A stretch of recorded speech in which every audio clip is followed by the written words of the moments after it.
careful. A fine day for some fine wares. Come and take your pick.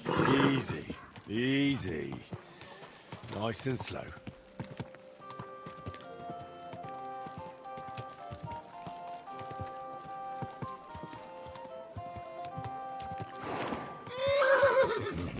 Ow! Mind where you're going. Hey! Don't you know how to keep your horse under control?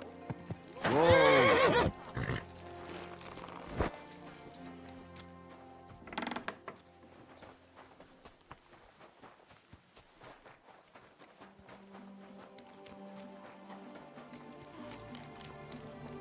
Greetings. Menhard sent me. Praise the Lord. I feared I wouldn't find anyone, and that I'd end up all alone, just like First, tell me exactly what this is about. my husband. May God rest his soul. He liked to spend evenings in the tavern and bet with the other regulars. But that waster of mine recently passed away, and the other fella, Radmill, the cobbler's apprentice, he swears that he won fair and square and that I have to pay him the money. We even went to the city council, but they just slammed the door on us. Since my husband's will says disputes are to be resolved by duel, and Radmill, as a widow, I have the holy right for a fighter to stand for me. Tell me more about my opponent. What kind of man is he? What do you want to know about him? He's a whoremonger, lucky enough to run into that gullible husband of mine. There's no talking to him, which makes me wonder why Cobbler Yolen keeps a leech like that in his employ. I'll fight for you. Thank you. I was hoping you wouldn't leave a poor old widow in a lurch. Go make arrangements for the duel with that fool. God be with you.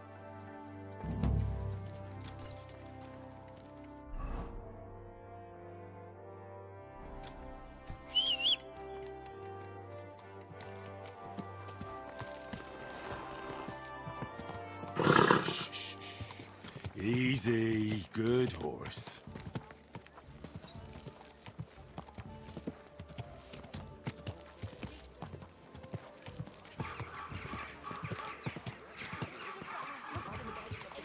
Get anything done.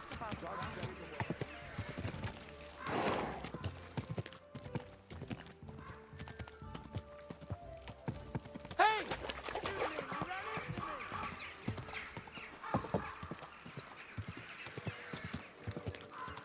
Whoa.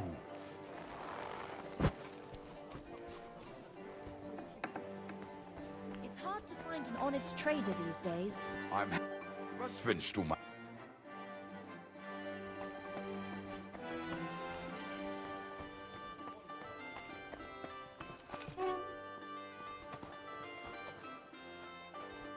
I come on behalf of Widow Gerda.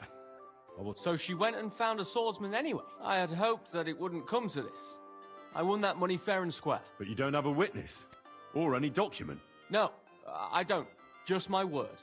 And I will gladly even swear on the cross. But once I pay the guild dues, they'll make me a master and I'll find 네, my 먹고 own 왔습니다. workshop.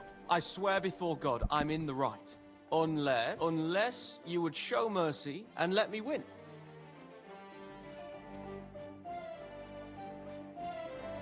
I don't intend to break my word. And I certainly don't want to ruin my reputation by throwing a duel. As you wish. Right is on my side. And we just have to agree on the weapon you want to use. I choose sword. Which weapon is best for you? I'm a cobbler, not a swordsman. Go back to Gerda and tell her we're agreed, and southwest of the city is a large solitary tree on a hill.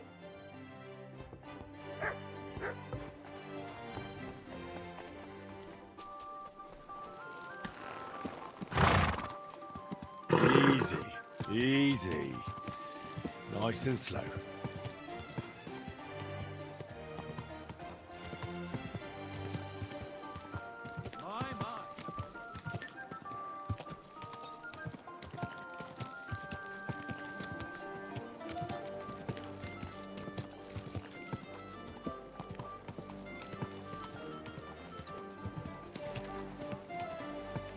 Are you blind?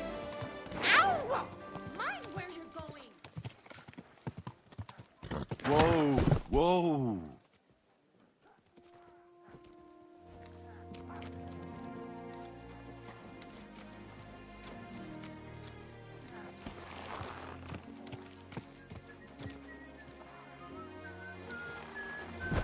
Christ, pardon me. I'm sorry.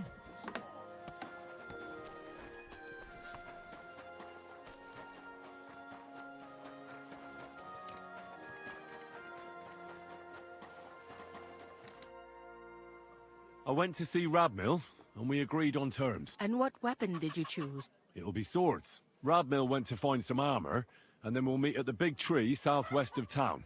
I know. I know. And are you ready? We can leave right away. It's not exactly close, and I don't want to go traipsing anywhere at this. See you later, my friend.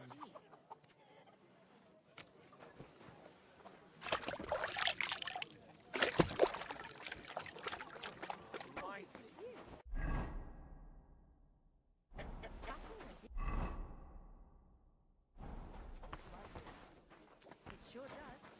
Go on then. How was it? What can I say? Prague is a whole different world. Did you bring anything back with you? Easy, easy. Nice and slow.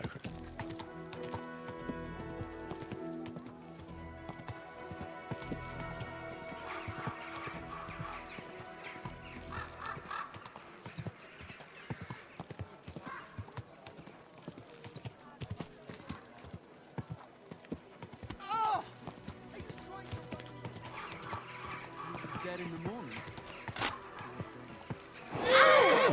You ran into me, you idiot! And next thing you know, he's being buried. Excuse me.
So much dust.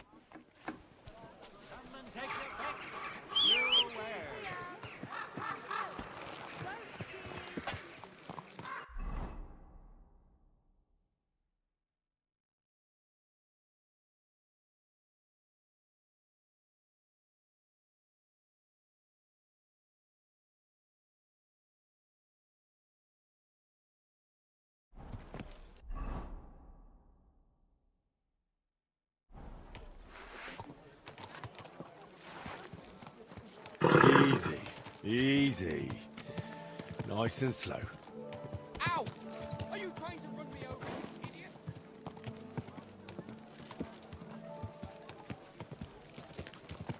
You almost ran me over! Fine day!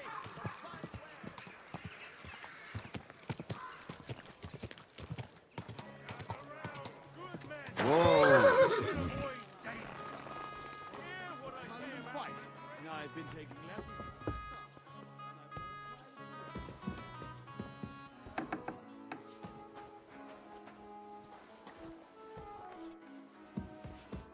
Greetings. Can we be off? Then let's go.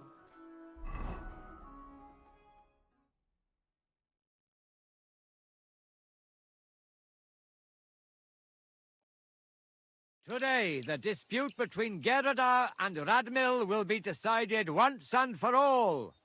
If necessary, I will gladly testify as to the recipient of God's favor in this duel today.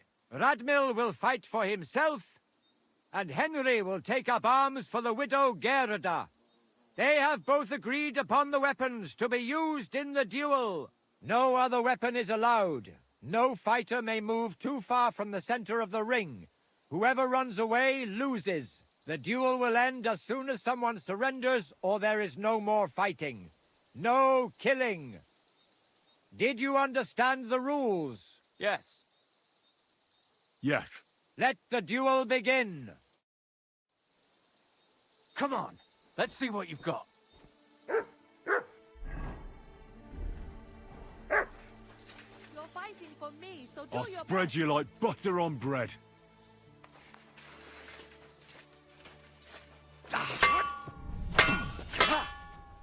You're fighting for me, so do your best. Mercy! Spare me! Oh, you certainly know how to fight. So it's decided. Unfortunately for me. Let's go to the others. Radmil, Henry, you both fought valiantly, but God has decided the truth lies with Goodwife Gerda. The dispute has thus been justly settled in her favor. Yes, that's right. Don't you even think of trying to get money out of me now. Don't worry. I honor your victory. And you, Henry. Here's your well-earned reward. If you ever need to lay your head down in the city, I'm glad to have helped settle. This duel was guided by the hand of God. If necessary, What will become of me?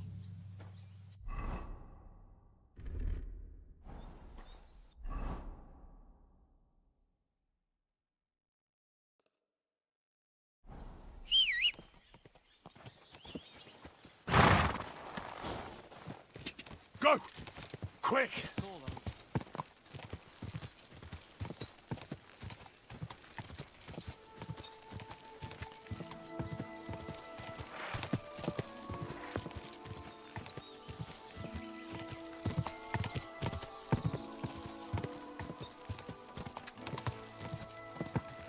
Go! Oh, boom. Noob's careful. You're right. But I promised myself I wouldn't leave it hey, till the last moment. youngster, can I have a word? All right, man. Was there something you wanted? Maybe. Maybe not. Henry. Kvietoslav, pleased to meet you. Well, Henry. I can. Brilliant. You're just the man I've been waiting for. Really? What do you need?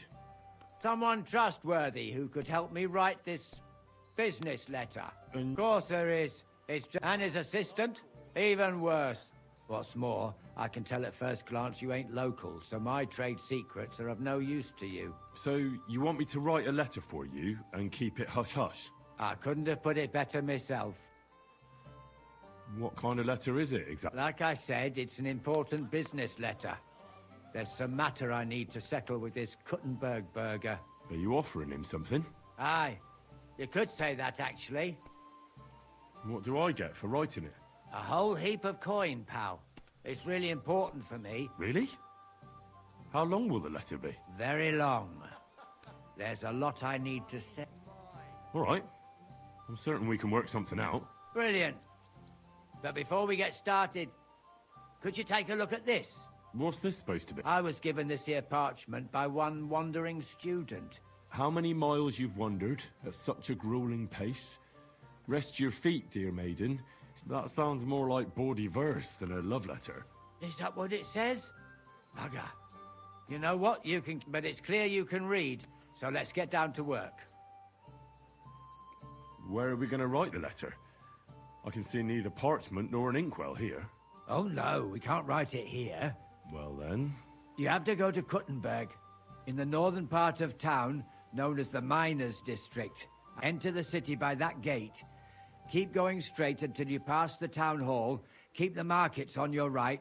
The building may look a bit run down from outside, but don't worry about that. Hold on. You're not coming with me? I'm afraid I've got things to be doing. But don't worry. My partners know what to do, and they're... Can't you tell me anything more about the letter? Nothing to tell. Like I said, I'm in a wrangle with this rich burgher. And what better way than a nicely written letter? Right, so I go to the city, and in the miners' district, I find your office. That's right. There's one more thing, though. Tell them two in the office that justice is worth more than silver. You have a password? You know, when coin's at stake, you can't trust anyone. But that's enough chit-chat, and welcome to the world of Kuttenberg businessmen. It was good to see you, my friend.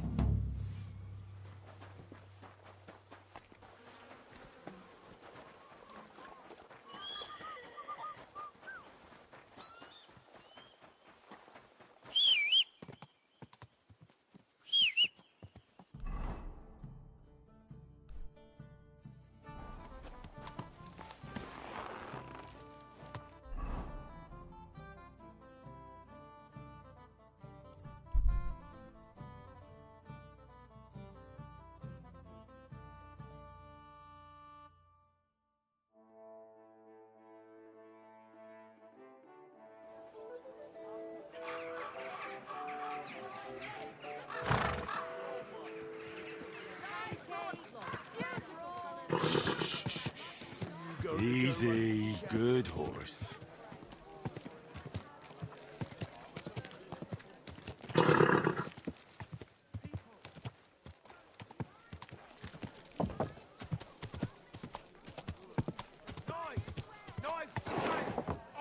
Hey!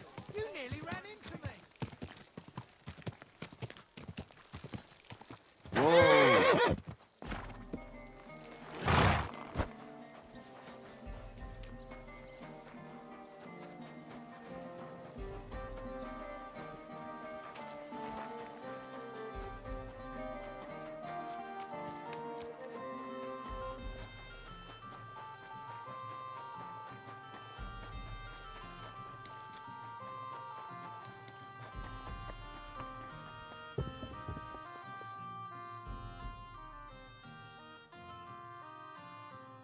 Who are you?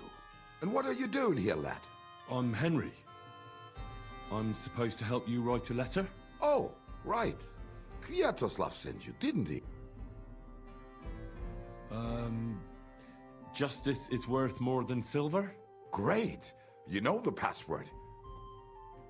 First, tell me why there's all this secrecy around this letter. And why are we meeting here? Well, that's the way it's done in Kuttenberg.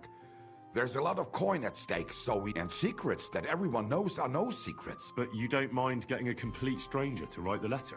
Of course we mind. But what choice do we have? All right, let's get to it. Right. A nice, polite beginning. Greetings, Master Markhold. I hope you are in good health. Never mind his old woman. Is he even married? A prick like that would bully a woman to death. Write this. You fucking arsehole. Release them and pay up. Or We can't be so brutal.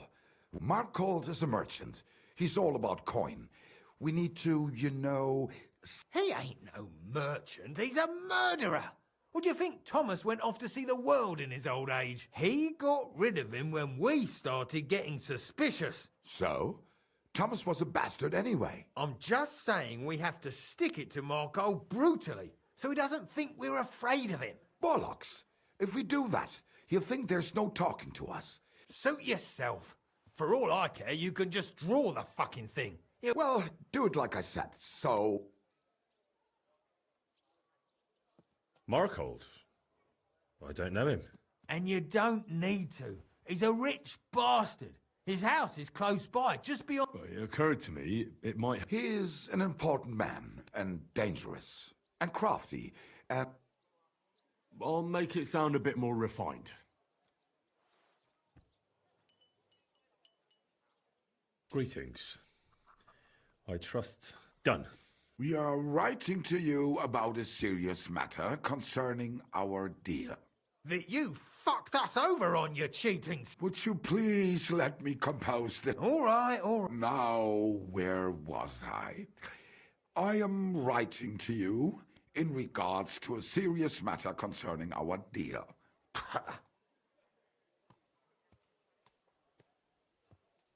We are writing to you. What's next? Right. What was it? To get to the point. Why don't you get to the door and fuck off? If you keep sticking your nose in, we'll never get it written. We'll never get it written if you don't get to the point. So, it didn't end up well. We expect from you some remedy that will lead to improving things for both sides. If you refuse, it will lead to some deep shit. What did that fella actually do? You'll find out. Right, and it'll... All right. We ask you to written. All right, all right. Let our mates go free. Otherwise, we'll go to the powers that be, and they'll kick your arse for you. The powers that be. Have you got some dirt on him? That's none of your concern. The less you know, the better. Ah, come on. I'm helping you, aren't I? You do, and that's why I'm being honest with you. The less you know, the better.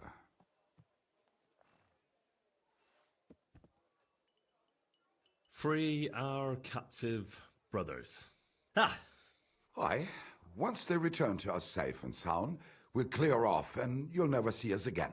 And your secret will be safe. Ha! You don't really believe he'll let us go just like that? Why not? If we disappear, he'll be out of danger. He'll be safe as long as he kills us. Shut up, you idiot. You shut up, you fool. What was that about Silver? Nothing. Don't give me that. All right, tell him. Don't... Us and Marco made a deal. We stole silver for him. He took it out of the region and... Except he never actually paid us the buck. So we started to set aside a bit of everything. Selling raw silver here in the city ain't exactly safe. Except that fucker Marco got wind of it, took our mates captive, and won't let them go till we... You didn't have to tell him that. Don't worry, he's a good lad. He'll help us and he'll be rewarded, isn't... Of course you're right. I'm in with you. What do you want me to write then? As soon as our mates come back safe and... Once our brothers have done. Maybe some polite parting. Like, go fuck yourself, shitbag. We can't put that in the letter, surely. Yours trustingly in your wise decision. With regards, and that's that. Great. Give it to me so I can seal it. And We are. And we're sorry for what we have to do now. can't we just leave it be? He knows too much. What if he goes to the bailiff? I'd be no good to him anyway. Does he know about our camp on Sukov Hill? Kurva. You must be the biggest idiot in... Fuck. Yeah. Sorry, lad. You're out of luck.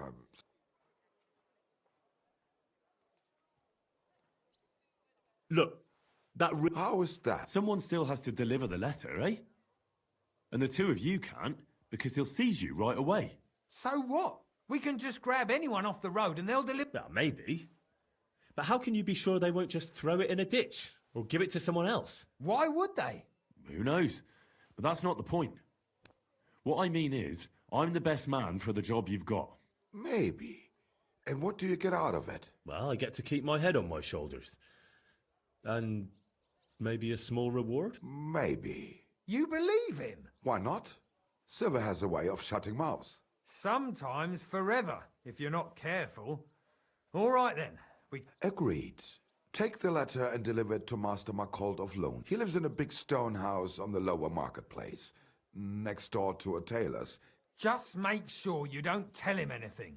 Some miner gave you some coin to deliver a letter, and you... You don't have to wait for a reply. If it goes well and Marcold lets our mates go with them to Sukov. There'll be a nice pile of silver waiting there for you. But if you betray us, there'll be a nice sharp blade waiting for you. And if we see you going to the bailiff instead of Marcold's place... All right, all right.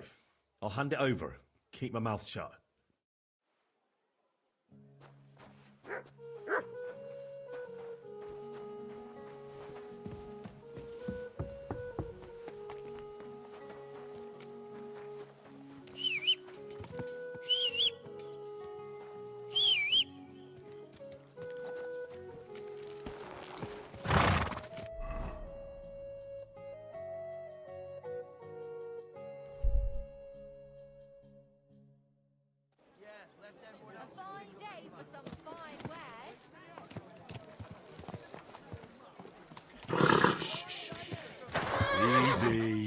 good horse.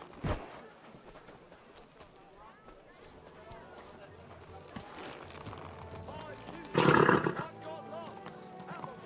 best wares on the market. I'm sorry. Slow down, you idiot! Are you blind?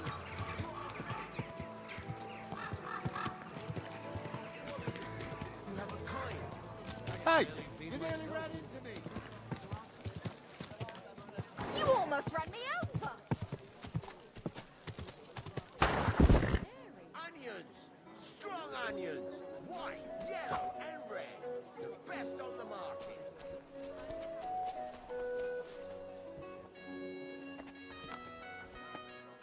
Stop right there. I was given a letter to deliver to your master. A letter. All right. The door in my face. I'm not going to humiliate myself a second time. What is it you want from her anyway? Servus, guter Mann. What can I do for you? I'm looking for Master Markhold. Das bin ich. What do you want?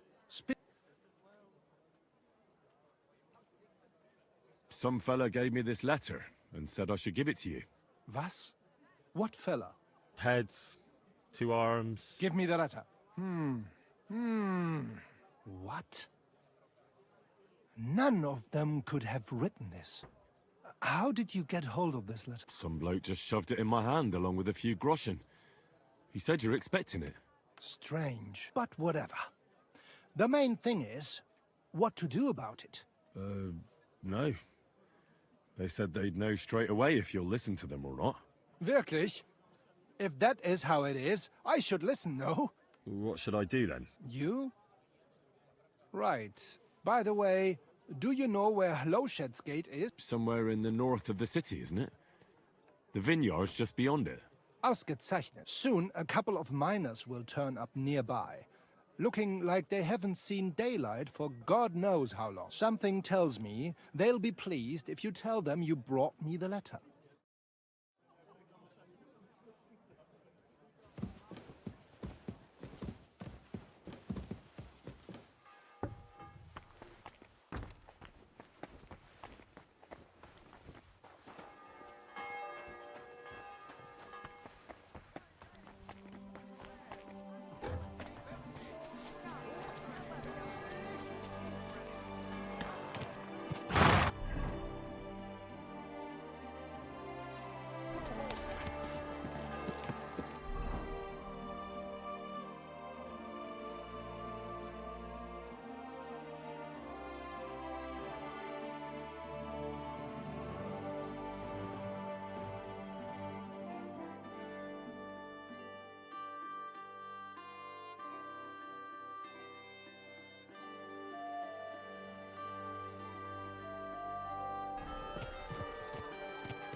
Delicious! Easy, good horse.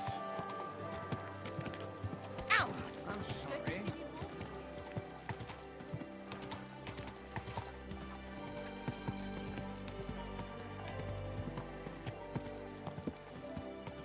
Don't you know how to keep your horse under control?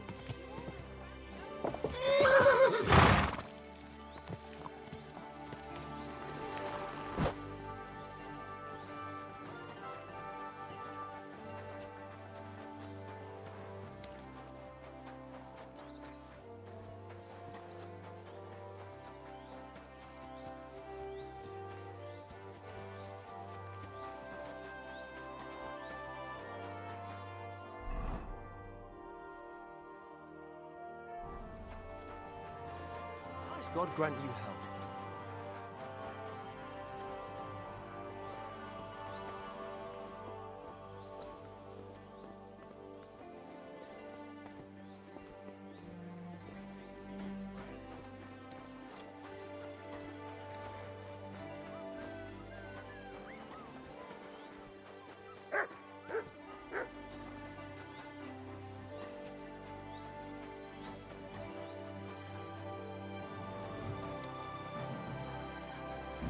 I'm sorry.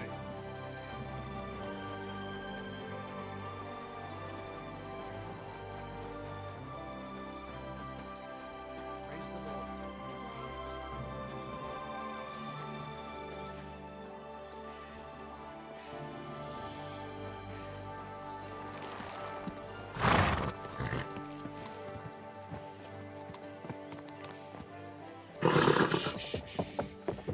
Easy, good horse.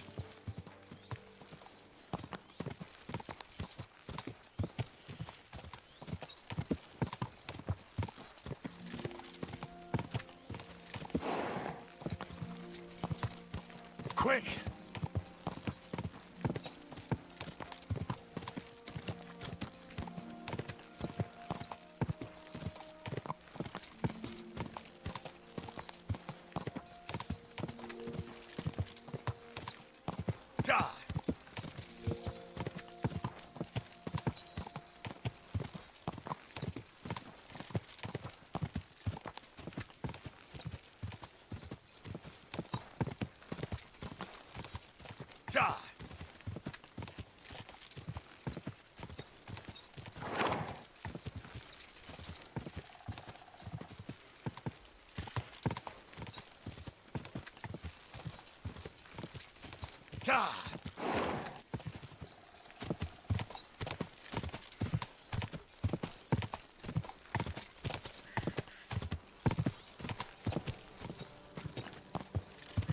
Quick!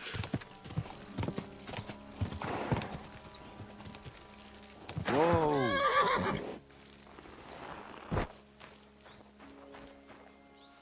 Careful.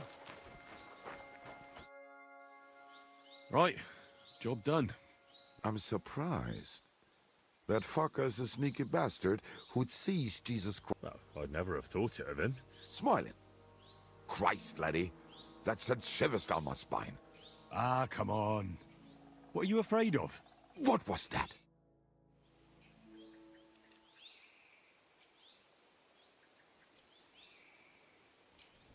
Ausgezeichnet. I found you at last. For a while I was afraid you'd escape. Fuck. How did you find us, you Did you double-cross us? What? No, this isn't my fault. Nobody had to double-cross anyone. I just had to have you secretly followed. What? Naja, what else could I do? That letter made it clear to me you won't stop causing trouble. So what now? You're all long dead anyway, meine Brüder. Hold on, I have nothing to do with this. I just brought the letter. I don't know anything and won't tell, I swear. Es tut mir leid, but that's a risk I can't take. Oh, come on, noble sir. I didn't know I was helping criminals. Shut your bloody mouth, you feigling, and get lost. If I ever see you again, you'll be sorry. You're in for an ass-kicking, you piece of shit! Hey! Ah! Back your arse off.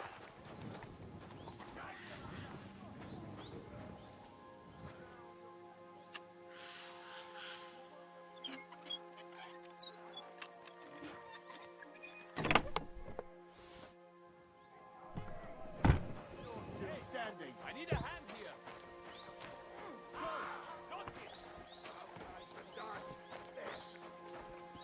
That's better. Scheiße! A dead body!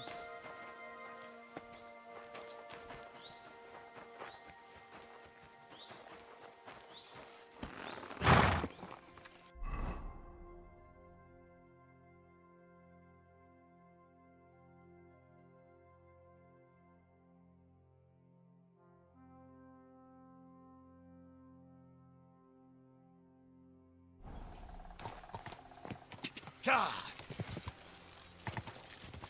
Go!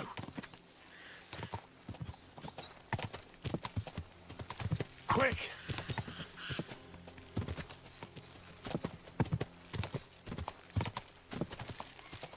God!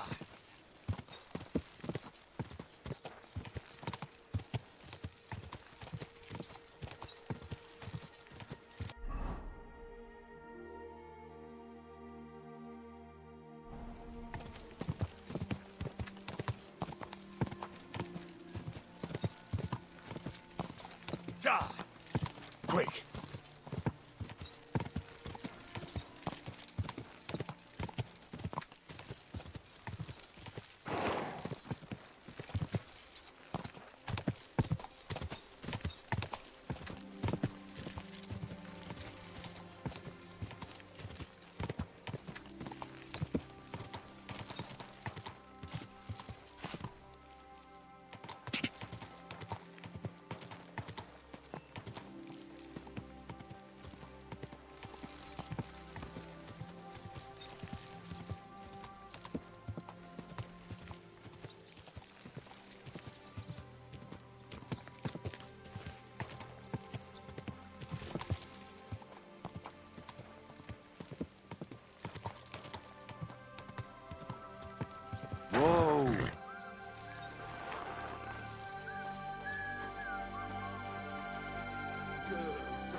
quiet.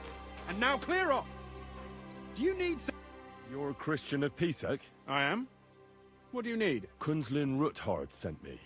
About Via Argentum. I see. But I'm afraid I don't have good news for Sir Kunzling. I haven't made much progress regarding the... I just don't have the time to investigate. I'm always needed somewhere, and there's always someone following me around. Have you found out anything at all? Just rumors. And those are useless. What's your name? Henry. All right. Listen up, Henry. Nobody can know I'm looking into it.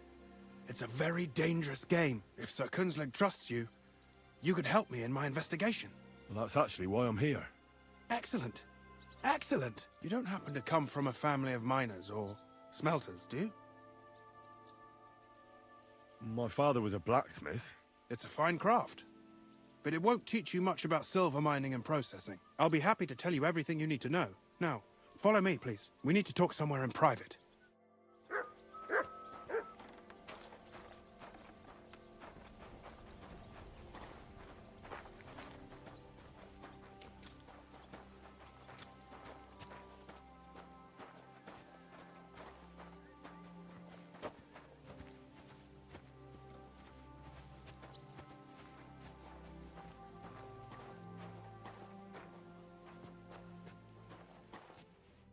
Where should I start looking? Straight to the point. I like that. We know for a fact the silver must be getting lost somewhere on its way to the mint. That means it would be best to discreetly inspect all operations and find out where the problem is. First of all, you should ask miners from every shift how many corves they mine in a day. After that, we'll compare the numbers to the mine record books and see. But the yields aren't the same every day, right? True. That's why we have to focus on one particular day. For example, the other day, on the Feast of St. Petronilla, Foreman Fett was beaming and bragging to me about how much it helped. I mean, mined out. Couldn't I just ask Fett? Fett's job is to count the corves and write the amount down in the mine book. He won't tell you any other number. We're interested in what the miners themselves have to say. They've no reason to hide anything. Nevertheless, the miners are a strange bunch. They might not be very forthcoming at first, and they have an odd way of speaking. Like calling each other Sonny, however old they are. You should pretend to be really interested in them, and maybe they'll open up to you. You could be a scholar writing a treatise on silver mining, or perhaps a nobleman interested in buying a mine, or just say I'm your distant uncle who's initiating you into the ins and outs of my job. It's up to you. I reckon I could pose as a curious scholar. Suit yourself. Just don't change your story so you don't arouse suspicion. But to the point, each day 3 shifts work in the shaft. Each has its foreman, or gaffer, as they say. The first shift is led by Frank, the second by Paul, and the third by Samko. You'll have to ask each one of them how many corves they mine. Samko's hewers should be off work now. You'll find the other 2 shifts in the mine. Take this, so the guards will let you in. It's a letter of safe conduct bearing my seal, allowing you free movement within the mine. And what are you going to do? I'll return to the estate to do my job. What else? I reckon they must be wondering where I am by now. Once you find out how many corves the 3 shifts mined on the Feast of St. Petronilla, return to me. We'll compare that number to the entry in the mine book. And don't forget, don't draw attention.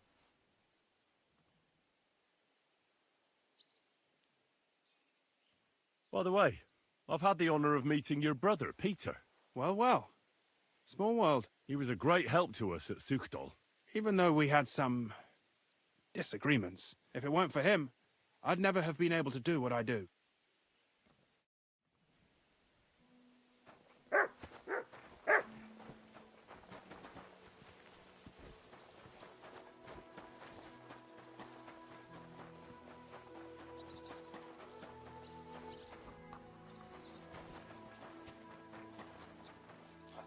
Are you Foreman Samko?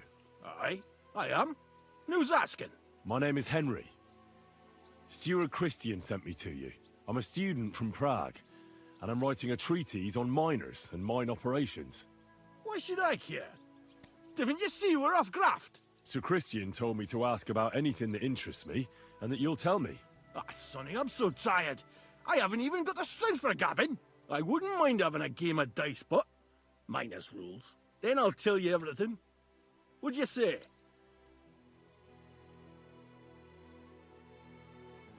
You should obey Sir Christian and just tell me what I want to know. You don't want him coming to you when you're off work to tell you off. That I don't, kidder. Ask away, then. What is the work of a miner about? Aye, that's a good question, Mara. Mostly about oaking, but proper rest is even more important than graft. So how do you rest? Depends. Some have a kip, some a swally, some go whoring. How do you mine ore? Either we're on hard rock, and then no one's hewing shit. Only then there's not much silver in the ore, and you... How much do you make doing this? Don't even get me started.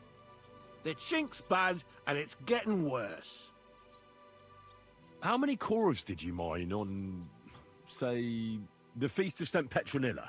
I can tell you exactly. All the yakkers were working, and we were getting along nicely. We managed to hulk 34 corves without skimping on hame time. First time in ages, that was. That's all I need to know.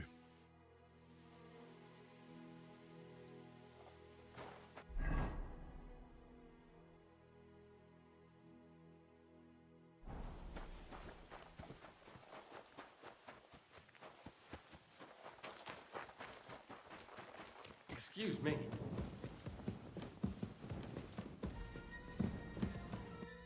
Foreman Frank? What you looking for, Sonny? Sir Christian of Pisek sent me. I'm a student at the university in Prague. I didn't know you scribblers were... But you can't just amble around. I just have a few questions. The more we gab, the less we gar. But make it snappy, man. What is the work of a mine? What's it about? Bugger all, kidder. No, we gans through the roads, Bella. Hewing off from rock in the dark and How exactly do you mine ore? Bloody hell. Have you never seen a yakker graft, kid ya? You take a kevel and ding away at the rock till it crumbles. And don't croak from the stithe, then you'll keel over from exhaustion, or get scrushed by the ceiling of the road you're hewing. How do you get the ore outside? Same way it's hewed, in the dark and in coves. On top of that, you spend a lot of the bloody time on all fours. Once you get out by with the corf, you get a tally, and you can get back in by. How much do you get for your work? I'll tell you, man. Them deputies up at bank make a howfing pile of chink. But us buggers, the ones doing all the graft, Can you give me a more specific number? sometimes not even half a grosh in a corf. I wonder, how much do you mine in a day? That depends on how much ore you howk out of this or that face. How much did you mine, say, on the Feast of St. Petronilla? Listen, kidder. Aren't you a bit too curious? Why do you need to know that for? I really need to know it for my work. My treatise won't be complete without it. Est rerum omnium magister usus. Experience is the best teacher. Aye, well, a clever head but a gawk-handed, eh? It was a good gar on the Feast of St. Petronilla. Our yakkers hewed 36 corves. Thanks. Nah, thank ye. Now leave us to hew, Mara. We've got... Farewell, sir. Excuse me?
God grant you health.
You silly dog.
Excuse me?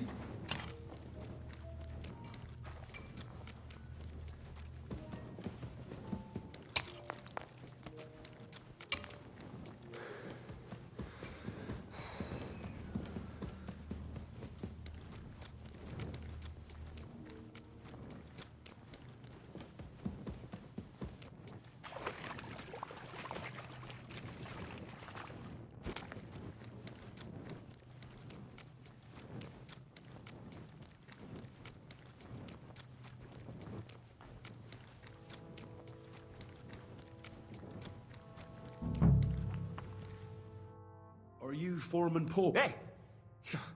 You walk like a ghost, kidder. Hold on. I don't know ye. My name's Henry. I'm a student at the university in Prague. Are you praying? The day before the feast of St. Petronilla, we dinged the berg, set it ablaze, all good. It all came crashing down on him. That's awful. He weren't just me marrow. He were my blood. He kept begging me to take him on a shift. Saying, and now? Come on, it wasn't your fault. Accidents happen. It's God's will. I suppose you're right. Will you pray with me for his soul one last... Aye. You're a canny lad. Almighty and merciful God, our Father, you are the giver of gold, silver, bronze, copper, Almighty tin, and merciful iron, God, and our all Father, ores and metals. you are the giver I of ask that you gold, bless my silver, brother who has died in this bronze, mine. copper, And may your tin, holy angels iron, save his soul from and all damnation. ores and metals. Bring his soul to I ask that eternal you bless glory my through our brother Lord, who has died our in this Saviour and mine. Redeemer, Jesus May your Christ. holy angels save Amen. his soul from The damnation. angel of the Lord declared Bring unto his Mary, soul to eternal and she glory conceived the Holy through Spirit. our Lord, Hail our Mary. Saviour and And Redeemer, Mary said, Jesus Behold, Christ. I am the handmaid of Amen. the Lord. Be it done unto me according to thy word. Hail Mary. And the word was made flesh and dwelt among us. Hail. So, Aye. Thanks for praying with me. what is the work of a miner about? What it's about? It's about you in the face and hauling the ore to the bank in coves. Proper graft, that. Can be read dodgy, mind. Are deaths in the mine common? Aye. But every death in the shaft is a waste. Unfortunately, we still bury a yakka or two a month, you know. How is the ore mined? First, we have to survey the shaft and find ore. We set up timber around. The hewers take their tools and start dinging rock and hewing ore. How much do you make doing this? Depends on how much we hawk. How hard the rock is. It's not really worth it, though. So how many corves did you mine, say, on the Feast of St. Petronilla? That weren't a good day. Nobody was in the mood for ganning on after what happened to But even so, we managed to hawk 30 corves. That's all I need to know.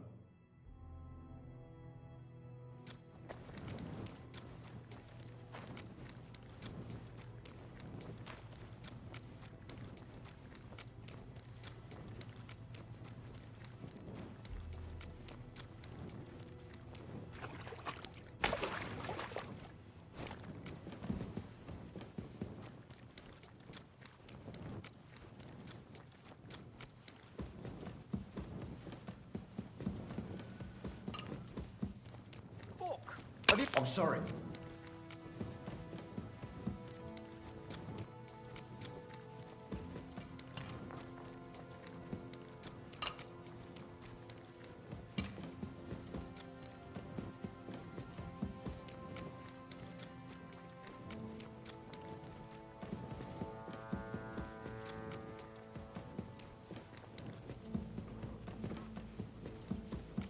I'm sorry.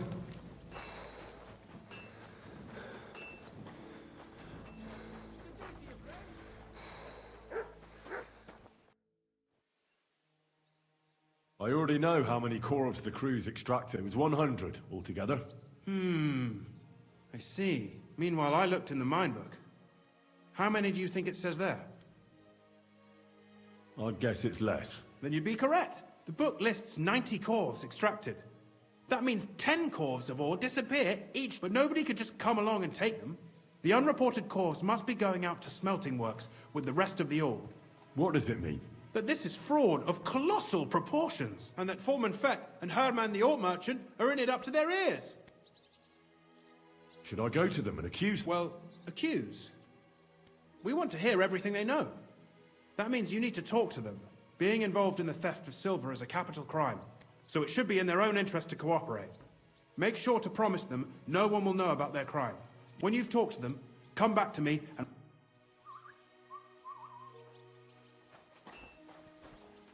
Gepriesen sei der Herr. What do you need?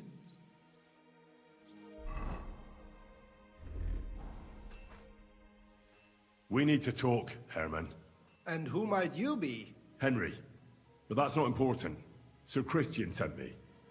We found some discrepancies in the mine book. Discrepancies? How do you explain that the miner has extracted 100 corves of ore on the Feast of St. Petronilla, but the book only says 90? If it...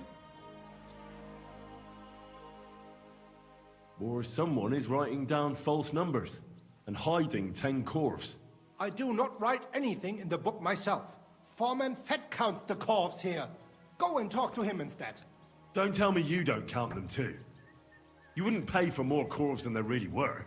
Do you have any idea how much ore passes through my hands? How am I supposed to remember how many there were ausgerechnet on the Fest of St. Petronilla? Besides, miners can lie and say they extracted more than they did. All three crews agreed to...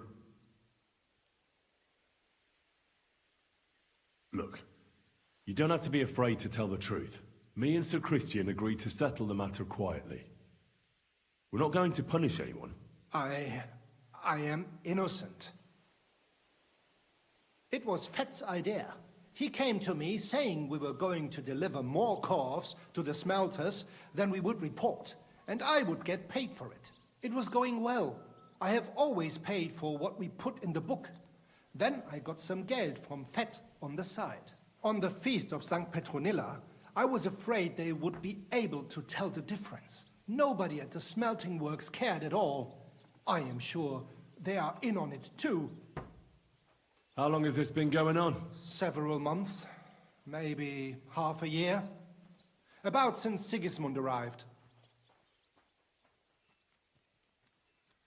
So Christian and I agreed to investigate the matter in secret. So just act like nothing's going on. We don't want to scare off the people who are actually responsible. Yeah, I understand.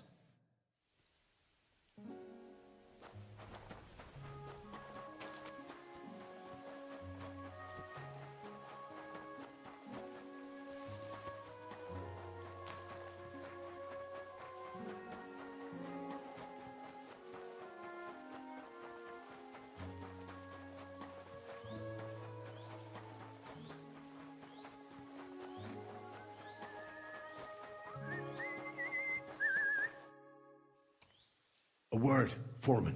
Who are you, and what do you want? I'm Henry, but that's not important. Sir Christian sent me. I need to discuss a delicate matter with you. Don't tell me one of the yakkers shot all over the outhouse in the yard again. I'm afraid it's a little worse than that.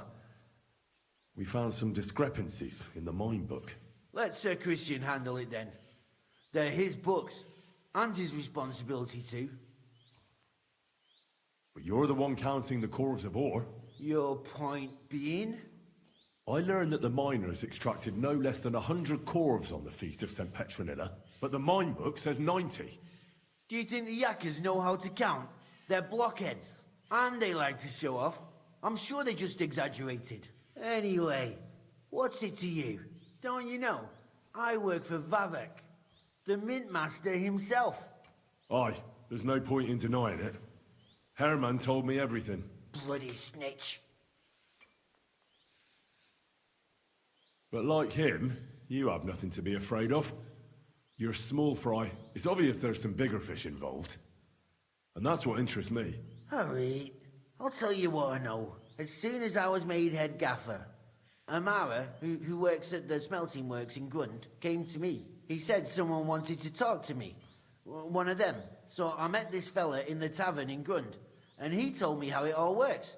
He told me the trick was not to report some of the extracted ore, and transport it secretly to the smelters, along with the rest. He made it very clear, if I didn't play along, I could have an accident. There was nothing I could do. Who was that fella from the smelter who came to you? He never told me his name, even when I asked. He's a tall bloke, stocky, pockmarked. I don't scare easy. How long has this been going on? For some time now, definitely. Where can I find him? You can't ask Kircher any questions. They say he was drunk. Who pays you on the side? You have to pay the miners for what they actually extracted. I get the extra chink from the smelting works. Do you think the mint master, Ulrich Vavak, is behind? I don't know. I've got naught bad to say about Vavak. He says if Christian gives us hassle, he'd sooner replace him than me. He really said that. All right. Just carry on as if nothing's happened. No one must find out we know about the fraud. Christian won't give you any trouble, nor will anyone else. Clear as a bell, Mara.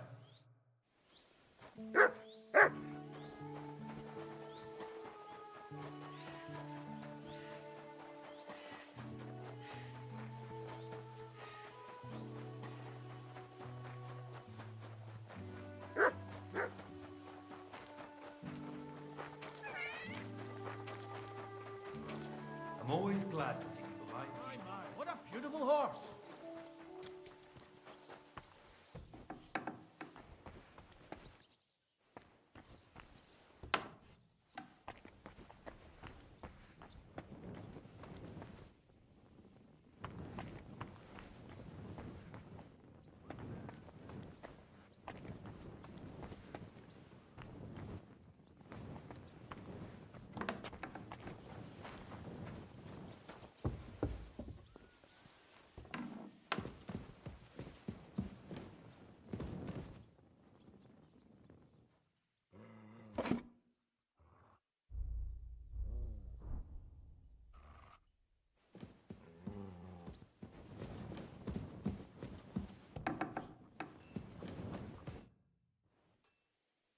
talked to Fett and Herman.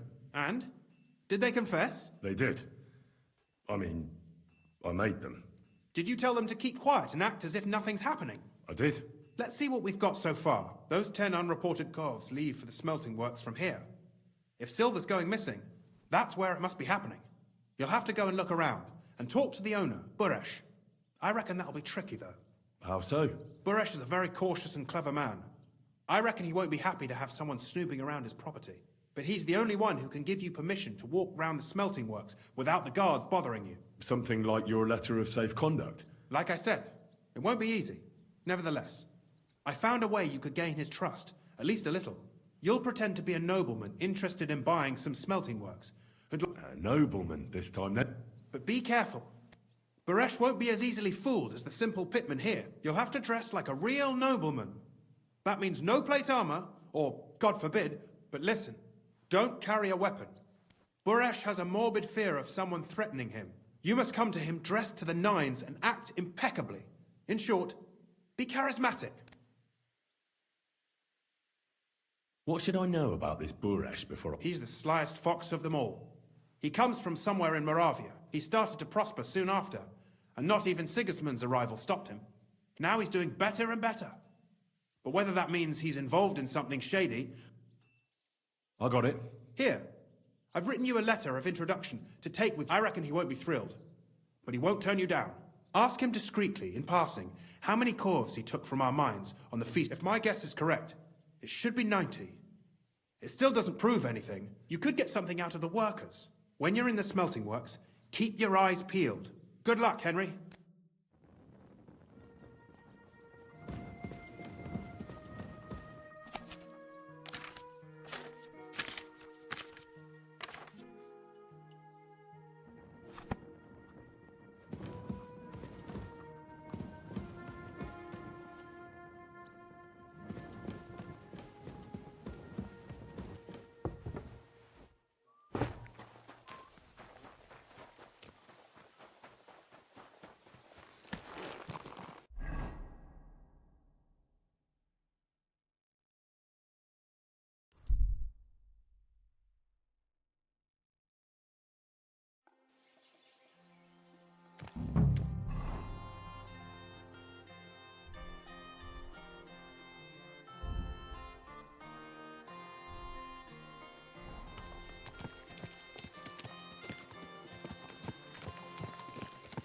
Oh, you pooch.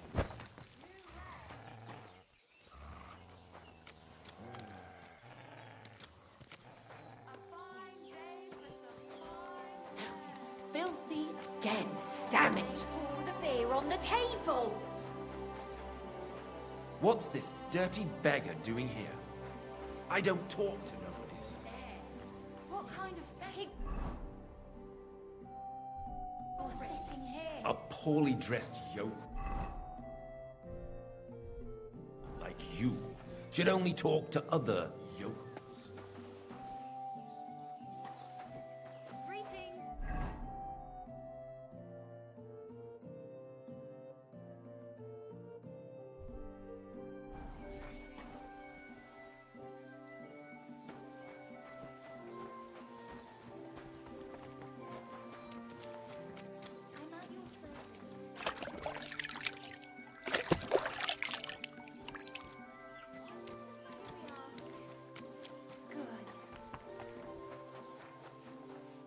Greetings, Master Buresh. Nice clothes. You've got good taste. Thank you, Goodman. Likewise. Christian of Pisek sent me. I'm supposed to give you this letter with his testimonial.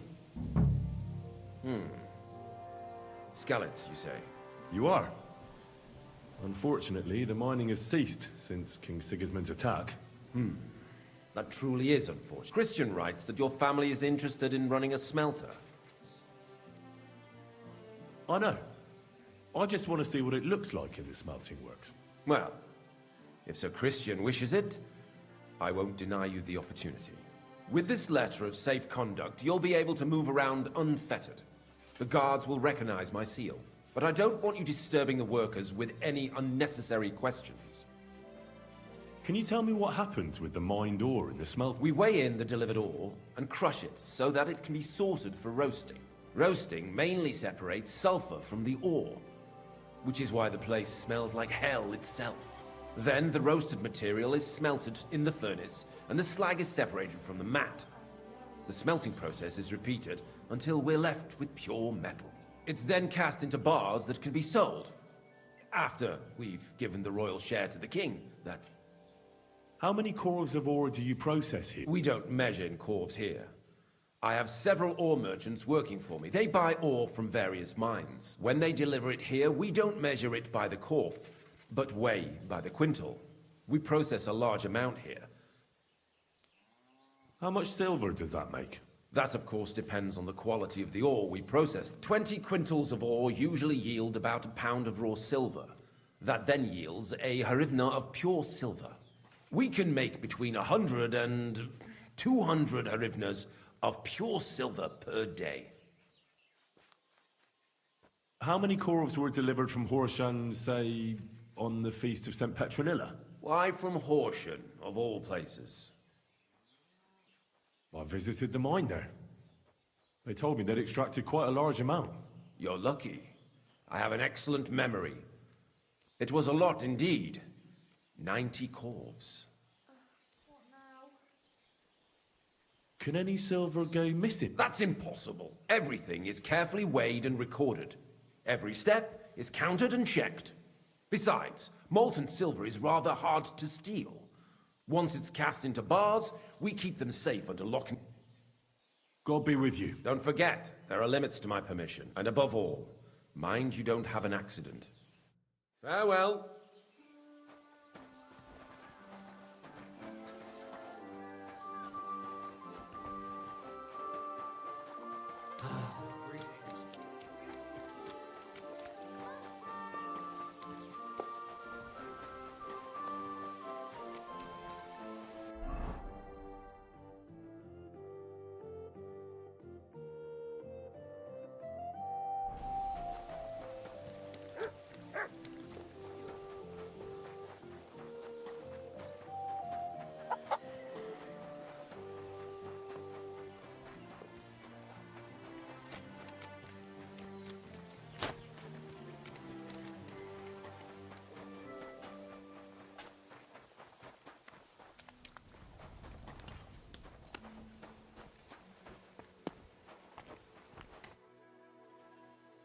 What does your job actually entail? You mean smelting? Well, in the scrusher we scrush the ore brought from then we shovel charcoal until the stone gets proper roasting and we do that over and over in other furnaces till we get pure silver out of the... How do you like working in the smelt? Aye. Can't complain at all, sir. What can you tell me about Master Buresh? I can't complain about him, sir. He's an honest bloke. Then he pays us well, from what I've heard from the other smelters. So... Have you noticed anything suspicious around? Nothing. Not at all. I graft all day. No time for looking around. Does any silver go missing from here? Here? In our smelter? That would mean some of our lads are involved and... Look, Sonny, I don't want anything to do with this. Have a chat with Shima over there.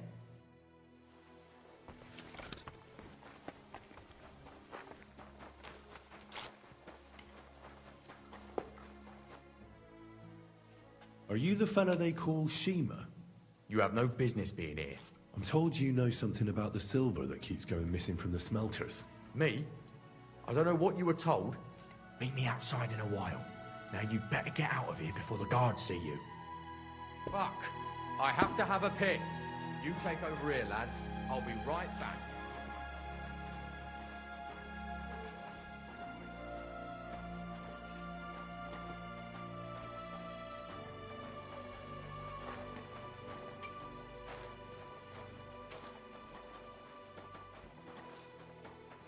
I'm sorry. You silly doggy.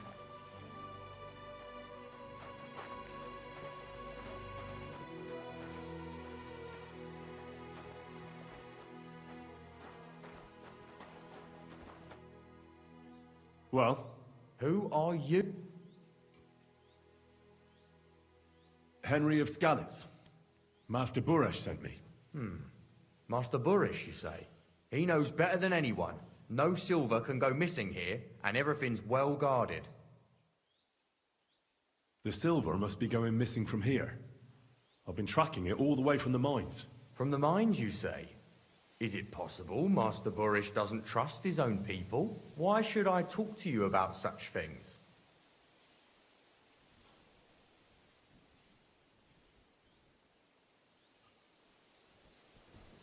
I'm telling you nothing but the truth. I've really been tracking it all the way from the mines. The entries in the books are falsified from the very start. There's more than one person involved in this fraud. In the mines, and in the smelters too. Ah, I thought so. Listen up then. It's Volkmar. He's the head smelter. He's worked with us for years. Recently, he bought stables here in Grund, out of the blue. The entire stables. Where do you think he got the money? It's all very suspicious, because he's the one with the best access to the finished silver bars. If you want to find out where the silver keeps going missing, go to him. I'll bet you he knows a thing or two about it. But be careful, and keep a weapon close. People like him can be vicious. Thank you.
Are you Volkmar?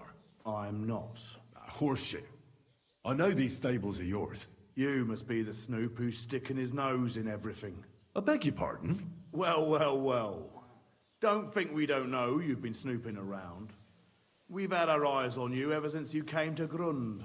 Fortunately, Master Buresh warned me about you in time. Your investigation ends. Right here and now. You shouldn't have stuck your nose in here, pal. Grund is ours. Take him down! Have you gone insane? You want to attack a nobleman? I suppose you have no idea who's behind me. You won't avoid punishment. You're really a nobleman? But that's... Oi! Where are you cowards running to? I'll get you!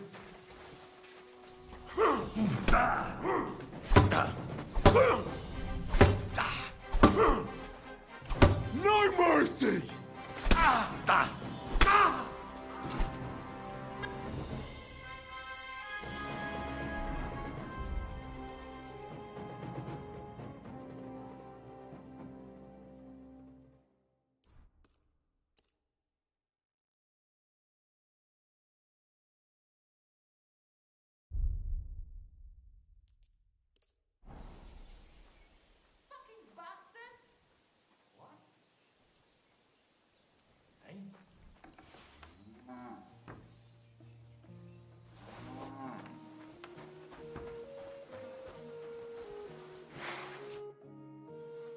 Now, spill the beans. You're responsible for stealing the king's silver. Not me. It's Buresh. If I didn't play along with him, I'd lose my job. All my life. It's true. As Volkmar is my name, I swear on everything that's holy. Take it from the beginning. As head smelter, I test the quality of the silver that's been smelted every day. I have unrestricted access to it. One day, Buresh came to me and said he had an offer for me. He said if I accepted, he'd make me rich. He gave me his man to assist me. I'd take some of the king's silver bars and add them to Buresh's yield. The books were cooked, so no one found out anything. Everything was going well, and Buresh was happy. A few weeks later, he sent me to the mines. I was supposed to make a deal with the new foreman, Fett, and pay him off. In the end, I had to force him to cooperate, just like Buresh forced me. Why didn't Buresh take the silver himself? Why did he need you? The Mint Master's men watch over the transport of the king's silver. They take turns. Buresh had it all figured out. Moving on, where does the unreported silver go? There are mined-out shafts near Old Kutna, where nobody ever goes. Buresh has a secret mint in one of them. They counterfeit coins in there? I suppose so. But what they actually do there, I've no idea. I've never been there. Buresh only told me about the mint a while ago. He wanted to send me there for some reason, so he drew me a map. Did Buresh ever mention that Mint Master Vavak was involved in it? Not in front of me. Maybe his guard, Little Neri, knew something. But you won't be able to ask him anything anymore. Give me the map. Yeah, if you take the road to Old Kutna, you'll reach the place where the abandoned shafts are. The entrance to the mint is somewhere around there. Look here. Why are you doing this? That's none of your business. I see. Well, now you have the map, and since I told you everything, will you let me go? I know I wanted to. Please let me go. Please. Stables be damned. Just let... All right. You can go. Thank you. I'll go to Kuttenberg and if we meet again, I'll make it up to you. You're a good, merciful man.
Ka!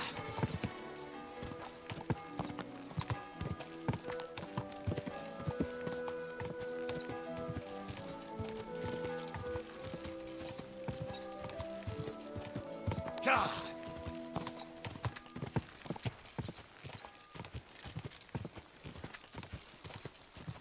Go!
well, well. Look who's here. I knew from the start you didn't come to the works for nothing. But I underestimated you, an embarrassing mistake. I reckoned you wouldn't find anything, and even if you did, little Neri was supposed to get rid of you.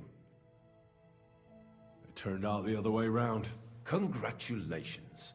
His wife and children will surely be beside themselves with joy. What to do with you now, snooper? We could come to a reasonable agreement, or underground no one will hear you scream. I need evidence that Ulrich Vavart von Neuhaus is involved in this whole affair. The Mint Master? That's not true. Wouldn't you rather discuss the price of your silence? You can't buy me, Buresh. That's the wrong answer. He can't leave here alive! Finish him! Ah! What's it with that weapon? You hit me! Ah!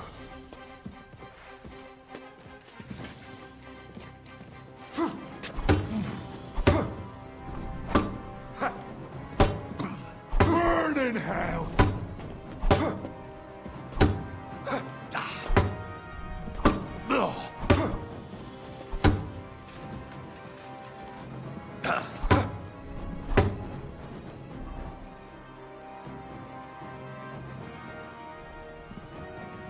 Victory or death!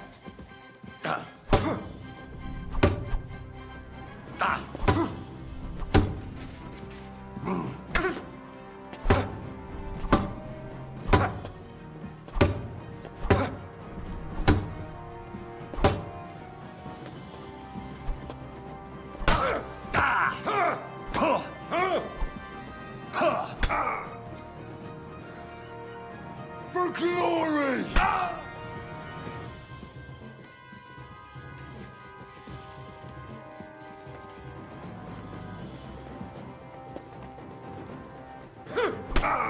I'm all yours!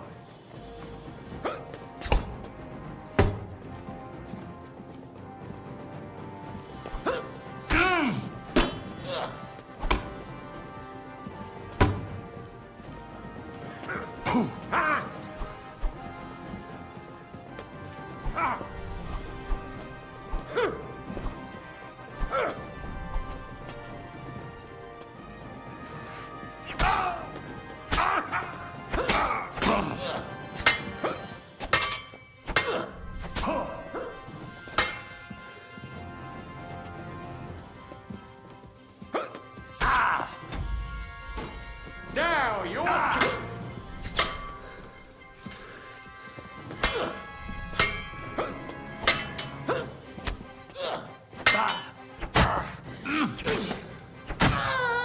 all yours!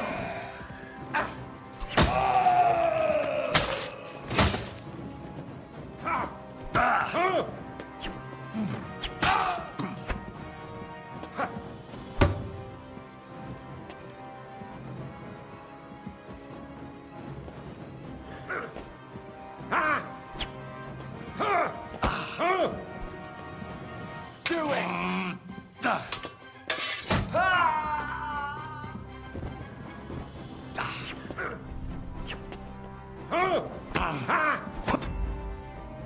또 버그인 것 같은데? 왜 안 죽어?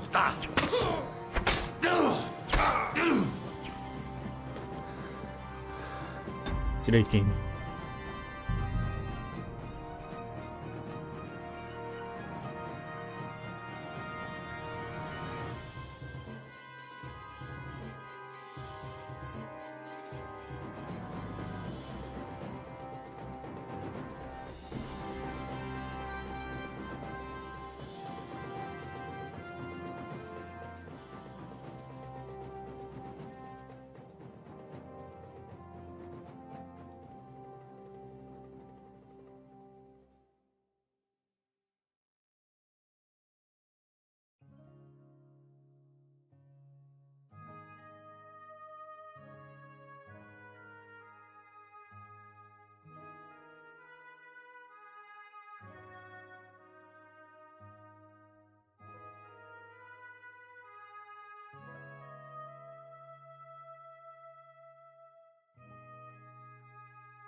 Greetings to you.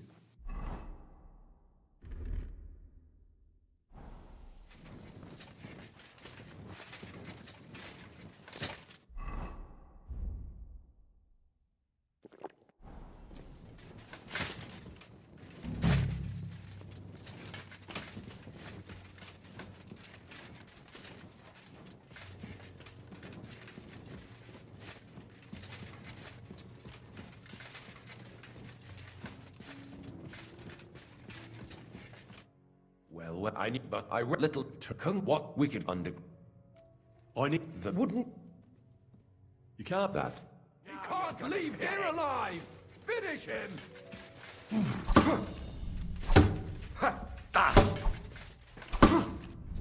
Die, you wretch! Too slow!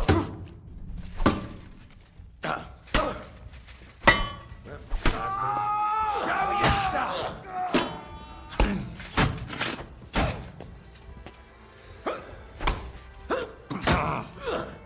You're no match for...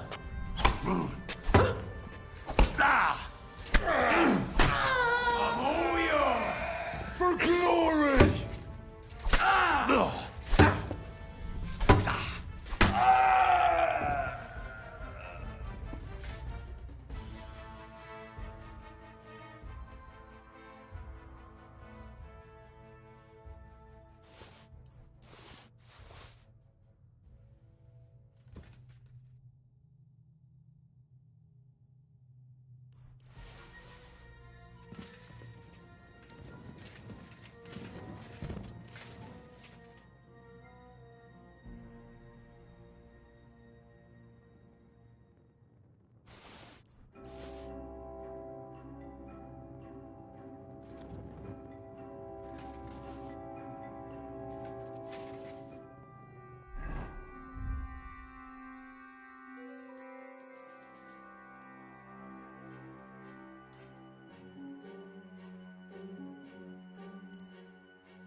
Have you had enough, Buret?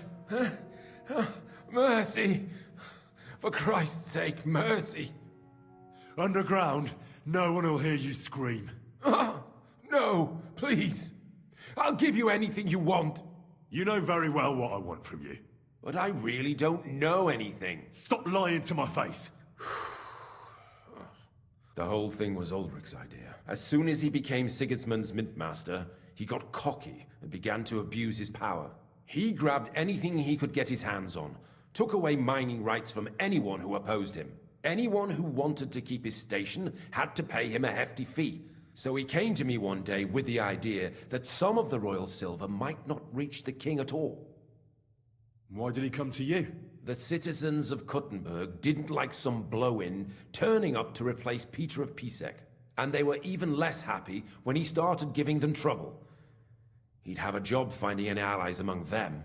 I'm a stranger here too. I've never had it easy here either. Think what you will, but I like Vavag better than all them Rutards, Piseks, and the other stuck-up mine-owning lords. So you agreed to help him? Did I have any other choice? He'd destroy me and find someone else to run the smelting works. I hate to say it, but he knew who to come to. Wasn't he afraid of Sigismund? Sigismund came here for the silver.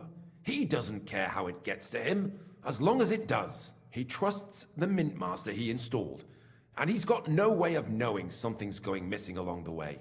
Unless someone tells him. What was his plan? Surprisingly simple. Bribe anyone who kept records of mining and processing to cook and to keep the Mintmaster free of suspicion. He put me in charge of this whole operation. For a tidy pile of coin, of course. In the end, it wasn't even that hard. No one had the slightest problem with earning something on the side of the king's expense. And when somebody got cold feet... What are you doing with the stolen silver? Stolen? Such an ugly word. I prefer diverted. Whatever.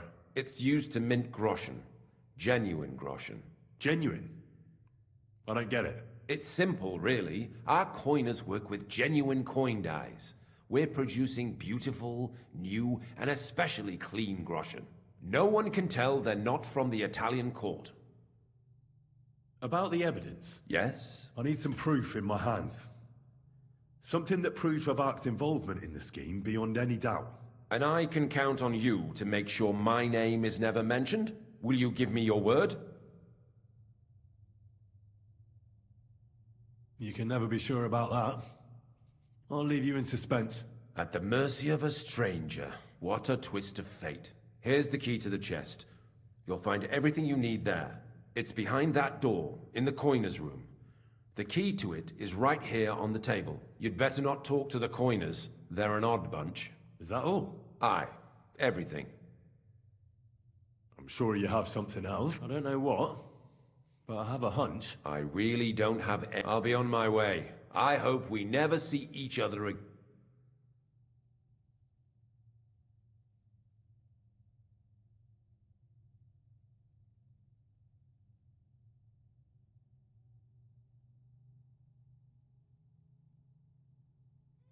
I'll be happy to make... My God! No. Go to hell! Sacra! Ah! You want to fight it out with...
We won't get bored. Ah, well. I'm here to help you. What are you doing here? Get out of here. You don't have to worry about the guards. What about Master Buresh? Buresh is dead. Christ almighty! My God! Why? I came to get evidence against Mint Master of Vavak. There are some books in that chest over there, but it's locked. Leave that to me. I still need the genuine coin die from you. Everything we do here is clean. Except you're minting using stolen silver. How are we to know where it comes from? We're just pawns. Nobody's saying any different. Like I said, the guards are dead. Hang on! It's just the books you're after, isn't it? We won't tell nobody nothing. Tell me more about this place. Look, he made it this far. I reckon he knows more than we do, You're probably right. How did you end up here? Through our own stupidity. We used to work in the mint in the Italian court. Then, one time, we got a bit drunk on the job. Well, more than a bit. And the foreman got pissed off and sacked. But then, the mint master himself came to us and offered us a job on the side. And so, here we are. Who's in charge here? The mint is run by Master Buresh and his people. Especially that big fella. What's his name? They're the ones that bring us food and drink. But other than that, the mint master runs this place personally. He visits every week, a friendly bloke. We're well taken care of. Why are they keeping you here? Well, it's not that we can't leave exactly. It's just discouraged. It's pretty dangerous around here. Don't you miss the world above? Not really. Come to think of it, we've got everything we need down here. They even brought some wenches here for us once. We've got plenty of food and drink, and good drink at that. And coin. When they let us go, we'll be... Why don't you want to leave? We're just supposed to stay here. And we're told not to go far. I'll take care of Vavak. With the evidence I'll bring against him, he'll be finished. When I'm done with him, you'll be the last thing on his mind. You reckon it's really safe? I'm sure of it. So, if he says the guards are gone... Then we could... I don't know. Me neither. Free! We're free! Free!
Go!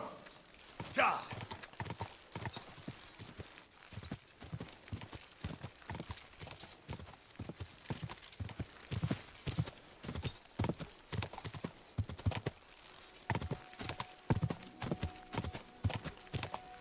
Quick!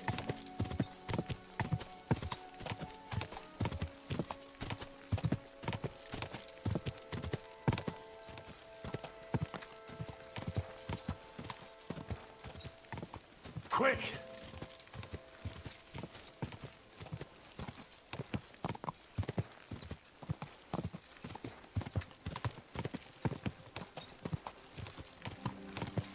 Ja! Go!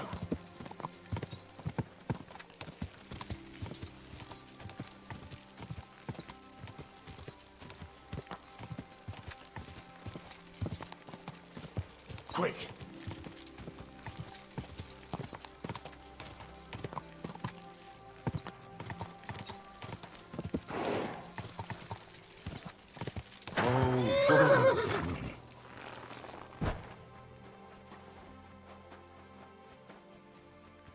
God be with you. Keep the peace, and we'll stay friends.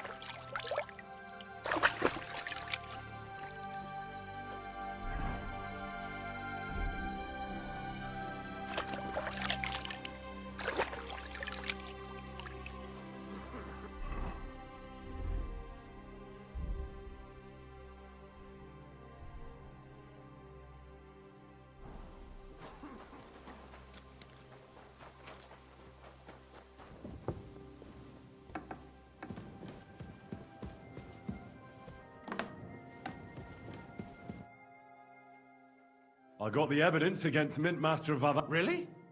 Let me see. Here. His handwritten records of the whole scheme. There are names, amounts paid, mines. I'll be damned. This is perfect, Henry. This could wipe him out for good. Where did you find this? Vavak had a secret mint where coins were minted from the silver they stole. That's where he kept the books. He obviously had it all worked out to the last detail. Remarkable. Did you have any trouble getting it?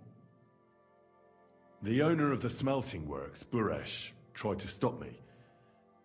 I had to kill him. Henry! You killed Master Buresh! Christ almighty! Don't you know how important he was? He attacked me. And he wasn't alone. I was outnumbered. Was I supposed to let him kill me? Christian, with all due respect, I don't know how many battles you've been in, but that's just how it goes. You don't stand gaping, you just defend yourself. I get it. I do. But this still shouldn't have happened. What's done is done. There's one more thing. Was there anyone else in that mint? There were some coiners being held prisoner. Jesus Christ! Vavak locked them up there to work for him. My God!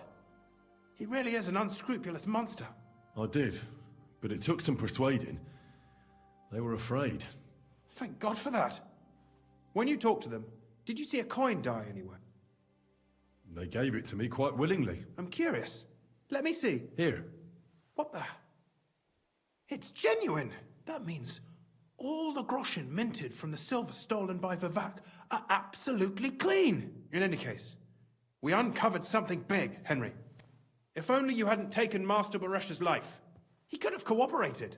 We still know damn little about his involvement in the scheme. Maybe this could help. A letter from Lord Vavak to Master Buresh. Where did you get this? This is really the final piece of the whole. But be that as it may, we know enough. I've been thinking it all over while you were gone. The scheme Master Ulrich Vavak von Neuhaus has been running under our nose is incredibly insolent. But it's also one of the cleverest fraudulent schemes I've ever heard of. With those books in Rittard's hands, Vivak won't remain long in his post, and it's now pretty clear who will replace him. And a side income like that could prove useful to many people, if you take my meaning. You want to keep stealing from the king? Oh, come on. Sigismund isn't our rightful king. The less silver he gets his paws on, the less he can pay to his Hungarian. You're right about that. Now, listen. Here's the plan. Everything would stay the same. Entering false figures in the books, processing the ore in the works, a secret mint. Only there would be a change in management. I'll have to find replacements for Fett and Hammond in the mines. A miner jumps at coin like a duck. What happened to Herman and Fett? Not long after you left, Herman disappeared. They saw him on the road to Grunt, and they found Fett on the spoil tip with a broken neck. You think it's related? Who knows? Maybe Herman told someone you were snooping around and that Fett talked. Shit. They're both gone, and now I have to deal with it. It'll be much harder to replace Master Buresh. I'll have to ask Ruthard and the other miners for it, but I don't think it'll be a problem to find someone with similar abilities, and I'll take care of the coiners myself. Nothing really changes for you. You can blackmail Vivak all you want, but I've got a little something here for you. And I'll give you something extra for the genuine coin die.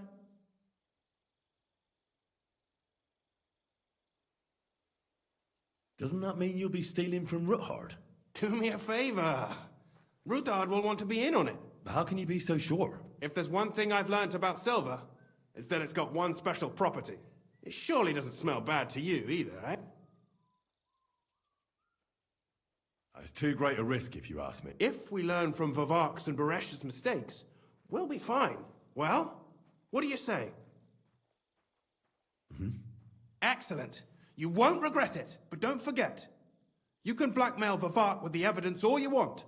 Here's your secret records and copies of the books from the mines, and... Thank you. No, thank you.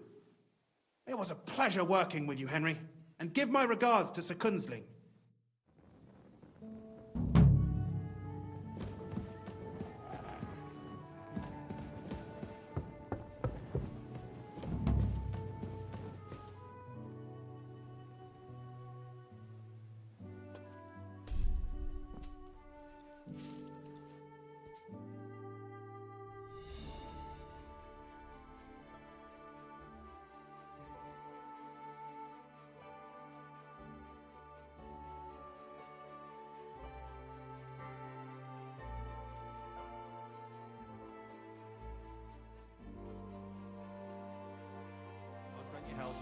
Hail Mary.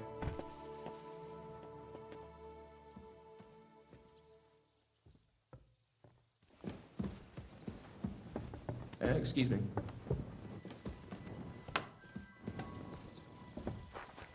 Look what I have for you.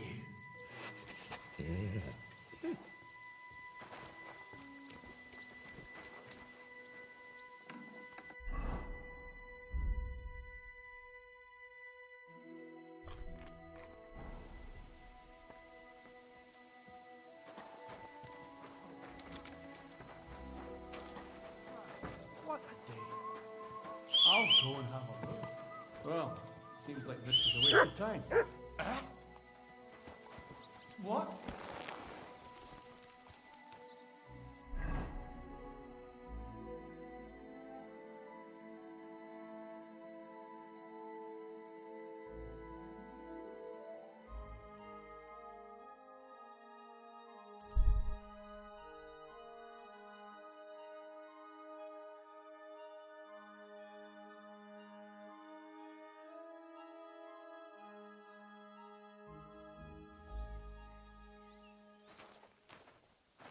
Hey, I like a word.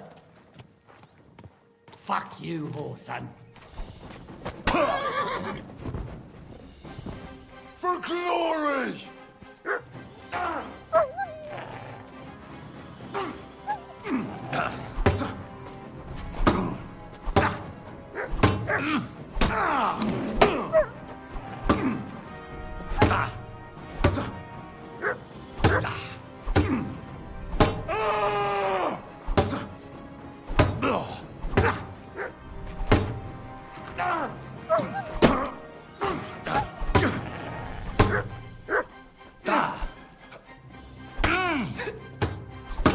Show what you're made of. Fucking bit me!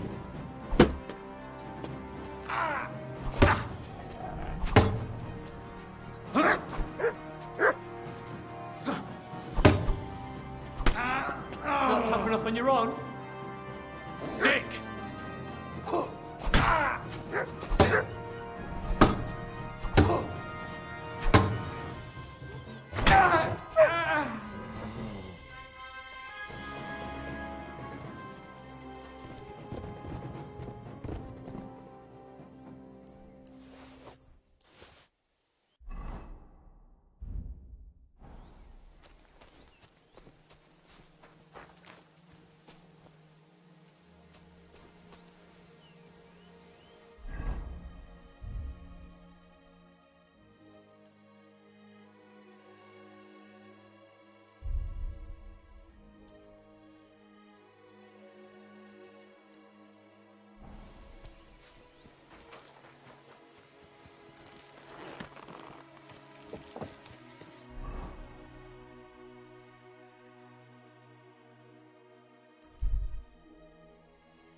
Slowly. Nice and slow.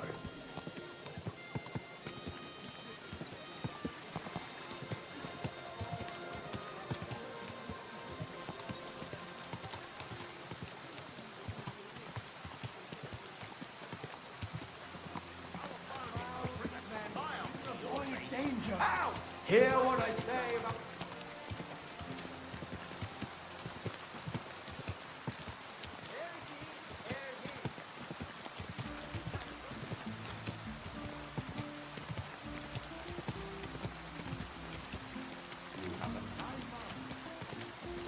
Whoa!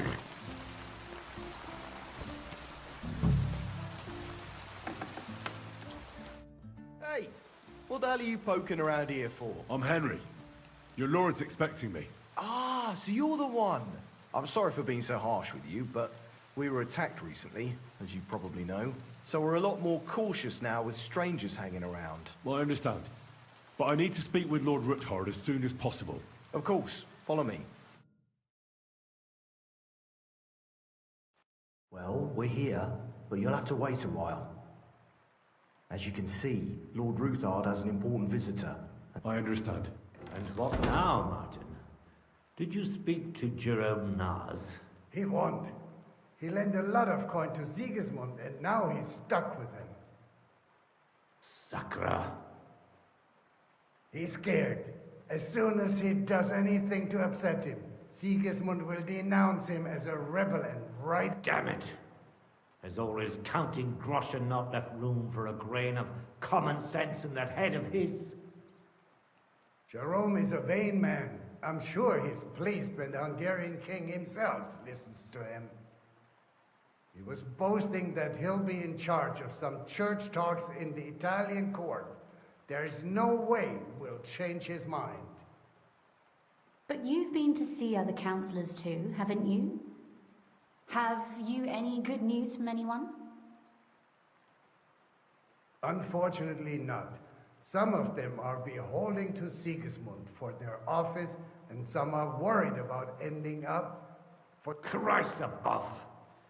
That's exactly what Sigismund wants. To divide us. To paralyze us with fear. Divide et impera. God knows, that ginger fox is a master of dividing and conquering. You are absolutely correct, my lady. Especially when everyone can see your problems. I've heard that Mint Master Vavak is still putting pressure on you. The devil take that bastard! He had the gall to blackmail me in my own home. Gentlemen, and my lady, sorry to interrupt, but I have some new tidings about our Mint Master. I've heard about his crimes against the Crown, and it's no trivial pilfering. Are you sure the accusations are true? I've got proof of everything. Ha! God bless you, lad. Finally, some good news. It seems that this young man came to brighten my day. Who do I have the honor of addressing? Martin, this is Henry, our ally from Liechtenstein. Henry, this is Sir Martin Oderin, Lord of Rabosh, a loyal supporter of King Wenceslas, as no doubt you've already deduced.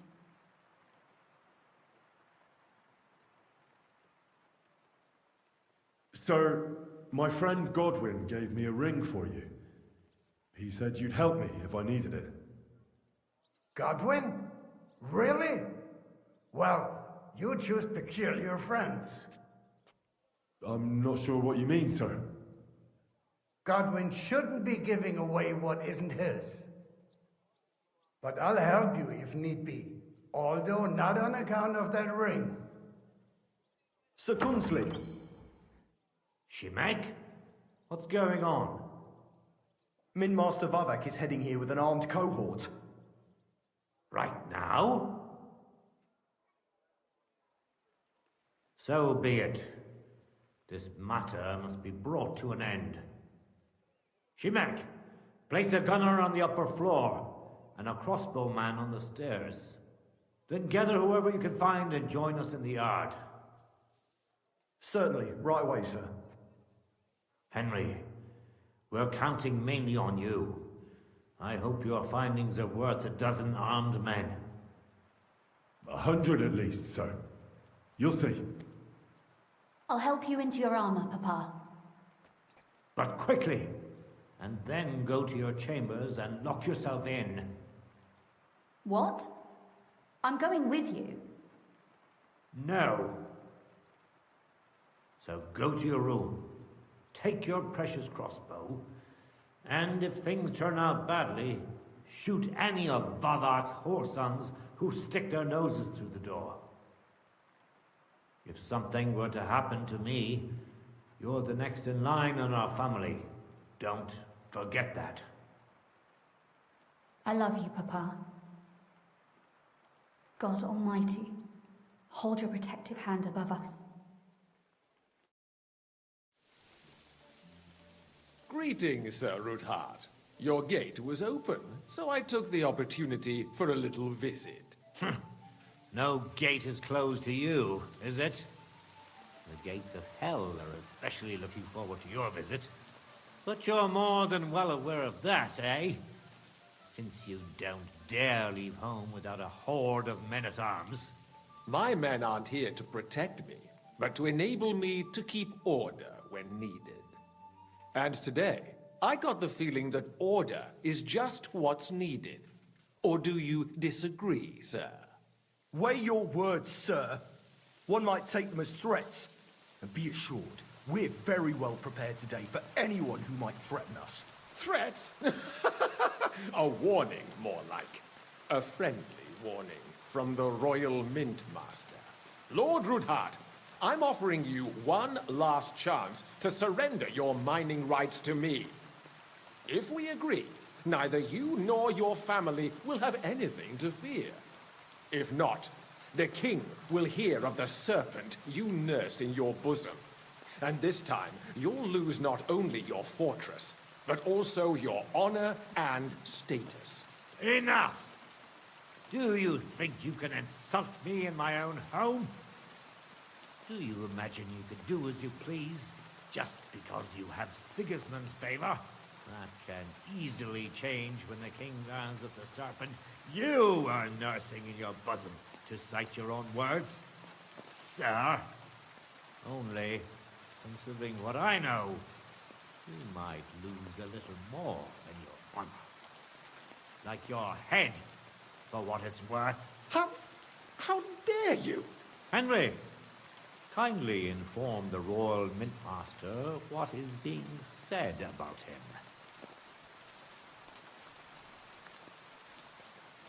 The word is you're in league with Buresh of Krakowitz and Foreman Fett. Together, you've been falsifying the mining records.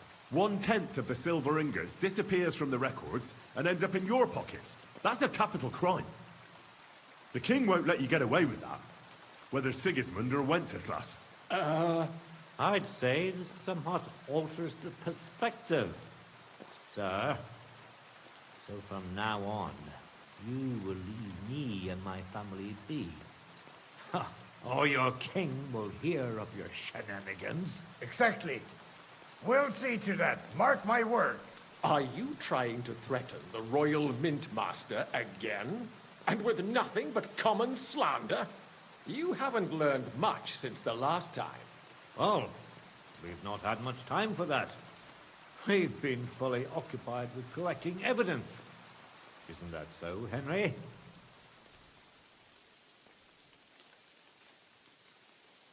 I know about your account ledgers and the ones from Buresh. The real ones, that prove how you carried out this fraud. You've made up those books. Or do you actually have them on you? Of course not. Do you think we're completely stupid? We've got copies here. The original books are safely stashed away out of your reach. Exactly.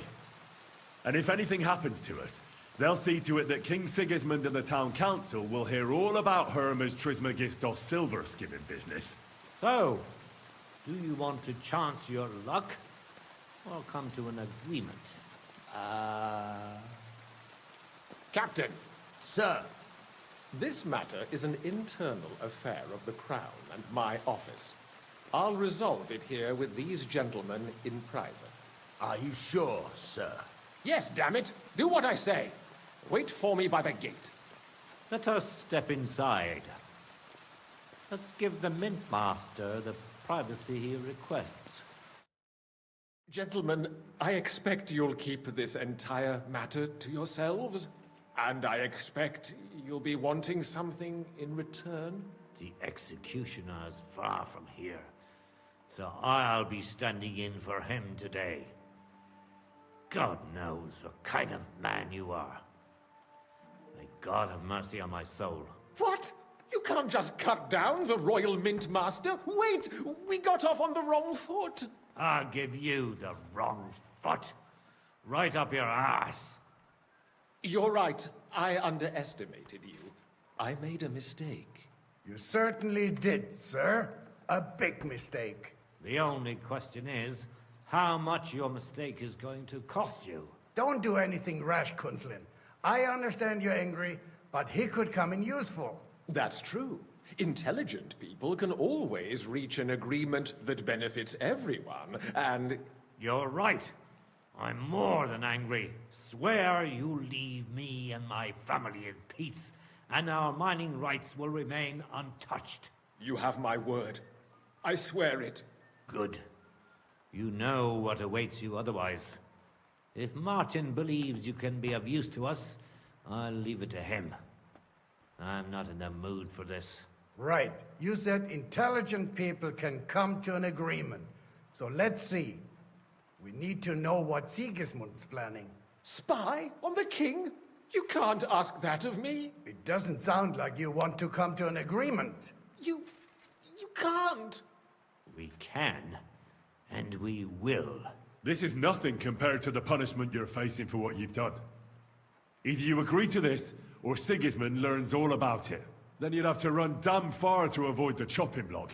Henry's right, so don't even think about double-crossing us. You've a lot more to lose than we do. And don't forget about your oath either. I understand. All right, I'll do as you ask. Excellent. And now get out of my house. Of course. I'll take my leave too, Kunslin. I've still got some affairs to deal with today. At least I can see our mint master out. I'm sure he'll be delighted to tell me many interesting things. God go with you, Martin. I hope we'll soon meet again in more pleasant circumstances. Ha ha! Now that was a good one. The mighty mint master strode in like a lion, and then crawled out like a whipped dog. Whew. I can breathe a lot easier now we've got rid of that bastard. At any rate, Henry, I'll take those incriminating books. I'll hide them in a safe place, just in case he gets any ideas. Good idea, sir. Here they are. Thanks, Henry. You did a fine job, and I'll never forget your help. Well, you can return the favor right away, sir. You promised to help me get into Malashov. I did, and I'll keep that promise. There's a secret passage leading out of Malashov, and you could avail of it in the opposite direction. A secret passage? That's a godsend. Von Bergov won't have an inkling. He won't. It's well hidden. We didn't even know about it ourselves for a long time. Until Rosa discovered it in the fortress one day. She can best explain to you how to find it. She should be in a room. It's up the stairs. You'll see the door on your left. All right, I'll ask her. Thank you very much, Sir Kunslin. Don't thank me yet. The worst of it is still ahead of you. Nobody will be expecting me. The passageway is an advantage that works on my side. Besides, I've got my spy coat on, which makes me hard to spot.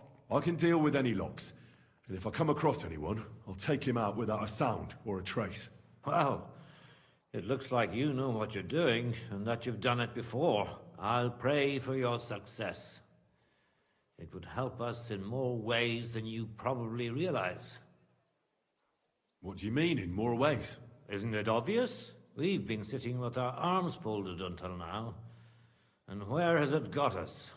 We look helpless, and it's difficult to find allies. But if you liberate Lord Capon, right from under von Bergov's nose, the word will spread like wildfire throughout the land, and von Bergov will look like a fool, and he'll lose a strong advantage in parleying. That would help convince some of those who are hesitant about joining us in the fight against Sigismund and the Praguers. You're right.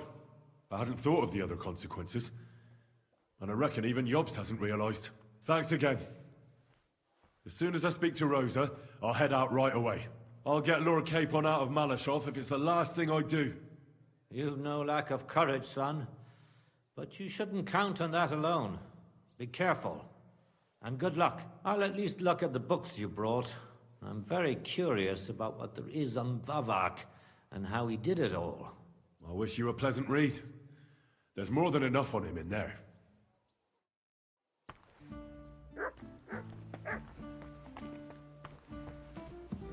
I've got a feeling you're looking for me, Henry. Your father sent me. So I can tell you how to get to our fortress. A task for the lowest lackey, wouldn't you say? Well, you don't need to answer that. Right, yeah. That's exactly why he sent me. What are you staring at? Do you think I was born yesterday? I was listening to you from the top of the stairs. So, this passage, it leads to the cellars, but the outside entrance is hidden underground in a forest, not far from the castle. You can find the exact place if you know where and how to look. Is it in a cave hidden behind a waterfall? Well, no. But it would be nice. Listen, nearby Malashov is a stud farm managed by Hashtal, an old friend of Papa's. We had a wayside shrine set up at the crossroads before the stud farm. A wayside shrine? How do you mean? Are you a Christian at all? Never mind. It's a big white column. You can't miss it. From the shrine, you should be able to see a group of boulders. Beyond them are the remains of an old chapel. You have to find it, and then there's a kind of... how can I describe it? A window. A gap you can look through. If it's still standing. I hope so too. Anyway, it should direct you towards some ruins. Go there. And now pay attention. Somewhere in those ruins is a stone cross. You have to find it and look where its top points to. If you go the way the cross is pointing, you'll find another one, and again follow the direction it's pointing in. That should lead you to a small clearing, marked by a cross in the rocks. You dig there, and you should get to the passageway. Shit, that's damn complicated. Of course it is. That's how I designed it. After all, you don't want any old idiot to find the secret passageway to your castle. True enough. But call me an idiot and explain it to me once more, please. Maybe in a while. But first we have to discuss something more important. Getting into the castle is the easy part. Don't forget, you have to get out too. You're right. Horses will be needed. For me and for Capon. That's exactly what I was thinking. Fortunately, I know how to arrange that. Stop off at the stud farm I told you about, and ask Hashtal for horses.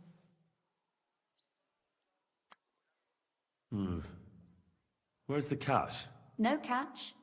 On the contrary, please tell Hashtal that Papa is still paying for masses for his dead father, as agreed years ago. And even if he's not too keen, tell him we'll pay him for the horses. You got it well figured out. Thanks. Don't know how I'd manage without you. You've done plenty to help, and now it's our turn. Papa said something like that, didn't he? You know, you might not be aware of it, but you saved us from a mountain of trouble. Papa would never admit it, but alone, we wouldn't be able to resist the Mint Master for long. You've earned the right to the gratitude and friendship of our house for all time. I'm glad I could help you and your father. The pleasure is ours, but tell me, would you do it if you didn't need our help in return? My lady, I'd help you any time. Truly? In that case, you certainly won't refuse my request for a little... service? But you mustn't breathe a word of it to anyone. Understand? I'm listening. I wanted to ask you, since you're going to be at Malashov, if you could bring me something from there. And what might that be? A book. It has great value to me, and I was starting to worry it would stay there forever. But if you're going there now... And what book is this that's so important? It's hard to explain to someone uninitiated in the mysteries of writing. What do you mean, uninitiated? I happen to know how to read. Really? Mea culpa. You are full of surprises. So if you do find the book, you'll be able to read it. Well, yeah. That's the way it goes with books. In that case, I'm not going to make it easy for you. If you'd like to know why it's so important to me, you'll have to find it first. Fear not, my lady. I'll gladly tear the entire fortress apart to find that book for you. Restraint, valiant knight. I value your determination, but this way would give yourself away immediately, and I'd remain without my book. Find it nice and quietly, then come back. Your wish is my command. It shouldn't be hard. The book is bound in scarlet leather and inlaid with gold. You won't find many like such there. And take this, so you don't get lost in the fortress. Thank you. It is quite possible you won't get back to Malashov again. So don't forget about me. And Henry, be careful.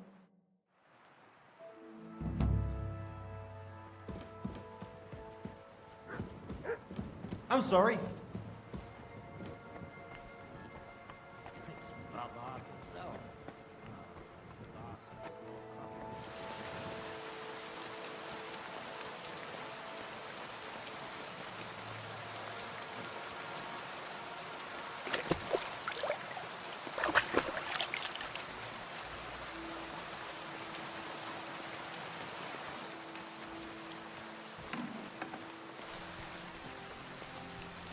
Heal. Hear him up.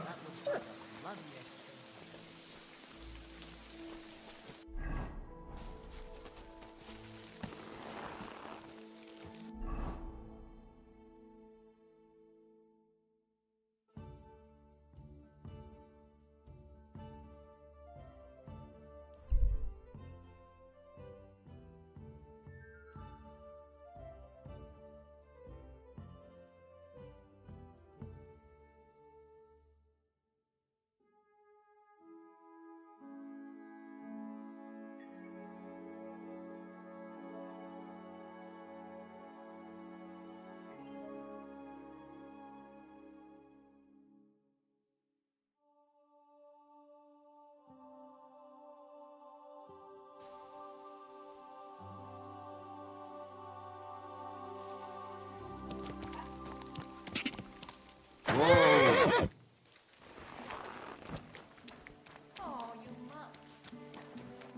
Good day to you.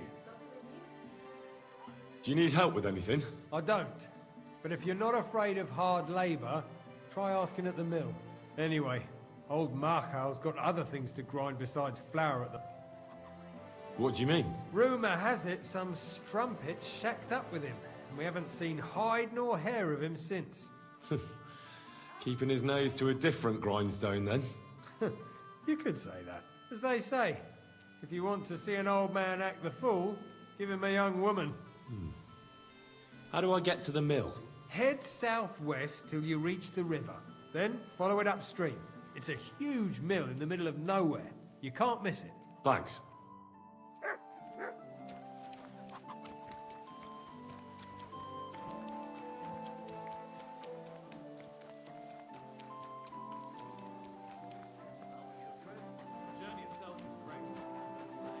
God bless you. What's going on? Nothing much. If you're... Take care, sir.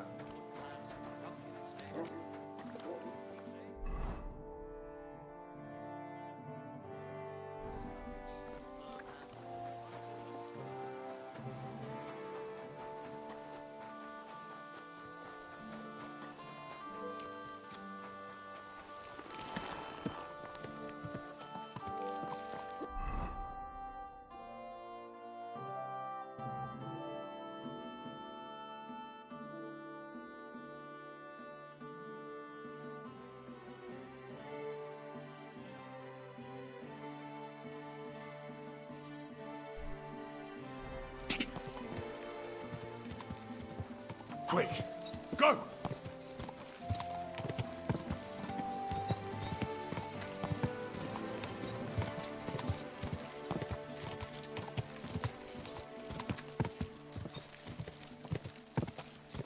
Ka!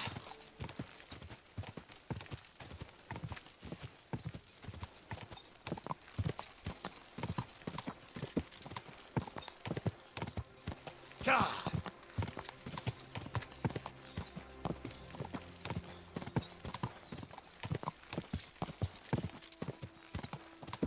Quick!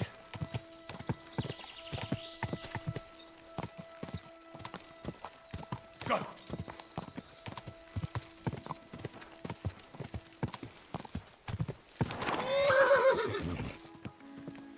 Go!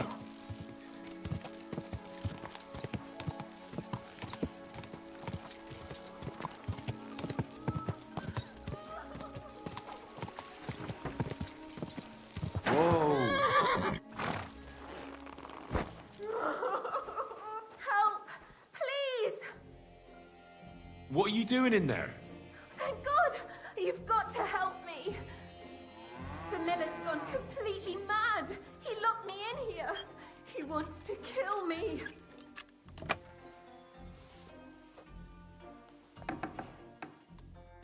Oh my God! Thank you! That lunatic said he was fetching an axe! You have to help me. Wait, slow down. Who are you? Can't you see? I'm from the mill. I'm the miller's wife. The miller, that old beast. He's always been nasty to me, but now he started beating me too. So I said I was leaving him. And he locked you up? He said the only place I'd be going would be 6 feet under. Damn, that's terrible. Please, talk to him. He'll listen to a proper man. I'm too scared of him. All right, I will. Where can I find him? There's a shed behind the mill with wood in it. He must have gone there to get the axe. Stay here. I'll go and look for him. Thank you. And be careful.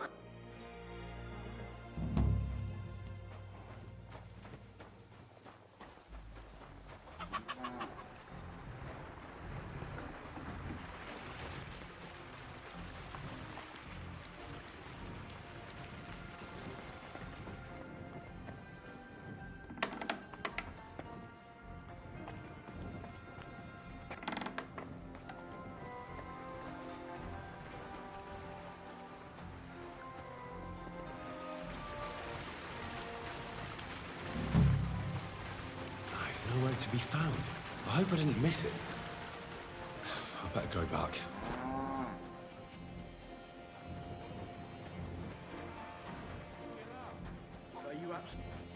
Hey! I reckon you're just who we're looking for. What are you doing here? I've come for the girl who's been locked up here. But now I see she's scarpered. What do you know about this? She said the miller here was beating her and wanted to kill her. You what? She was beside herself with fear. If I hadn't helped her, she'd have lost her mind by now. You idiot. That bitch was stealing from me. I locked her in there while I fetched the guard. Not so I could kill her. Well, that was easier than I expected. The wicked girl got away, and the young man here helped her to escape. So, either you pay for what she stole, or I'll personally clap you in the stocks. Hey, hold on. Wait. Do you mean to say that helping someone, out of ignorance, granted, but in good faith, is worthy of punishment? Well, I suppose... Good faith or not, it's your fault. Well, perhaps one day, when you yourself are in trouble, you'll need someone like me to come along and help you. I don't give a shit. She took all my money. Just wait a moment. Oh, come on. Don't tell me that little prick's talked you round. She used him, just as she used you. So she's going to get away with it, all because she knows how to twist fellas around her finger? Don't worry. I'll catch her. I know what she looks like. I'll ask around the village. Maybe someone's seen her. She can't have got far. The laddie is right. He only wanted to help. I can't arrest him for that. And what the hell am I supposed to do now? Stay here in case she shows up again. Kurva. As for you, you may have got off this time, but in future, think with your head and not your balls when you next see a pretty woman. Farewell. fucking bitch. A man treats her like his own. She repays him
Go!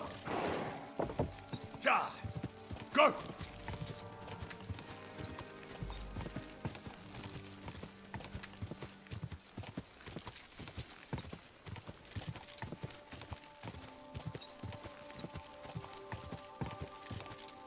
Ja!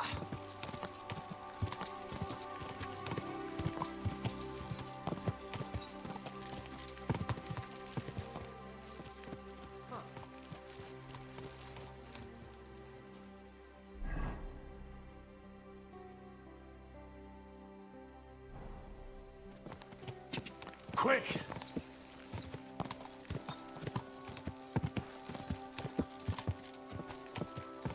Quick!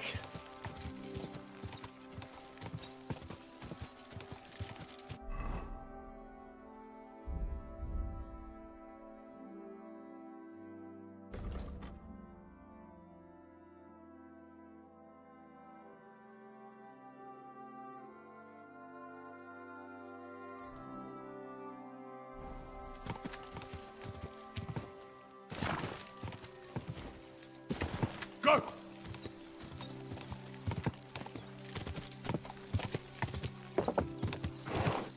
Ja!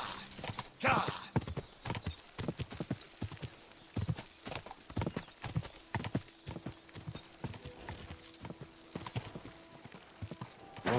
Go!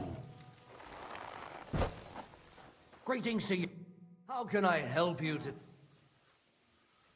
What's new here? Nothing much if you're looking for a job. What do you have for sale?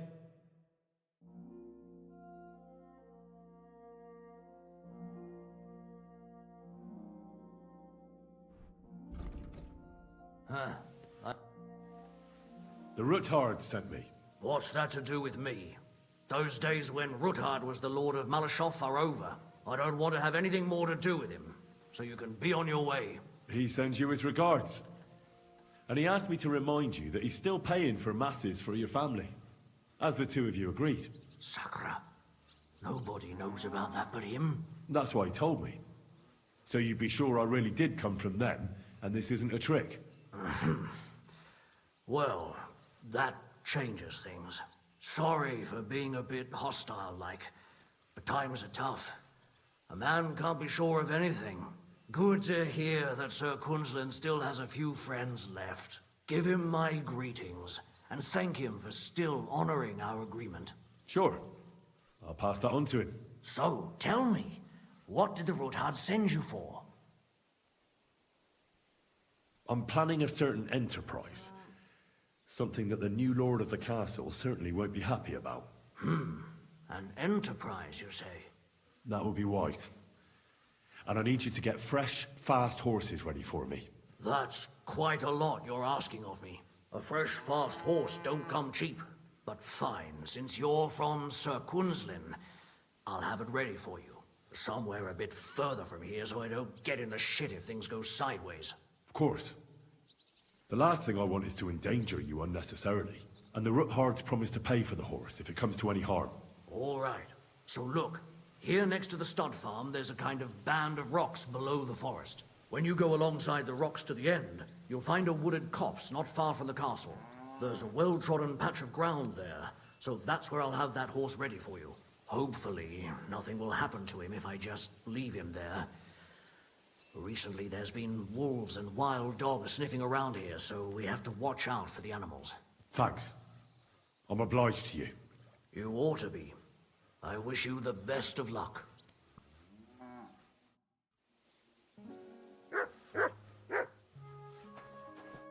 How can I help you? What's nothing if you do.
Someone's been pampering this.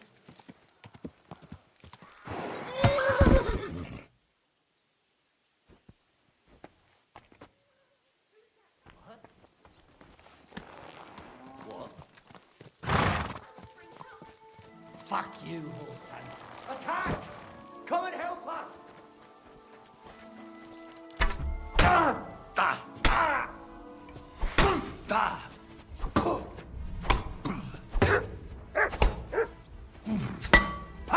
No chance.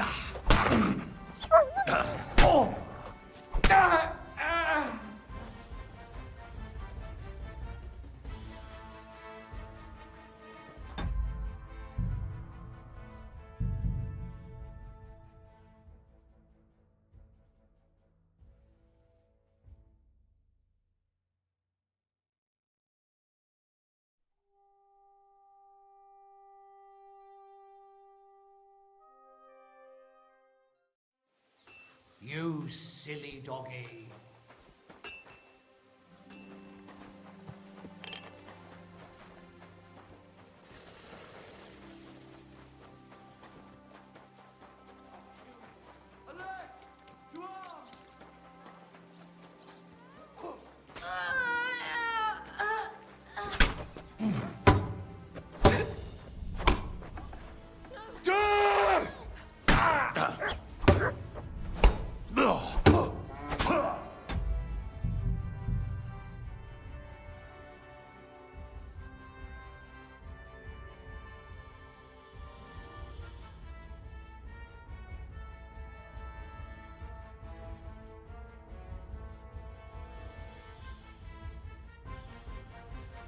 Good doggy. Good boy. Put it away. Are you trying to threaten me? Huh. Go to hell! Attack!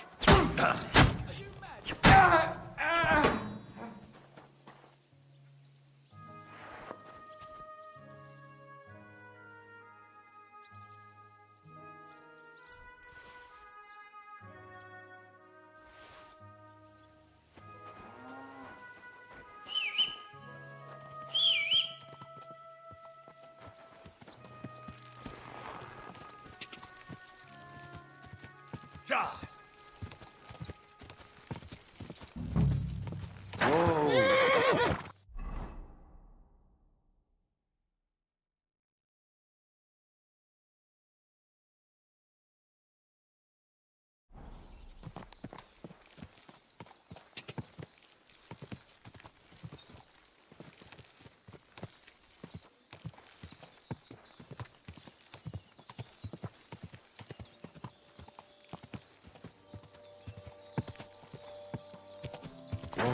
Whoa!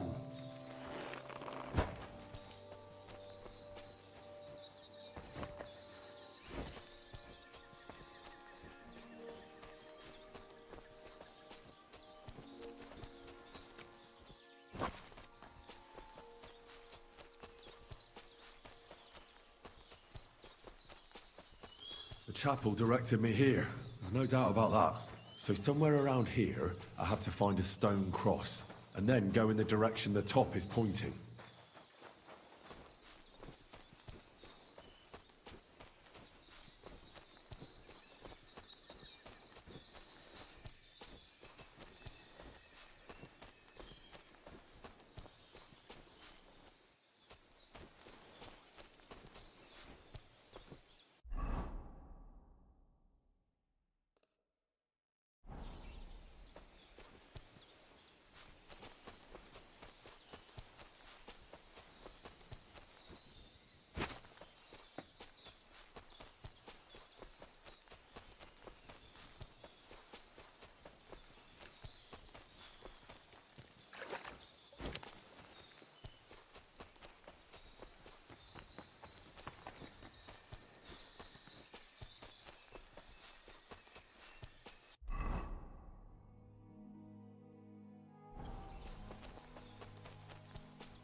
It's been here for a while, and they only took the best cuts, left the rest to rot.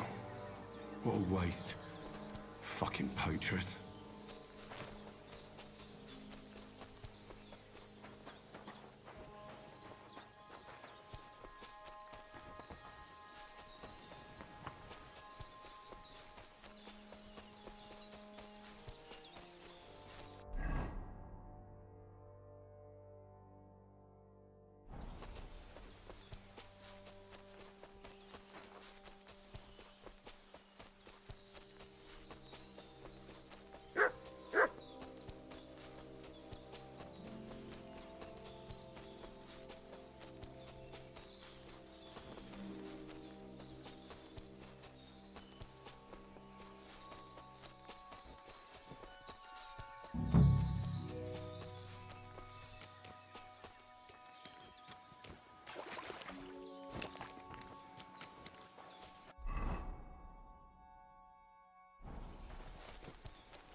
A cross in stone.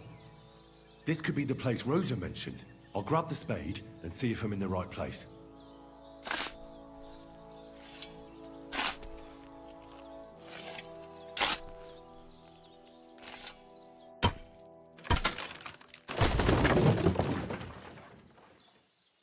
Ugh. A tough job, but it was worth it. The way to Malashov is clear. Now I get it. Those boards were supported by beams to hold the earth above, so there didn't have to be as much of it. Hidden and firm. Really smart. It's a good thing they did it that way too, so I didn't have to dig as much.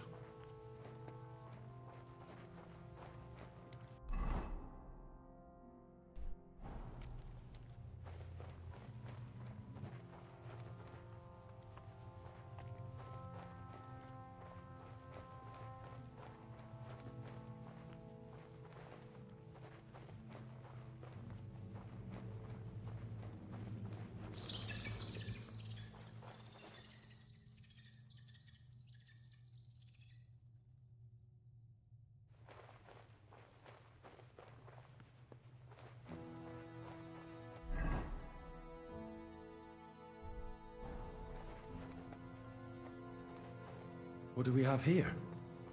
A ladder? In an escape, it'd be enough to pull it up, and that'd leave any pursuers stuck.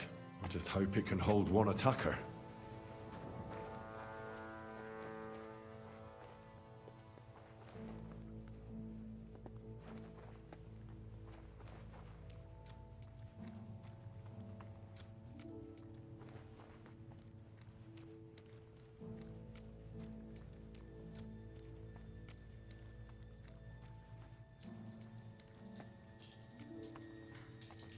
Damn it, that's cold.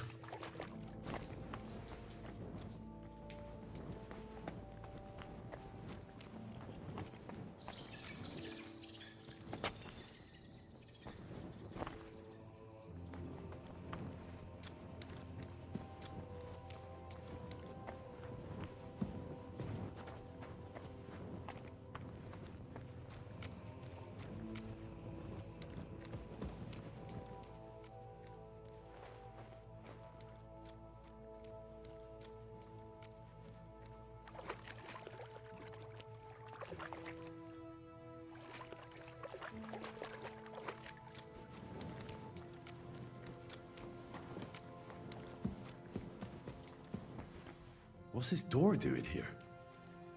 Could it be another of the Ruthard's tricks? But if this beam is dropped onto those cleats, no one would break through in a hurry.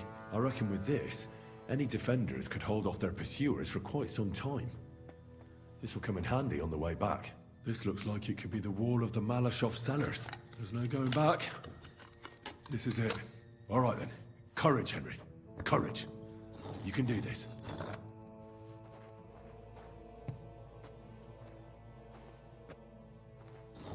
This is gonna take a while.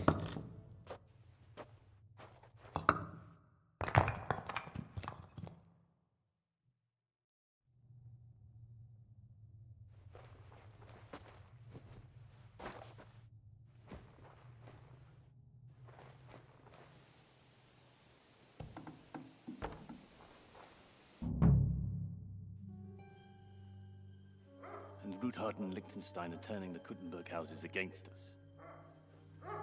Bavag will deal with Ruthard. But Liechtenstein is your concern. How come you haven't caught him yet? He's slippery as an eel. He's hiding somewhere in the Jewish quarter. I sent spies to track him down, but they never came back. Flush him out of that hole of his. For fuck's sake! Why such concern, Otto? Kuttenberg is ours. Sigismund has the reins firmly in his hands.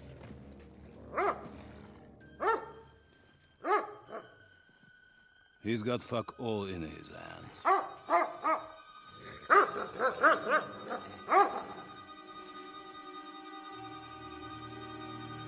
Sigismund thought at first he'd come to terms with his brother Wenceslas.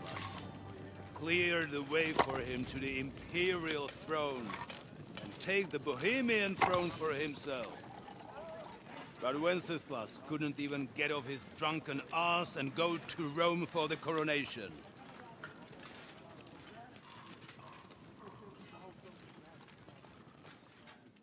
And now, the glorious Hungarian king has fallen for Jobst and his damned truce. He's been taken in by that treacherous turncoat. Jobst betrayed Wenceslas. Then Sigismund. And now us. He fooled all of us. But what can he really do against us, I'll tell you what. While pretending to parley, he incensed the Hungarian nobles against Sigismund. Surely Sigismund's army can deal with that inconvenience. Ha! He was paying his Cumans by letting them pillage Bohemia.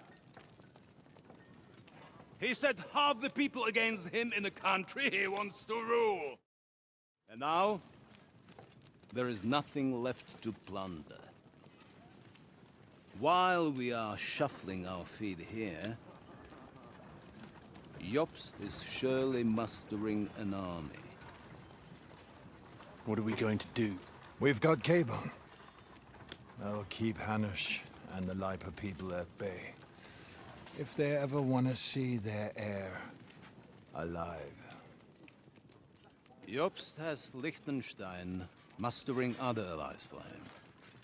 We get him in our grasp, and Jobst will be like a fish out of water in Bohemia. I'll drag him out of that Jewish den with my own two hands. Count on me, sir. The betrayers of Christ, hiding a betrayer. They are rich. All that's needed is a good pretext. The Kuttenbergers will be quite happy if their debts to those usurers happen to go up in smoke. Yeah. You're learning fast, young man. Keep the gate open. A horseman, sir! Hanush is out of the game. The Kuttenbergers are taken care of, and we'll catch Liechtenstein. You'll see, my friend.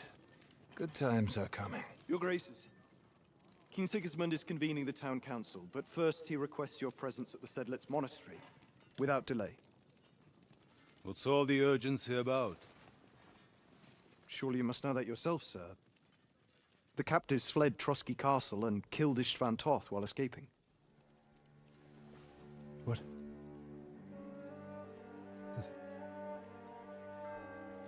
That's not possible.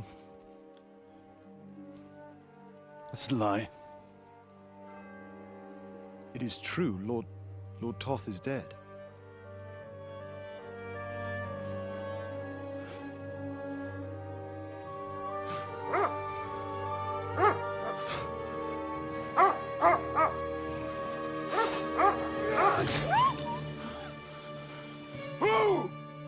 Who? Speak!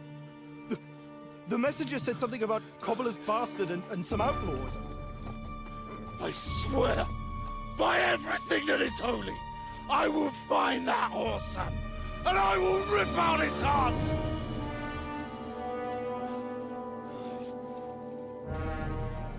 Jesus. What's with that boy? Sir Istvan was like a father to him. We better go. Bring the horses! Shame about that dog.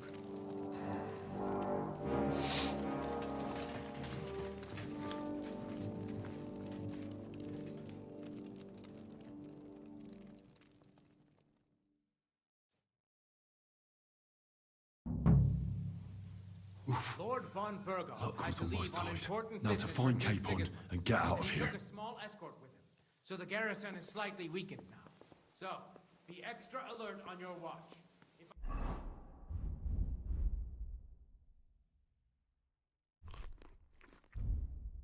I find anybody slacking off, they'll get to whip.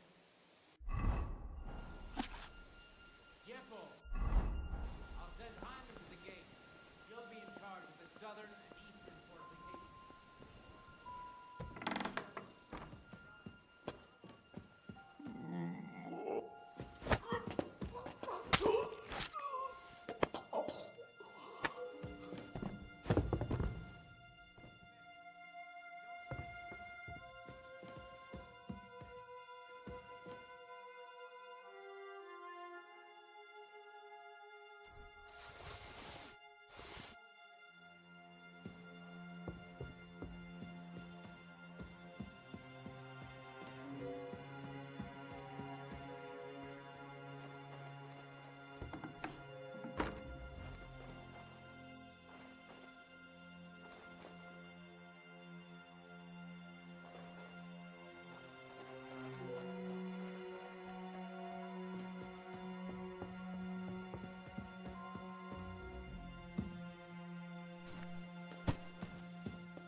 some third-rate daughter of some... Who could have done it?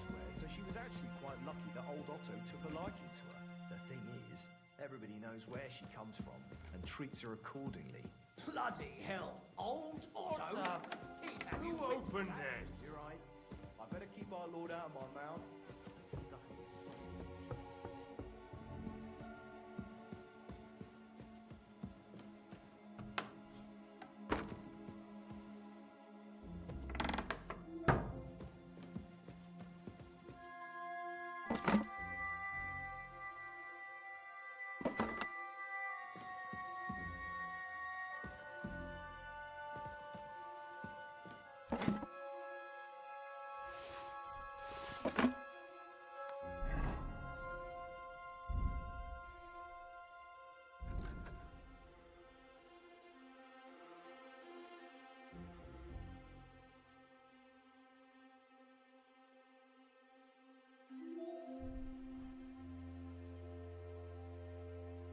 지금은 딱히 도움되는 게 없는 것 같네요.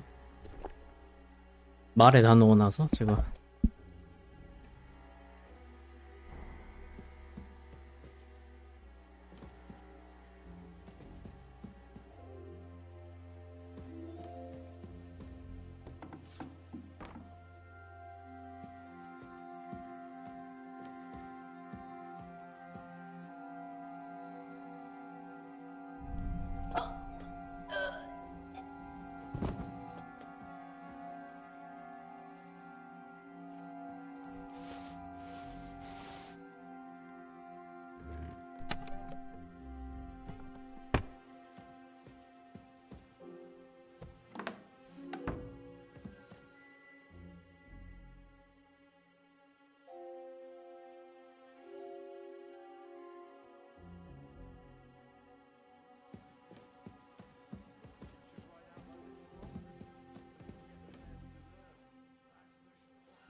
What is happening? Who are you? Quiet. If you make a peep, we're done for. Henry?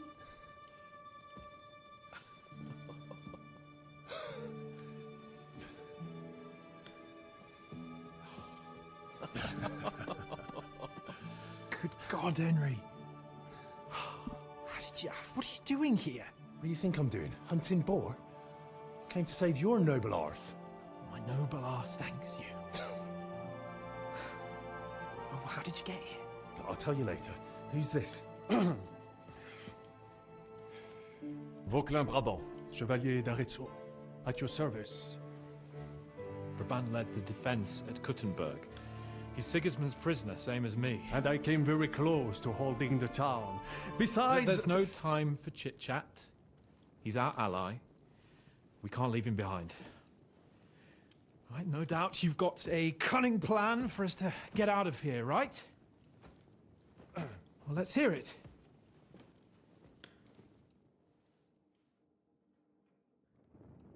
Of course I have a plan. Listen, I got to the fortress through a secret passageway that old Ruthard told me about. Von Bergov knows nothing about it.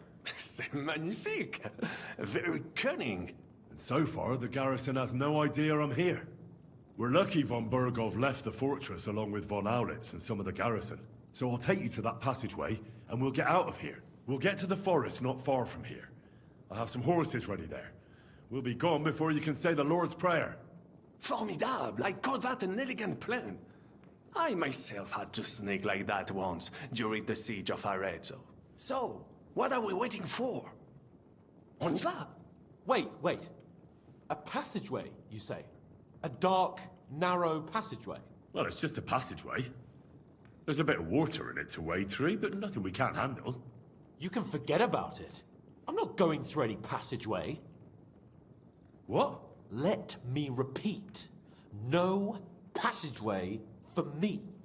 It's not the chivalrous way. It is not chivalrous, c'est vrai, but in our situation, it is more than delicious. Fuck chivalry now.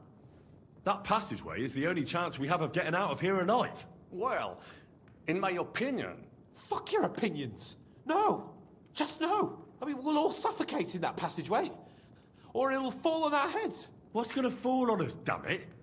If I got in that way, we can get out too. It's completely safe. So stop acting like a madman and let's go. I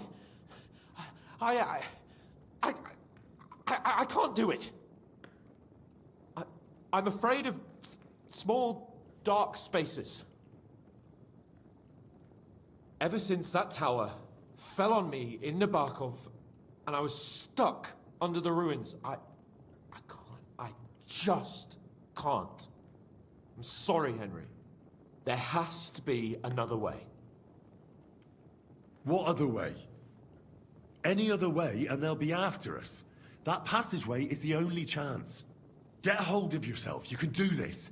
The bold Lord of Perkstein can't be put off by some hole in the ground. I'd like to, but it makes me wretched just thinking about it. The stench, the cramped space. It's impossible. I can't do it. Come on, Hans. No, I can't handle it. Fine. I'll give up. There's no time to argue. But what the hell are we gonna do now? What do I know? We could maybe break down the gate. Un moment. Henri, you said that Von Bergov left. Is that not so? Yes. And what about horses? Are there any horses left here? I think there's a couple, yeah. In the lower courtyard. Très bien. That will be enough. We just have to get to them. But I think we could get there stealthily. It is not far from the tower to the stables. Then you simply open the gate, et voila, we are gone! Just like I escaped when surrounded by that English dog John Oakwood. It may not be the best plan, it was not back then either. But we simply had no other choice. Time has passed, the fortress is quiet. I believe that most of the garrison has gone to sleep, which plays in our favor. That's a wonderful plan! No passageways! But we need some weapons. Exactement. To have a proper piece of steel in my hand again. Preferably Milanese, although I would be satisfied with something local.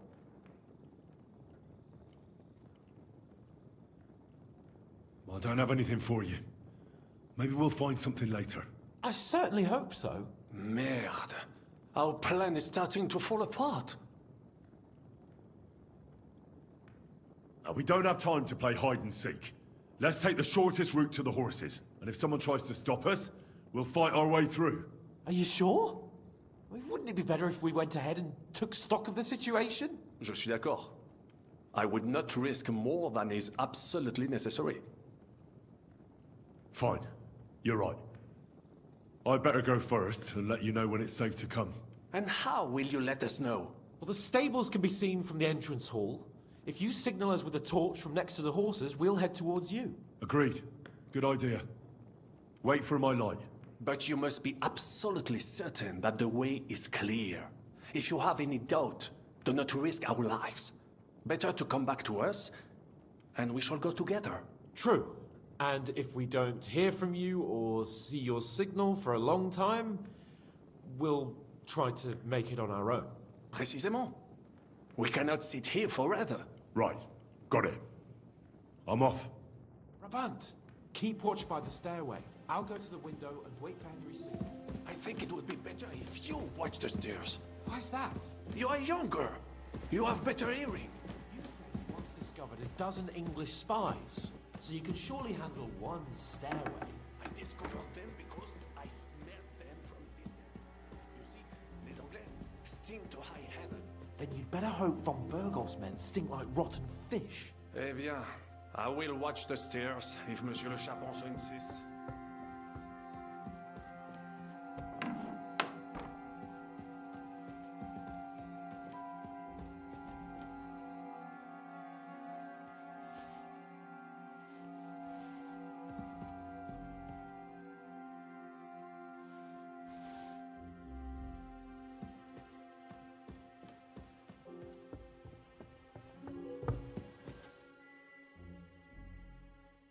I have some steel. Très bien, give it. Now I will show you. I have a weapon. Fine. Thanks, Henry.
resources are here.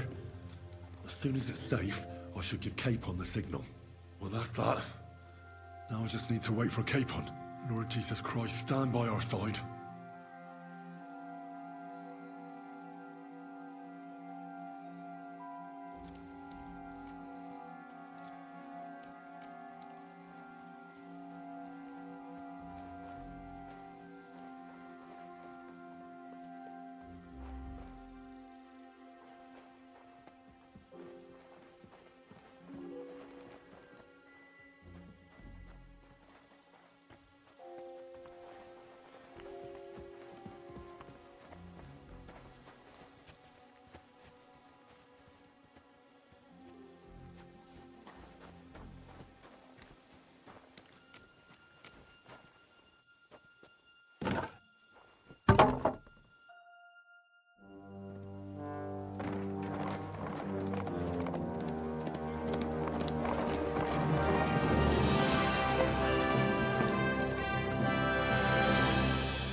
I must admit, mes amis, the last time I have had such a suspense was when I was rescuing the King of France.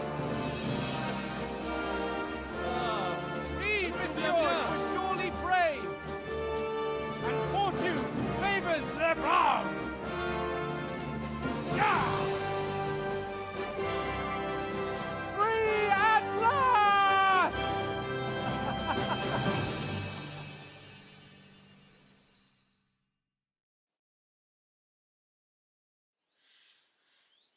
Thank you for coming for me, Henry. You're a great friend. The best I could wish for. After today, you may also count me among your friends. I, Vauquelin Brabant, chevalier, aventurier et voyageur. I'm at your service, mon brave Henri. And I have an excellent idea. In your honor, I shall name my new horse after you. Pleased to meet you, Sir Vacula. My name is Vauquelin. Vauquelin? Vauquelin. Vauquelin. Vauquelin...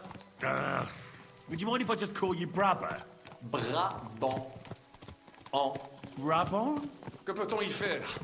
It will have to do. Do not concern yourself, mon ami. Clearly, you are not talented in the art of conversation. But at least you have courage and other skills. You carried out the entire operation truly brilliantly.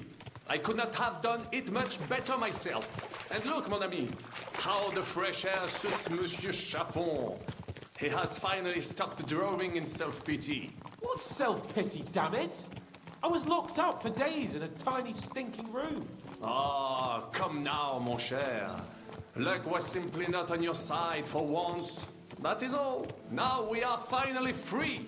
The time has come for grand deeds. I did not waste my time in captivity. I fought everything over diligently. Listen. Please, I'd prefer not to. What's your plan, Sir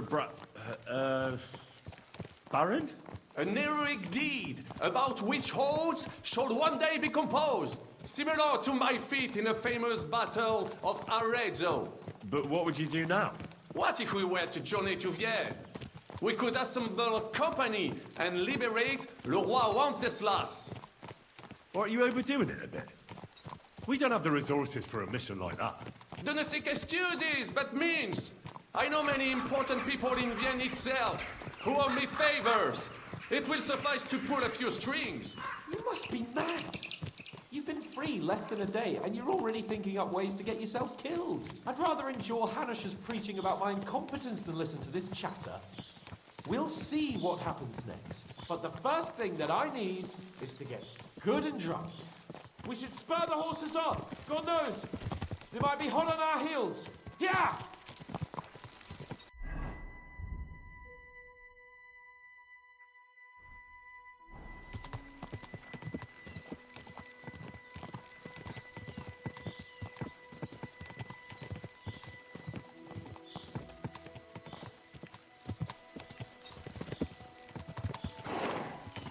Christ, wounds.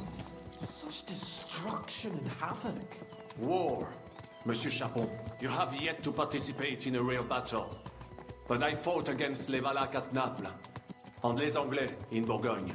And that is how war looks, whether in Italy or La Bohème. It is always the same.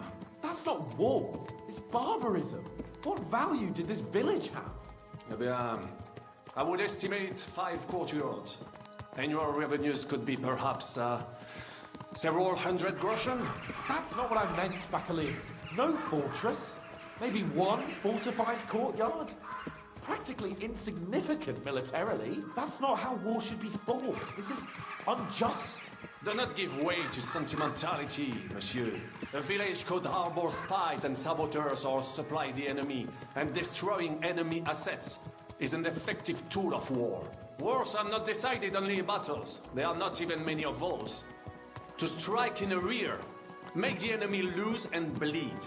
That is how most conflicts are fought. However, wait a year or two, the village will be settled. The population will increase again. That is how it always happens. But we're the nobility.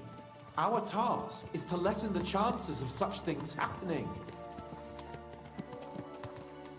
You're right, Hans.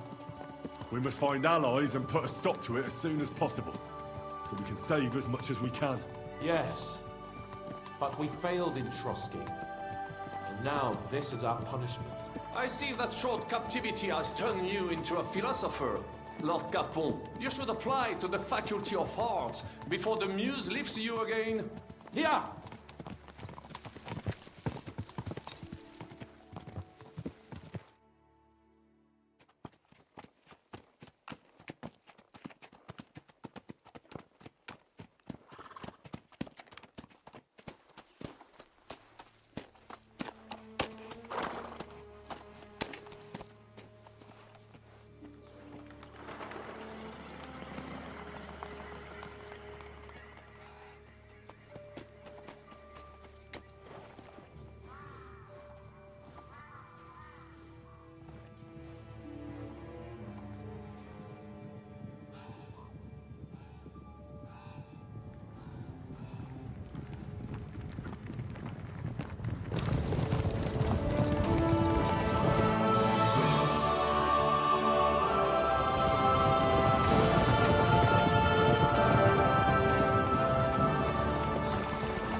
Of all the bandits in the whole wide world, we run into this pair of scoundrels.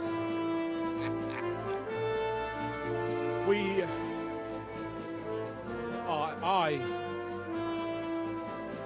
I fucked everything up. Oh, get up, lad. Everyone makes mistakes. Only a better man owns up to them.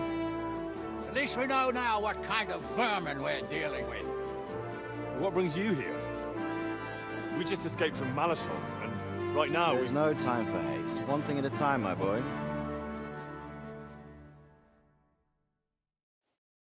Word reached Rat-Eye that you pair got yourselves into a nice mess.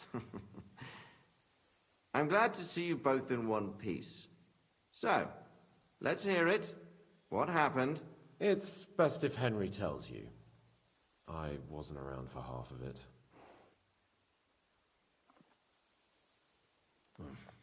No sooner had we spied Trotsky on the horizon than everything started to go to hell. We made camp by a pond with the intention of heading for the castle at first light. Only we were ambushed by bandits in the evening. They killed all our men and took everything they could carry, including the letter for von Berghoff. And how did you two manage to get out alive? Just by a stroke of good luck. We were both in a bad way. We might not have made it if a local herb woman hadn't taken care of us. Only after that, we couldn't get into the castle, though. We looked like a pair of beggars. And the bastards treated us as such. But you did get into Trotsky in the end, didn't you? Von Berghoff received us and heard us out. It seemed like he was on our side. We even helped him out several times. Until we found out he was just stringing us along. It all came out after we set out with von Burgov's men to deal with the bandits who were rampaging in his domain. The same ones who attacked us at the start. Only they ambushed us and took me and Henry captive for ransom. But it turned out these very outlaws are on our side. They're fighting for King Wenceslas on the orders of Sokol of Lamberg. Well, I'll be damned. So von Burgov has been the real enemy all this time. And Zizka is actually our ally. Zizka? Zizka? He's the captain of those outlaws. That name doesn't ring a bell. Well, I think you'll meet him soon enough. What impression did he make on you? He's some impoverished yeoman. But he's handy in a battle, and he helped us when we needed it. He made quite an impression on me, for one. I'll be happy to see him again. But if only it didn't have to be in Rabors. Why Rabors? Of all the places in the world. We're riding to a gathering of King Wenceslas's supporters. If fortune favors us, the future fate of the kingdom will be decided there. If we keep standing around here gabbing about it, it'll be decided without us. Patience, my friend. This pair have just returned from the clutches of the enemy. No doubt they have something to tell us. Like how in the devil did you manage to escape? I was helped by the Ruthard family, the former rulers of Malashov, in exchange for dealing with some trouble they had with Ulrich of Raditz. Ulrich Favak? But he's the mint master. Well, he won't be for long, if it comes to light that he's been putting his sticky fingers on the royal silver. It seems you've been pretty busy. But don't forget to say what you found out from von Burgov in Malashov. Sigismund has convened the city council. Markvart von Aulitz will be there with him, too. The word is, Sigismund is going to make an important announcement there. He picked a nice time for it. But at least he won't be sticking his nose into what's going on around. Can we go to Rabors with you? We could certainly use a drink, a bite to eat, and a comfortable bed. I wish I could say yes, son, but the city council assembly is a big opportunity. Young Lord Capon will go with us to Rabors, but you'll have to return to the city right away, and try to worm your way into the town hall. What? How can I get in there? I can't just walk in off the street. You've got the dirt on Favak, and you don't know how to use it? Just tell him either he gets you into the council chamber, or you get him on the gallows. It's worth a try, right? I hope that assembly really is important. If Sigismund is just going to announce an increase in taxes, there's not much point in my being there. Well, at least you can enjoy watching the long faces of the councillors when they hear it. And don't worry, I'll eat and drink in Rabors on your behalf. If I come back and find you there under lock and key again, I'll leave you to rot. Take it. I will go as well, and I will not let your friend out of my sight. Hans? Who's this? Vaclin Brabant, Chevalier d'Arezzo, at your service. He was a captive of Lord von Burgov's, like me.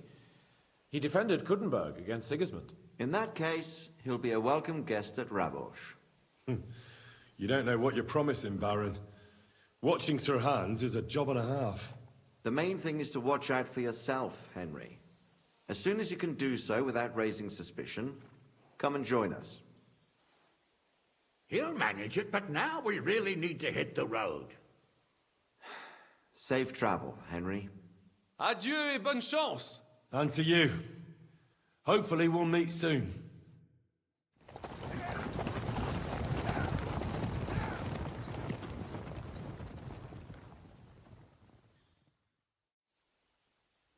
I ought to go and see Rosa when I'm in town. No doubt she'd like to know how it went with that book.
good horse.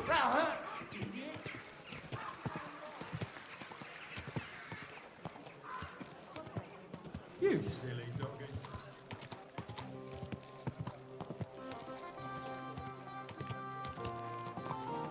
Ow!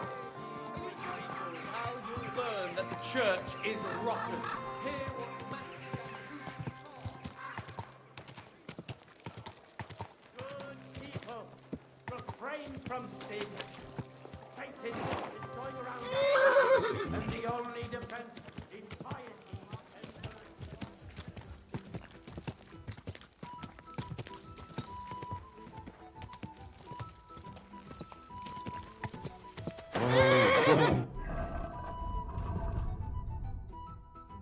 What you said to the Midnight, he left there looking like he'd met the Grim Reaper. May God be with you, mate.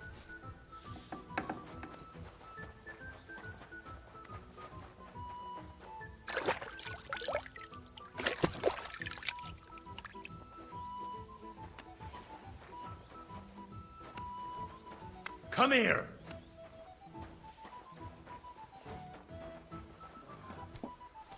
Here, Mutt!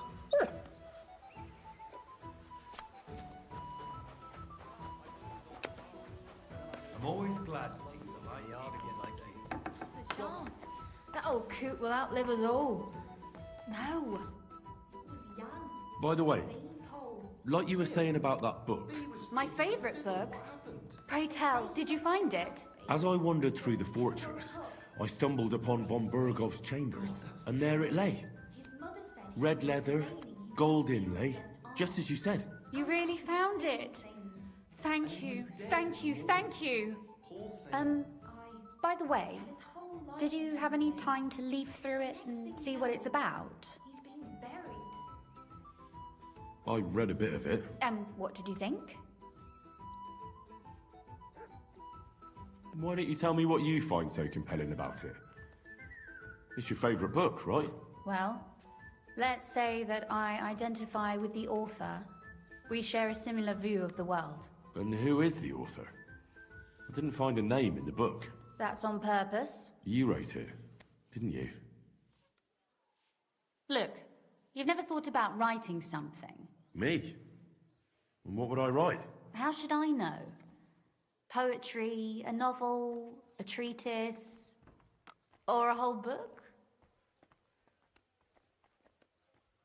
I've been through quite a bit, but I never thought of writing it down. Wouldn't you want to at least give it a try? I suppose I'm not quite sure where you're going with this.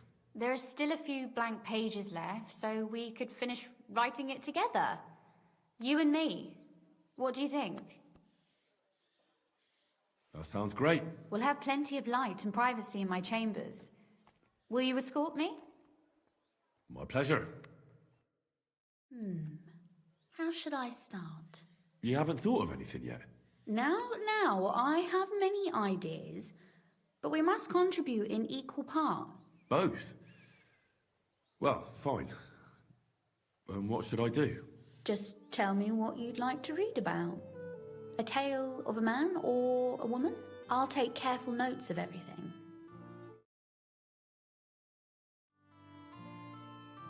Well, being a man myself, a man, I suppose. Why not?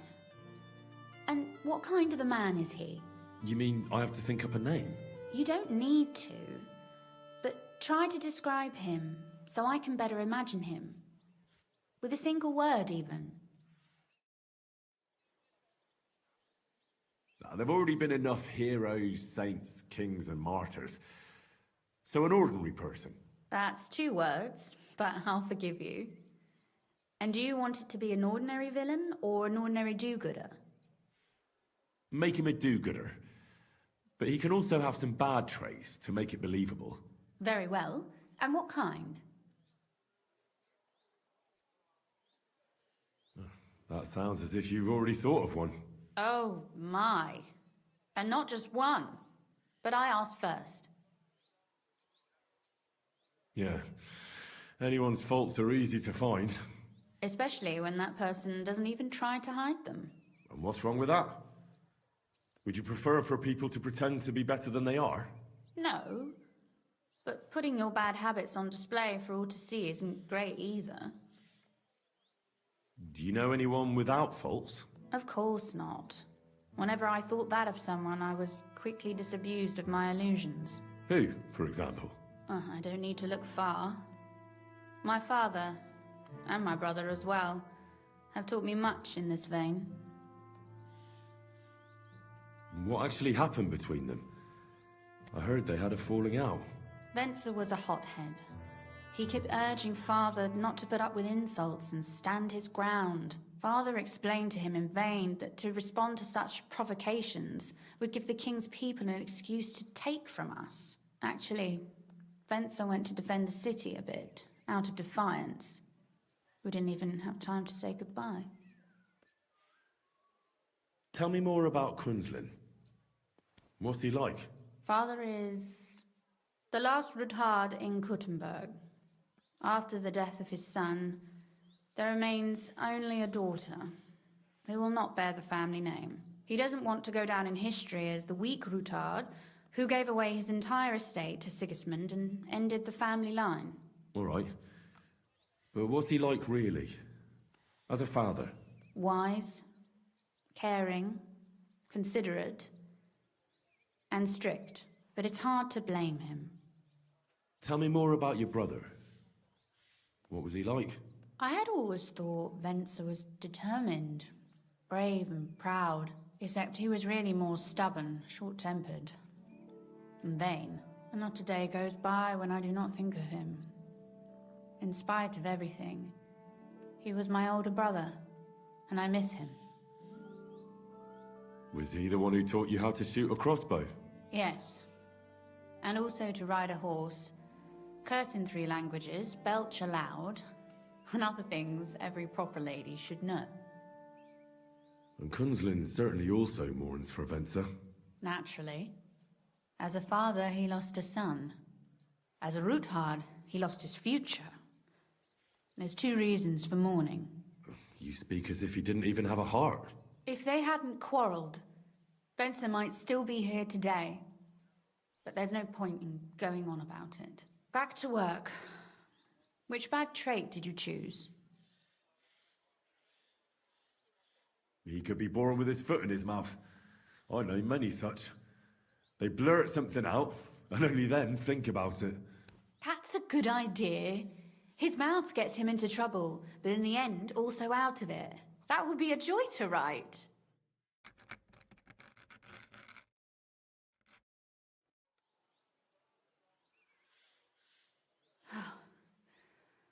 Well, just about finished.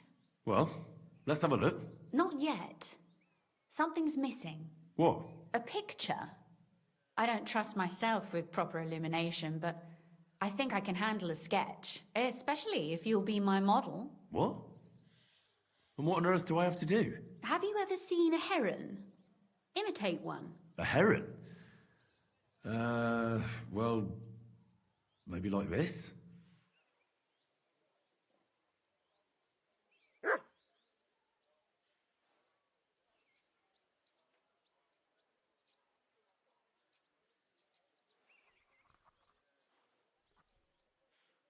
Well, now we're done.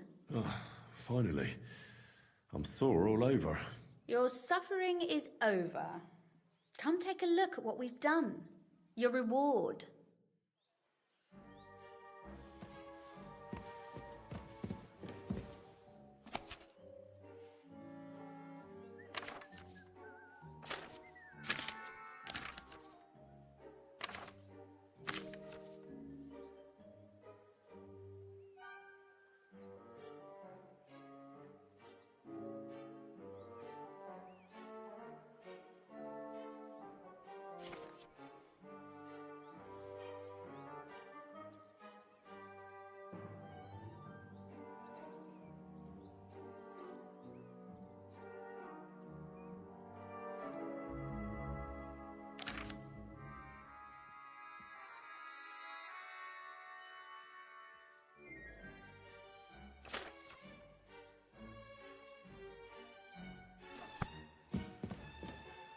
So what about that story of ours? That's nice. A bit didactic, but not to the point of boring moral bludgeoning. And that's the way it should be. Sermons for ordinary people work in a similar way. They entertain and encourage, with a few lessons added in between. You see, when I lead mass one of these days, I'll certainly think of you. And what about the sketch? For such a slapdash job, it's not bad, right? Oh, it's pretty, really. I don't think I've ever seen anything like that. I know I'm no master illuminator, but otherwise, I think we can be quite satisfied. And thank you for the help. I really enjoyed it. Well, so did I. I'd like to see you again sometime. Would you mind if I stop by? Please do. I'll be glad. It will certainly be enlightening for both of us.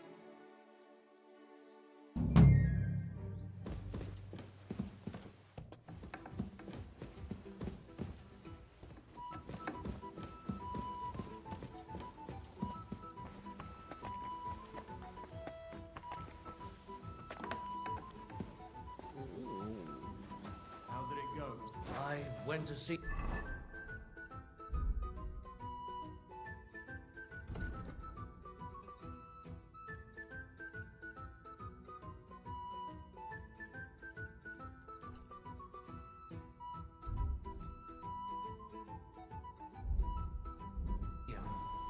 But he threw me out. And you're surprised? But it was just a simple...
Slowly.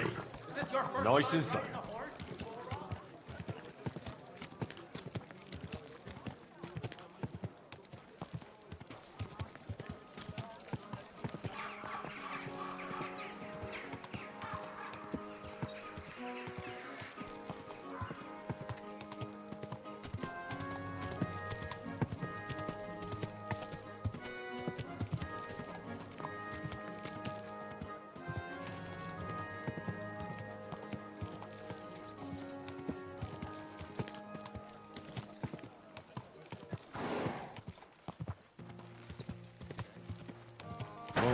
Whoa.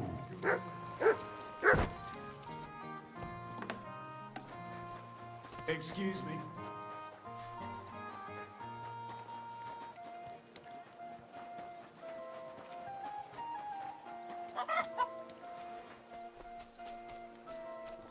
I'm going to see the Mint Master. Any fool could say that. I have an appointment with him. All right, go ahead then.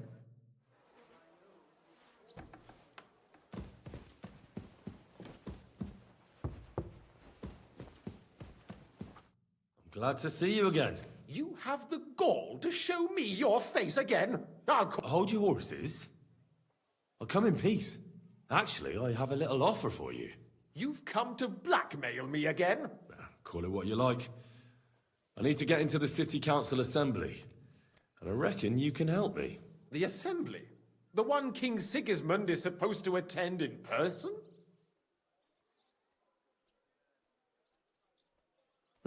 Surely you wouldn't deny me a chance to meet the king? Don't try that on me. This is connected with Ruthard, isn't it? And tell the truth. I want to know what Sigismund tells the council. I hear it'll be important. You want to spy? Do you know what you're risking? And what I'd be risking? Forget it. Have you forgotten I have you over a barrel? If you want to keep your position and your head on your shoulders, you better shape up. All right, all right. Maybe we can make a deal. If I get you into the council, you'll behave appropriately and you won't betray yourself, or especially me. And that will be the end of our business together.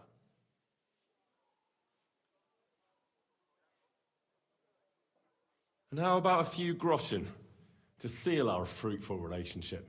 You're worse than a horse dealer. Have it your way, then. You can get into the council assembly relatively easily. My cook's son will be serving there. He's roughly around your age. Maybe he can be persuaded to let you stand in for him. Although, not everyone would want to give up an opportunity to serve the King of Hungary. Who's this boy? Franta's his name. Franta Cooldown. He's an idler and a boozer, but he's proved his worth as a waiter. Which reminds me, you'll need his letter of permission to serve in the council. Otherwise, you won't be let inside. What will I need to work as a waiter there? Fast feet and good manners. And the livery of a royal waiter. Excuse me? Or do you think you can serve the king in a torn shirt and muddy hose? Well, no. But I never heard about any livery before. Our usual waiter had a brand new livery made specially for meeting the king. Nope. Where can I find the cook's boy? He's supposed to pick up his new clothes at the market today. That is, if he's up and about after his boozing bout. I swear that fell... At the what? That German alehouse, the Iron Eagle. What would work on him? How can I persuade him to give me his job? Would you like me to give you a letter for him? I told you how to get to the assembly. Now do your part. I'll be going then. Just make sure we both come out of it alive.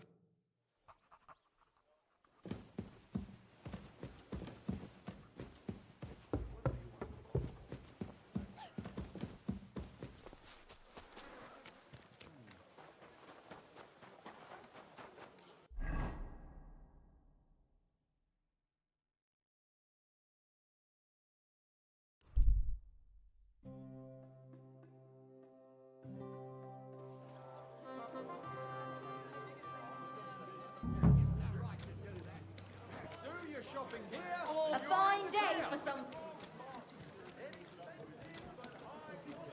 We've got enough to go around.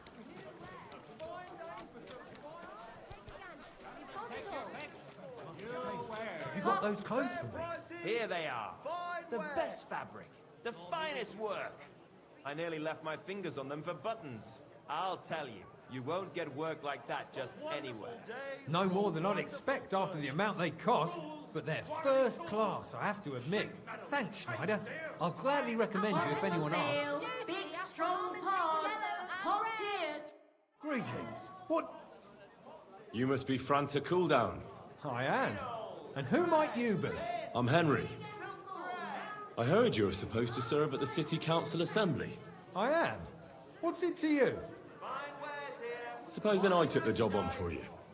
You can put your feet up, fill your belly, and I'll do all the work for you. Look here. It's not like I'm all that keen on it, but it's well paid.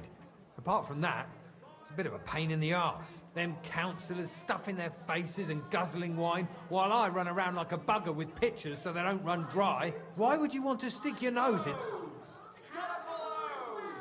I want to see the king in the... Why is that? I heard a lot about him. How he won lots of battles, how he's courageous... And as bad-tempered as the devil. He's got the councillors shitting themselves, fearing what's coming at this assembly. The more I think about it, the happier I am about not having to be there. To begin with, you'll need confirmation that you've worked as a waiter at the council and you're capable of serving even His Majesty. Look here. Do you have any idea what's expected of you? Can you tell different wines apart and that? Of course. Who do you take me for? All right. No need to get upset. Show the confirmation to the head butler. Tell him I sent you and think up some good excuse. Clear? That makes sense. And you'll need a waiter's livery. I had a brand new one made. Here it is. I look like a prick in it. Hopefully it'll sit better on you. The main thing is, don't lose it before the assembly. Thanks. I won't disgrace you, I promise. You better not. See you soon, my friend.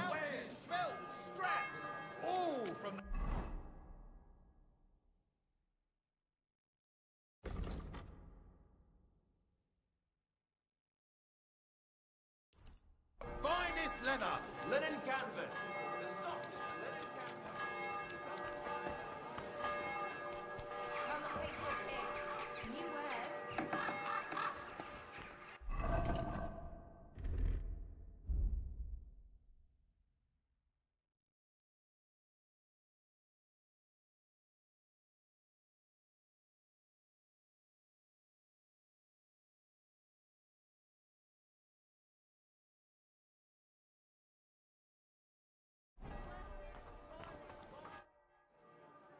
Franta Cooldown sent me. I'm to stand in for him at the council assembly. Franta's not coming? What's wrong with him? He got poisoned. Probably from food. He's writhing in agony.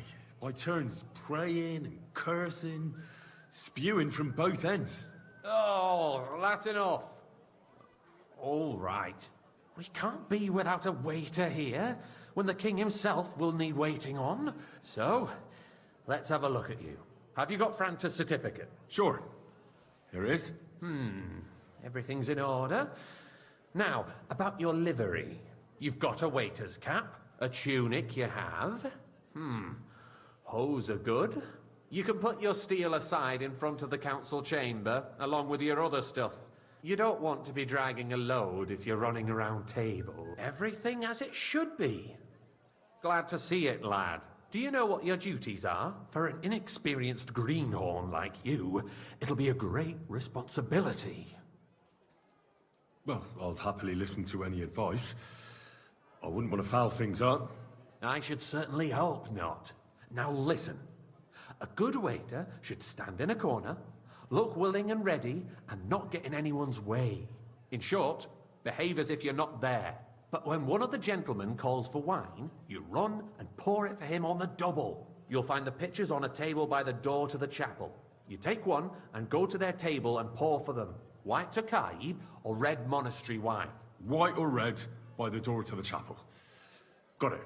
But for Councillor Adam of Zarzhitz, you must not pour at all. When he drinks, he disrupts and makes trouble. So the assembly has to be interrupted, or otherwise it never reaches an end. We can't allow that to happen in the presence of the king. All right. Sir Adam of Zarzhitz stays dry. And if the king himself wants wine, you pour for him with lowered eyes. Don't look at him. And the most important thing? To stay in the background and keep quiet until someone asks me something? Correct. The councillors have a lot to discuss, and they certainly don't need any interruptions. And in general, a good waiter has to be invisible, blind, and deaf. Oh? I thought I had to keep my ears pricked. Well, yes, but only to what anyone wants from you. No excuses, and provide everything that anyone wants from you. Understood? Absolutely. I'm a waiter, after all, not some street gossip monger. Correct. And if you manage not to botch it up, you can even rise on the social ladder. But you'll manage it, right? I know everything I need to. I can do it. Excellent. Put away your things here. It's easier to serve with a lighter load. You can wait in the cubbyhole for the servants.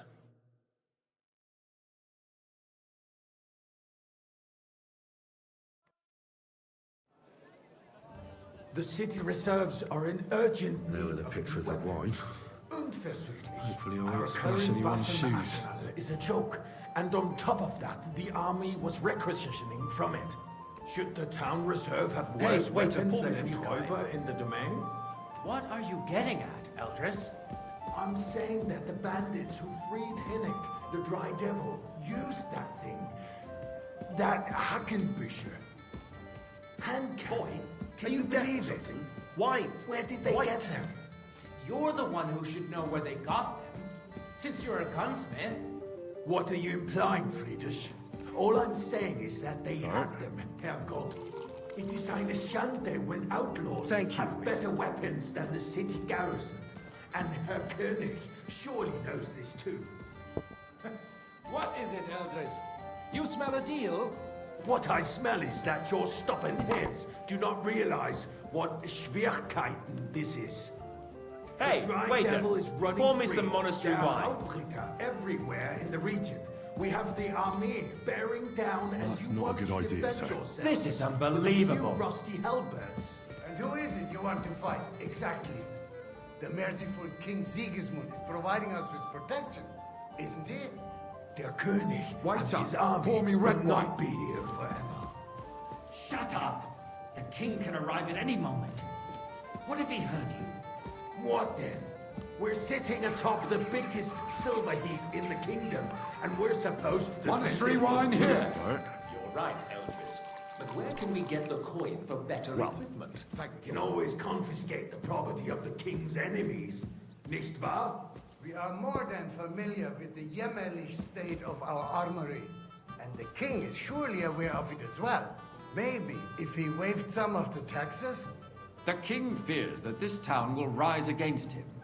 He'll take the arming of the city's militia as a preparation for war. So you suggest we just wait with arms crossed for the Raubritter to wreak havoc all around? We can always ask the king to bring order to the realm with his army. But then the Dörfler will rise up. I'm afraid I see no solution of the current situation. We shall wait and see what His Majesty thinks about the matter. Maybe we can change his mind. Vielleicht? I'd like to report to the Honorable Council on the cleanliness of the city and the state of the public baths. You mean baths or brothels? Hey, waiter, pour me some monastery wine. Sorry, sir. So, Orders from the above. cleanliness This of the is city is unbelievable. not what it should be. The current baths in the city fall far short of covering all the citizens' needs. You're right. We do have the new bath and hot brink. And Adam's old ones. More wine, But I Master hear the Bailiff. hot brink I have baths are enough more of a wine. pigsty. I need something from you. There is an item in my study that I confiscated from a female thief. She thought she could wriggle out of it by telling me who the item belongs to. And what is it? A silver goblet. She sneaked into Sir Ulrich's house and stole it. No one's noticed the theft yet. But if Ulrich finds out, he'll turn the city upside down to find the culprit. Go and get it. And don't you make a mess there, understand? Where can I find this goblet? Use your eyes and come right back with it, understood? Or baths? Surely not. The need for cleanliness and citizens' health should not be underestimated. Nor overestimated. If someone needs to walk to the river, just a few steps from the city walls. Certainly. And they can get leeches there for free as well. Whose silver And might while this he's be? there, a man can shave and take a... you-know-what. So what? Going to the baths is neither a civic duty nor a right. Have you forgotten the blood? So, did you... A great many people... I did, Master Bailiff. Not so loud. And now go back to your job. The Black Death had nothing to do with the baths, unless the Lord wishes to punish the wickedness that's going on in there. Keeping the city clean is important, but we don't have money to spare. Arguing about who is going to wash where and how is a waste of time. I got word that Rutard has pulled off another deed. That's nothing unusual. That old weasel will never accept that the city isn't run his way. At least until His I fancy Majesty some honours Tokai. us with his visit. Refill, boy. And as we know, Gunslin absolutely hates him. He can hate all he wants, as long as he does no damage. Ulrich, what have you got to say about it? Sorry? Well, I'm not sure what you're implying. Well, I'm speaking about the Rutard incident. You were there, weren't you? Oh, that. Just a small misunderstanding. We've sorted it out and everything's settled. Boy, my full ears cup must of be monastery deceiving wine. me. Are you defending Rutard? Besides, if his men attacked yours, as I've heard, then we have a good reason to punish him. What happened there? Leave nothing out. I don't like Rutard, true, but in this case, Thank you, it waiter. really was nothing. Everyone in the city gossiped about it. I heard there were several dead. Did you? That's grossly exaggerated. I don't think Rutard will cause You any there, trouble. lad. He is A cup of sensible bread. enough not to draw attention to skip one. himself while the king is here. That's true. Because if we don't do something about him, the king himself will put an end to him, and soon. Well, unless he puts an end to us first. God knows what he wants to tell us. If nothing happened, there's no point in dwelling on it. Let's move on. Things have got out of order in the town. Some adventurers decided to take the law into their own hands and restore the tradition of duels. It's not only barbaric, but also illegal. I could understand it with mercenaries, students, and other scum of all kinds, but city councillors? Be specific, Forsooker. Are you Waiter, blaming one of us? get me white! Ah, and look who spoke first. First of all, it wasn't a duel. It was supposed to Sorry? be an honorable combat. And I didn't even take part in it. And that's the only reason you're still here on the council and not in the pillory. If you want to blame somebody, you should point the finger at the youngster here who's... Excuse me? I don't want to see you again. Never mind. I suspect the gentleman from the city's sword-fighting school brought this custom Everything in to order? us. Not It's quite. now run by the But I think you German might be able to men. help me. What can I help you with, sir? I left my gloves in the chapel. I took them off to pray, but then I rushed here and forgot to take them. I can't just get up and walk out now. All right. I'll get them. And Newark, while you're at it, count how many figures on the mural have wings. Because I'm bored. There are more pressing matters to deal with. More pressing than the open contempt of the whole town garrison. The That was guards, easy enough, apparently and he wanted me to setting count their the own winged way, figures. will soon be the laughing stock of the whole town. You can rest assured the whole town is already laughing at us all day long. So what if they have one more reason? So, let... Found your gloves, sir. Really? And did you count those winged... I counted 24. And you counted correct. So you can have a bit of fun in the evening too. If I threw out everyone who complains over a beer, I'd soon be out of customers. Ah, to hell with it. We'll never get anywhere like this. Why waste our time? Since years, the eternal dispute over the cathedrals. The building of the church is dragging on, and in the meantime, they are calling diocesan pilgrimages to settlers, right under our noses. It's just a village with a monastery, and they are going to make a royal mining city. Why can't we build faster? Hire more craftsmen, start with night shifts. Haven't you noticed there's a war going on? Are the experts from far off supposed to work the city under siege? Pour me some monastery wine. Besides, I get the feeling there's something other than the welfare of the city behind your complaints. Oh, you do? Do you? And what would that be? Like, for instance... Monastery wine. Here. So what if I would? Hold your horses, gentlemen. That space in the side nave is mine. Have we met? Then hell freezes over, my friend. Your place is at least 2 steps behind mine. A swordsmith I have a dares to feeling insult I've me? spoken with you before, too. I think not. Or with someone who Excuse looks me? a hell of a lot You like wanted to buy yourself an altar in the cathedral, just like you bought yourself a seat in this council. How dare you? I acquired my seat for the services our guild provided and still provides to the crown. Well, I hope you're not supplying equipment to the army. If that's all they have, They would be defeated by that bunch of ne'er-do-wells from the alehouse or Brink. What ne'er-do-wells? Those wrestlers of theirs, of course. People from the whole Waiter, town go to watch them pour me brawl. red wine. Oh, this is news to me. Because it has all been sorted out. Not long ago, the guards raided and threw them all out. Ah, yes, I had forgotten. So? What do we have to discuss next? It's you? I see you've come up in the world. From a bathhouse boy to a waiter. You'll go a long way. It was a lot more fun in the bathhouse. You're a merry soul, lad. I like that.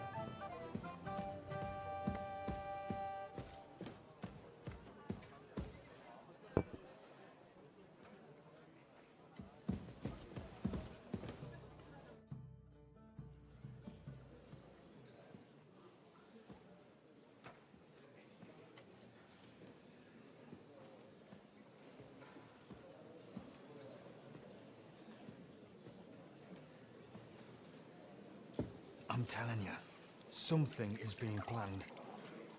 Oh, I doubt it. No one's gonna tackle Rootard.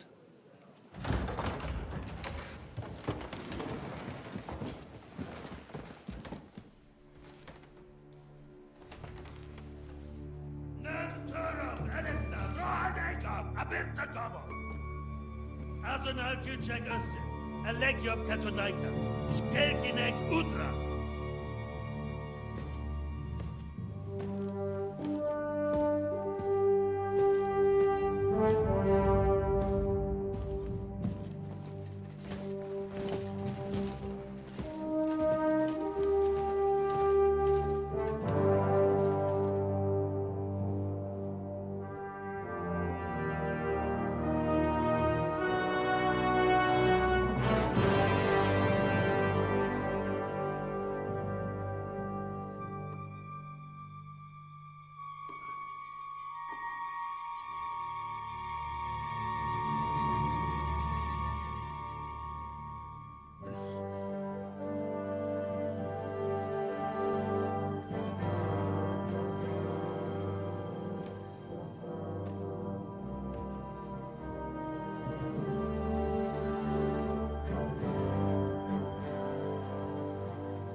You have nothing to fear.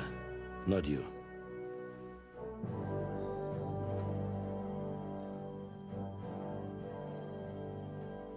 Unlike this band of fools!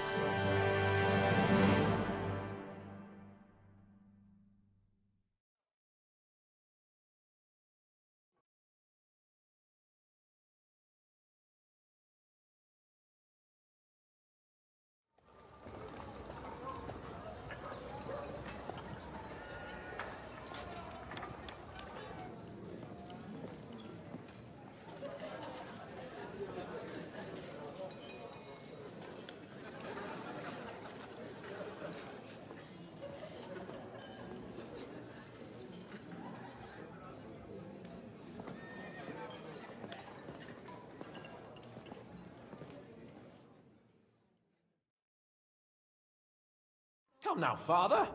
Put a little life into your dying. Seen more cheerful priests at funerals. I'd rather be at one than here. I hoped I'd never see this fortress again in my life. Unpleasant memories? You have no idea. I didn't part ways with my father on entirely good terms. 20 years ago. And now you're 2 decades older and wiser. At your Ujit's parish, you spread the word of God to your flock, and you saved my neck and Henry's too. I'd say your father should be proud of you. None of that matters a damn to him. Who knows? Maybe that 20 years has changed a thing or two. You know what? Let's drop the subject. Do you know any of the guests here? Most of them I'm seeing for the first time in my life. It's a pretty varied company. We've had bandits, nobles, burghers, a priest, and even a rabbi coming together here. It's like the start of some joke. Wait a moment. Rabbi, you say? The Kuttenberg rabbi? Yeah. He came with a retinue. But for now, they're keeping mostly to themselves. Maybe you should go and welcome some of them. After all, this used to be your home. And you're a spiritual man too, so you should have something in common. I wouldn't be too sure. But I suppose I can try. Who's that French fellow you brought here from Malashov? The great Baron Brabant. Been everywhere, knows everything, and has the keys to half the kingdom. He's got more fairy tales than my old nanny. Can he be trusted? He's a blabbermouth, but a harmless one. Besides, he defended Kuttenberg, and you know how that went. If he were on Sigismund's side, he'd hardly have been locked up with me. How does it feel to breathe free air again? What can I say? You can never truly appreciate freedom until someone locks you up for a while. Or until you become a priest. No fear of that in my case. I intend to enjoy life to the full. Wine, women, and song. What do you plan to do now you're a free man again? What do you think? Get drunk, woo one of the local wenches, and wake up in the morning with no hose and a head like a church bell. Have you perchance forgotten we're supposed to be deciding the future of the kingdom here? I'll leave that to the older and wiser. And duller. Dear me. I'd rather creep off into some corner with a full wineskin. But I suppose I'll have to introduce myself to the rest of the guests, eh? Indeed you should. After all, you are one of the lords of Rabosh. Oh, don't start with that. I'd like to steer clear of the old man as long as I can. In that case, you should sound out Radzig and Hanush and find out what they're actually planning.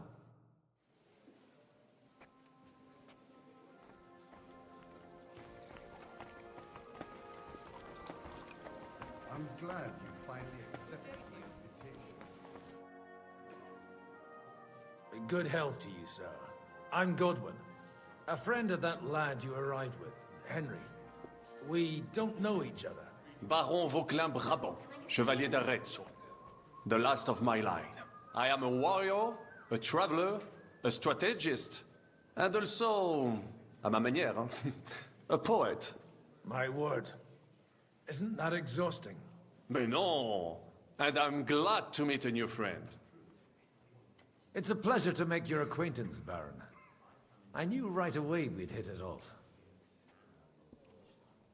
How did you end up imprisoned in Malashov? Ah, c'est une histoire compliquée.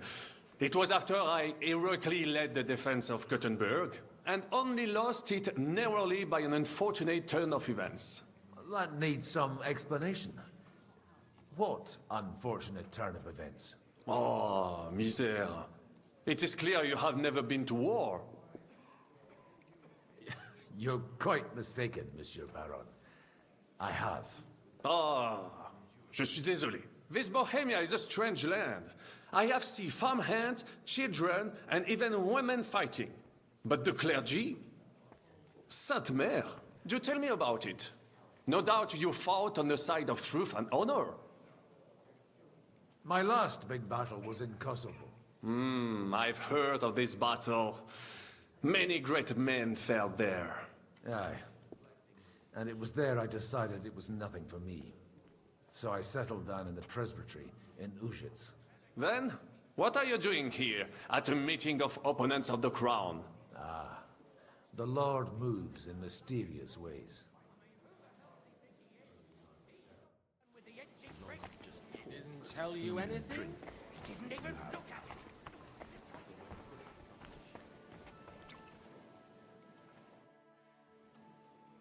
Such rare guests.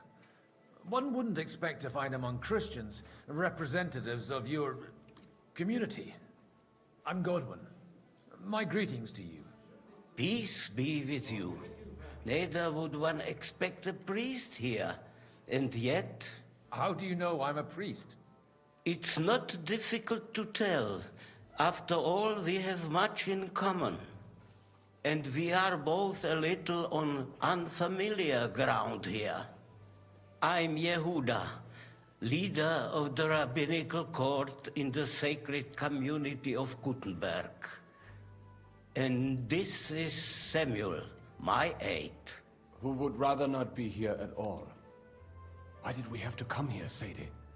Can you not see everyone is staring at us? Because we all need to help each other in this time of need. And why would they not stare when you are frowning so? Are you looking for friends among us? Let us say rather that we have chosen a side. The situation in the town and the kingdom is unsustainable. The whole land is on the brink of destruction. You have men and weapons. We have the means to sustain them. Why are you telling this to a Koimer? You wanted to deliver what we brought to the Margrave and quickly leave. Everything in good time, Samuel. We have just arrived, after all. Did you come to lend money to the lords? Not to lend, but to give. Help given to the needy is repaid only by God. You don't even know if you can trust them. With that money, we could have paid mercenaries ourselves. You remind me of my young friend Henry. He's a bit of a hothead too. Henry? That messenger of Radzik Copula? You know each other. You're both around the same age. That would be him. But we did not get off to a very good start. I reckon the two of you would hit it off. He's reliable and has his heart in the right place. For a young stripling, he's been through plenty. It's not so long since his parents were killed in Skalitz. He was supposed to become a blacksmith, and instead, he's roaming the world, risking his neck at every turn. Wait, a blacksmith, you say? From Skalitz? Aye, that's right. Did you know anyone there? I knew of someone. A blacksmith by the name of Martin. My daughter knew him most, and that is why Samuel is in this world. For our numerous sins. Maybe he was my father, but he certainly didn't act like one. Ma raised me on her own. And that was all for the best. Why? He should have taken care of me, but instead he fathered another bastard. Don't make hasty judgments. As far as I know, Martin didn't have any other children. At least, none of his own. He took in Henry and raised him as his own on the orders of the Lord of Skalitz, Sir Radzik Copula, Henry's real father. I don't care if he took care of 20 other Mamsas. That boy's blood father denied him, just like yours did to you. A person can't choose their parents. And Henry only found out about it recently. Enough. I'd rather have a drink. Will you have one too, Zayde? For that, there will be more suitable times. Good health. L'chaim.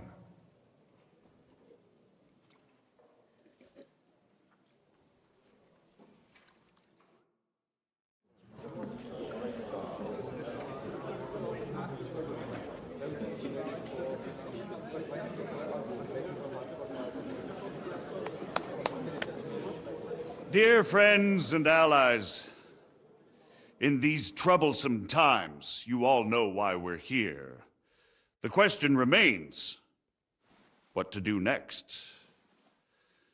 Sigismund is facing troubles in Hungary, and here, too, he is up against resistance. He's a capable strategist, but a poor diplomat. Mark my words. If we wait him out until winter, he will leave of his own accord. By winter, he'll have torched all our fortresses and carried off everything that we possess. Are we seriously gonna wait and cower in a corner? Or are we gonna drive them out in shame? A few well-planned raids and we could have him in our fists! At what price? Have you got men to spare? Has any of you got men and money to spare? We don't have men out there. Yes, we do. We do not. Jobst is right. That whoreson won't fall easily. Only we can't wait! Are we to get ourselves killed? Or end with nothing?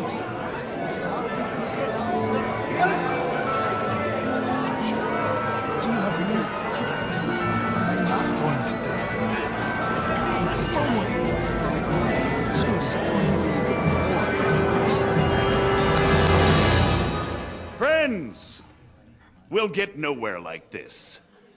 Let's adjourn ourselves and try to think it through.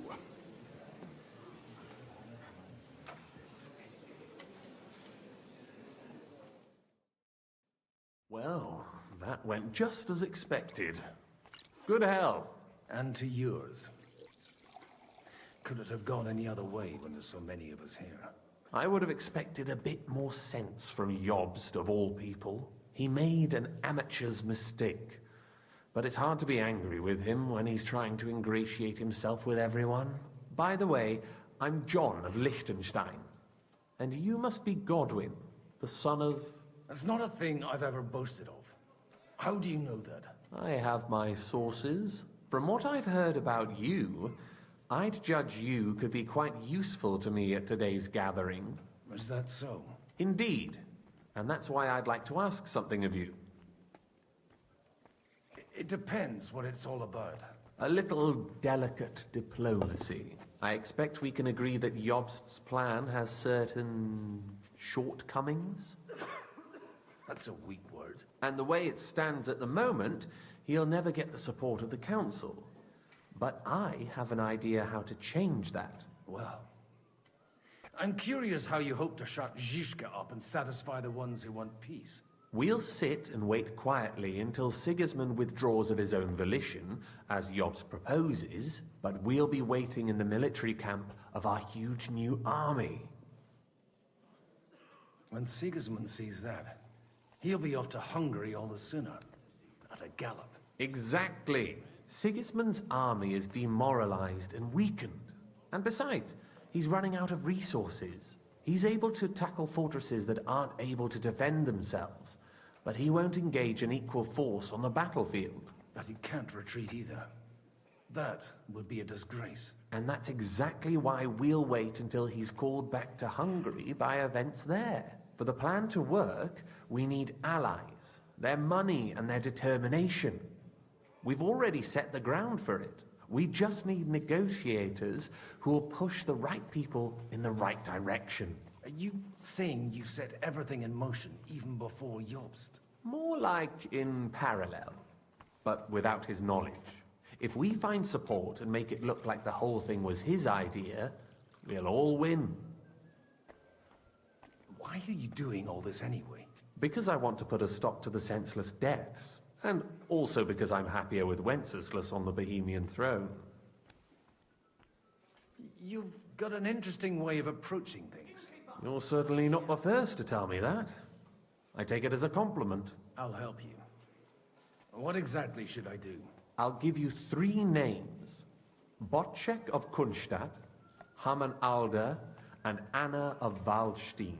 If you can get those 3 on our side, we've won the day. Meanwhile, I'll take care of Jobst.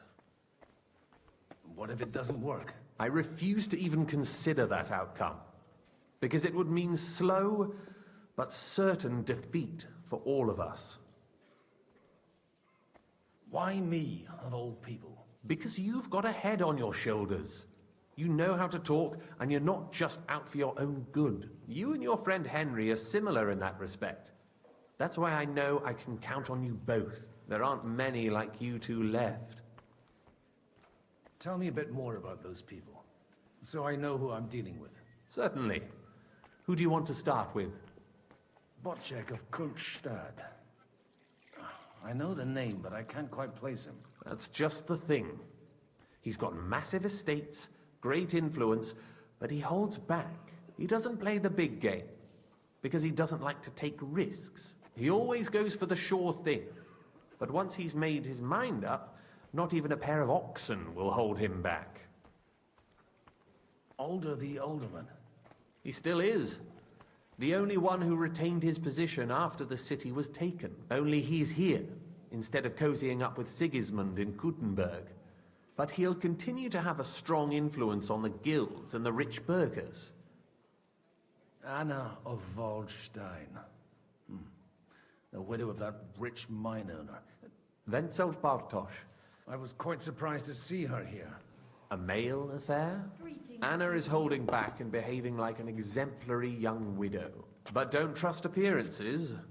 She's got claws, she knows how to do her sums, and she's And what use can she be to us? She's as sharp as they come when it comes to trade. There are wicked tongues that claim Bartosz acquired most of his wealth, and that it was thanks to her that he died. I'll get on it then. I wish us both luck. Success to our plans.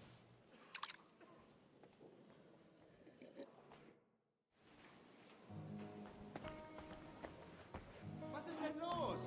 Ein Bier, bitte! Nobody has the likes of these. Not even Bocek? Not even Bocek. I'd like to check your horses out and see if they're as good as you say. Pah, even better. But you won't believe it until you see... And you might not believe your eyes when you do see them. Well, well, we have a new guest. I wanted to... You wanted to apologize for crashing into my home without it by your leave. Or to arrest my guests some more?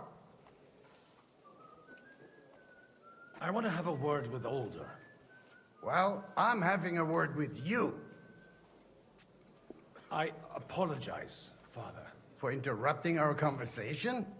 Or just for being you? Is that your... Unfortunately. Speak up then. What are you doing here?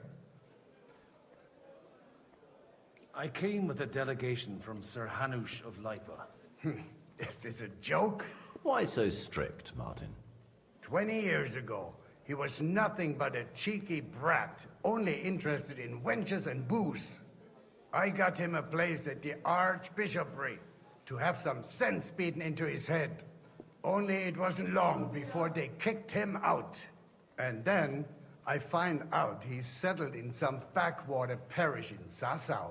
But he took his boozing and whoring along with him, lost everything, and then came creeping home again. Huh? Try saying it again a little louder. You have the impertinence to show me your face after the way you disgraced our whole family? You're exaggerating, like you've always done. Me? Exaggerating? You're the one who turned my home into a house of ill repute. Your whores wandering around as if they owned the place. Oh, actually, anything fun was strictly banned under your roof. But maybe you ought to try it yourself sometime. Then maybe you wouldn't be such a bitter old grouch. You're dishonoring your host. I can't dishonor someone who has no honor. If you had any, you'd be... That's enough! Christopher. You won't get away with those insults. I challenge you to a duel. I'm not happy about it, but I accept.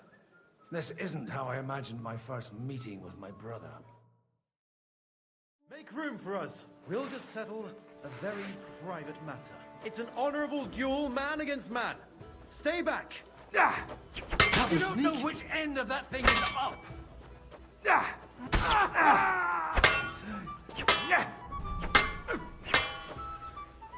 Come on then. Did they teach you that in the seminary? What the fuck was that? that? A gap there I can drive a car through. Who taught you that?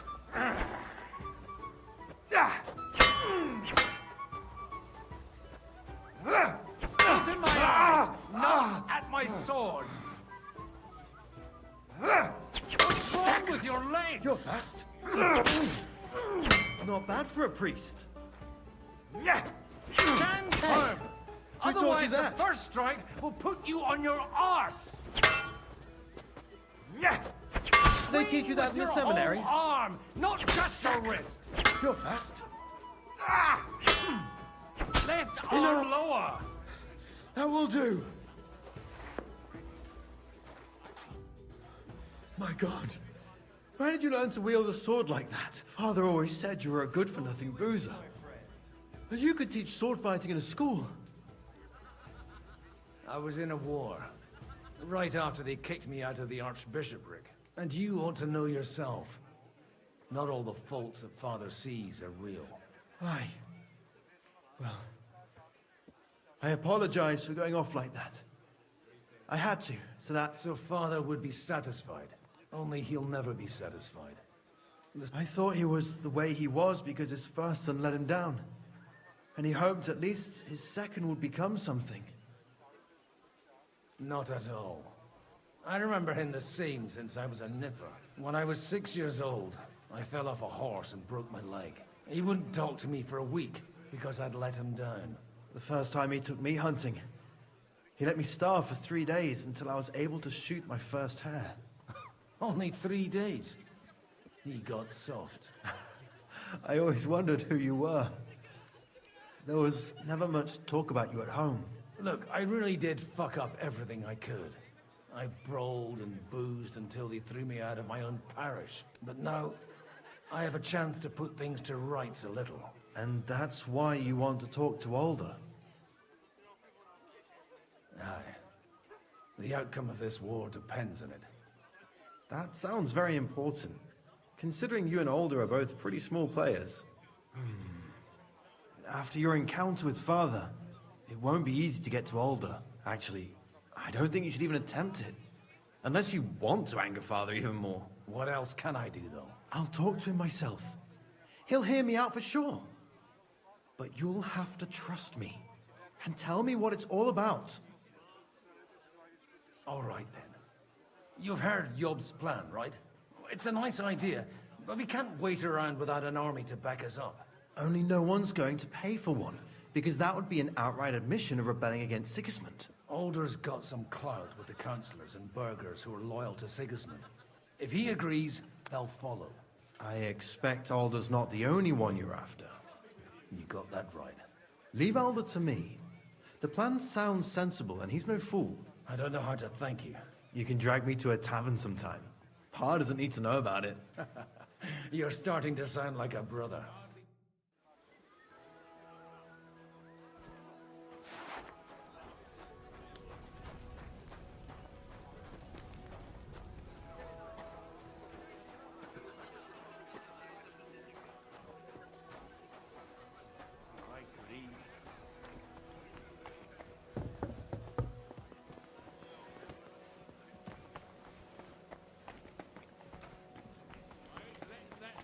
Go anywhere near her.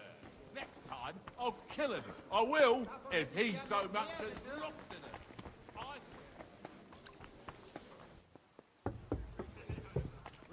And that's exactly why we mustn't push too hard. Sir Bocek, I need to speak with you for a moment. A man hardly puts his cup to his lips and someone comes along to put a flea in his ear. Yobs comes up with a plan as full of holes as a beggar's shoes, and now you're all jostling to win me over for him. On the contrary, I've come here with an idea how to improve it. Does that improvement include a few thousand men-at-arms? If not, you can go to the devil with it. A few thousand men-at-arms as a convincing argument. And 100 horsemen on top. Only in order to get them, we need coin. You've got my attention, but not my money yet.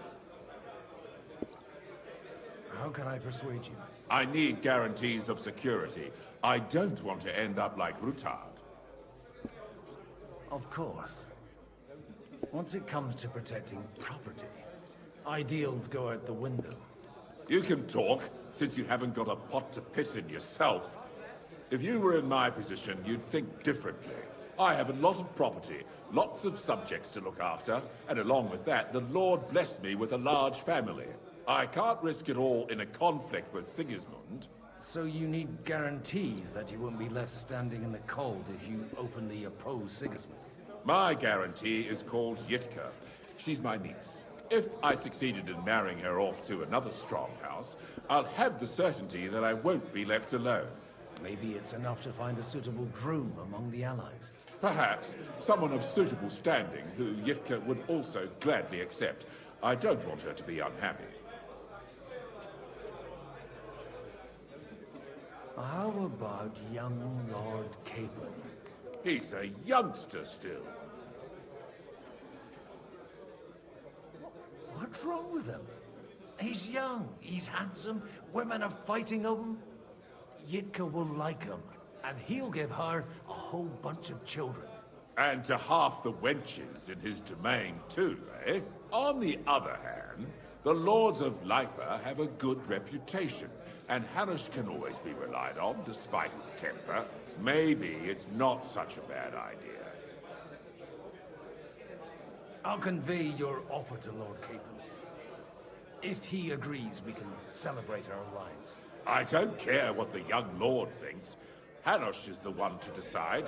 If he agrees, I'll be happy to support your plan. Pushing a friend to tie the knot to save the kingdom. Things have come to a pretty pass. The kingdom will not forget his sacrifice. Now stop dilly-dallying and go and tell Hanush. Greetings.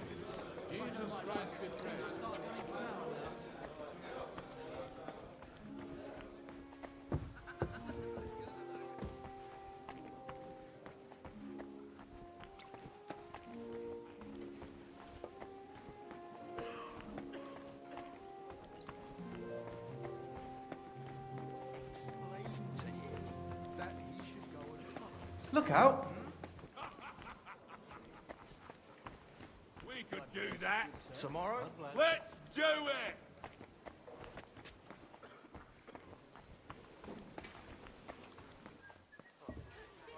Good day to you.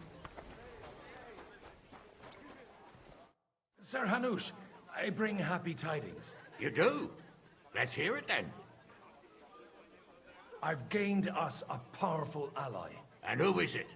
I hope it's not one of those Kuttenberg stuffed guts. On the contrary, it's Bocek, the Elder of Kunstadt and Podjebrad. Kunstadt? By Christ, he's the last one I'd have expected to step up. How the hell did you do it? Well, there's one little catch. I had to promise him... I don't even know how to begin. Out with it. Lord Kunstadt has a niece, so... I arranged a betrothal for young Lord Capon, with your blessing, if you agree. Hans Capon is to marry Yitka of Kunstadt.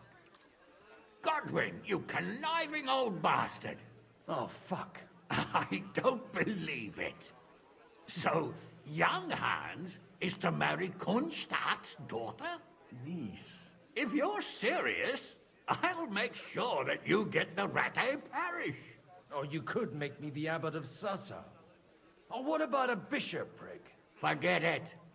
Soon I'll be paying for a wedding. Not a word to Hans. I want to tell him myself.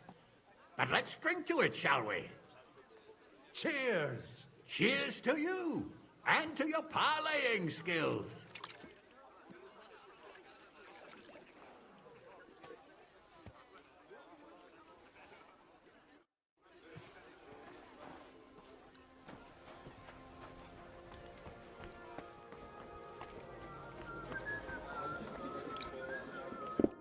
Sir Bocek, your niece Yitka can start preparing for her wedding.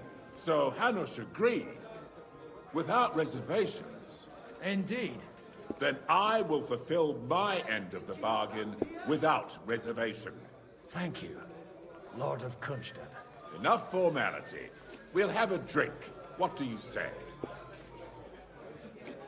Cheers to the beautiful Lady Yitka and the unhappy Lord Capon. Here's to a good bargain.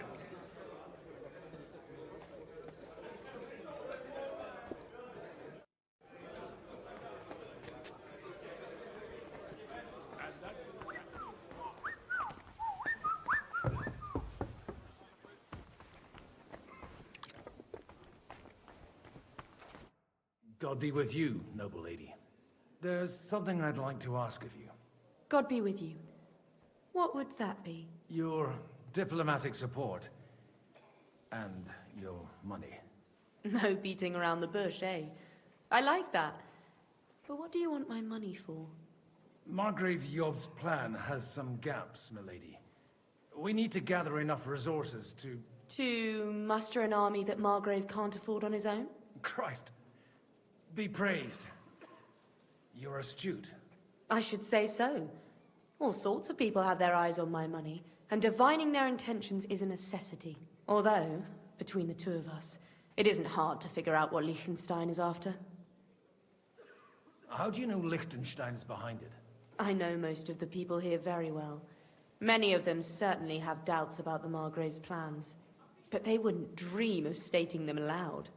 While it seems that Lord Liechtenstein, on the contrary, sees his opportunity. I'd say you have a better nose for people than most of this crowd.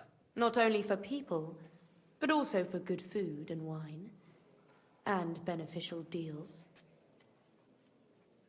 Then you're in the right place. This occasion provides all of those things. The wine here is average. The cooks lack imagination. And I have yet to hear any interesting offers. So, to the point. What is it that Liechtenstein wants from me? Nothing more than support and resources for an army to parley more effectively with Sigismund. Nothing more? I'd say that's plenty. And why ask me for help? Why should I, of all people, take the risk? It's not only your money we're interested in. You're well able to negotiate and trade. And if you were to take part in our plan... Then I'd be helpful to you on two fronts. If you want me to support you, you must give me a good reason. Perhaps a favor in return. Do you have something in particular in mind? Well, one of the guests here has something that shouldn't get into the wrong hands. Who's that? Harman Alder. Now, if you were to switch these papers for the ones he brought with him, I would support your proposal. Have you fallen out with the town councillor? No. Alder is innocent in the matter. My relatives from the House of Bartosz are behind it all. They're disappointed that I dared outlive my husband, and the fact that I'm handling his estates makes their hair stand on end. And these papers I'm supposed to switch, what do they concern? My relatives somehow dug up some trade contracts between myself and certain undesirable parties. You were dealing with the enemy. They were not the enemy at the time. My conscience is clear, but I'll rest easier when those papers are in my hands. And the papers I'm supposed to plant on Alder? Just insignificant documents. If the incriminating ones disappeared without a trace, it would arouse suspicion. All right, I'll help you. Or at least I'll give it a try. Alder will surely have the papers in his saddlebags, which he left in the shed on the outer courtyard. Bring them to me, and put these there instead. But watch yourself. Odorin's groom has eyes everywhere.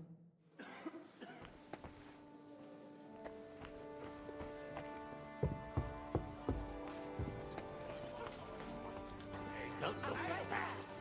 A nightingale surrounded by hope.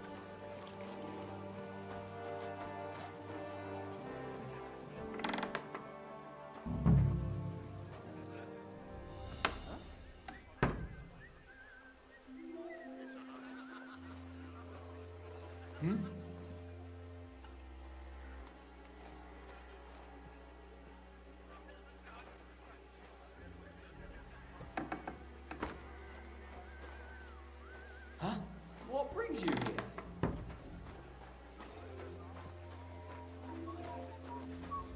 How big am I? Big enough for that bastard Ishtar to raise a small army.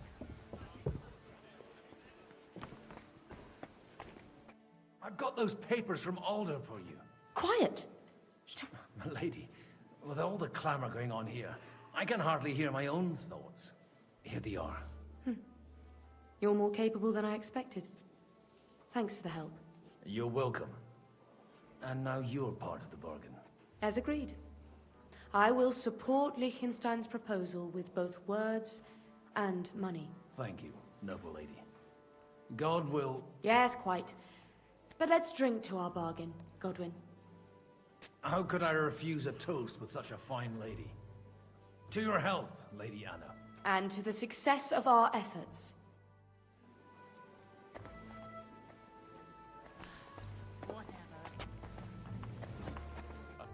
Gentlemen, I think we can raise our goblets to the successful conclusion of the negotiations. Is this supposed to be your secret weapon? Like I said, miracles happen where you least expect them. Tell me, Godwin of the House of Odorin, what news do you bring us? I bring nothing from the House of Odorin. But the widow of Waldstein and Sir Bojek of Kunstad will support our cause. Both of them? Good heavens, what did you promise them? This is going to be a long story, and I could use a drink. So if you'll excuse me, my lords?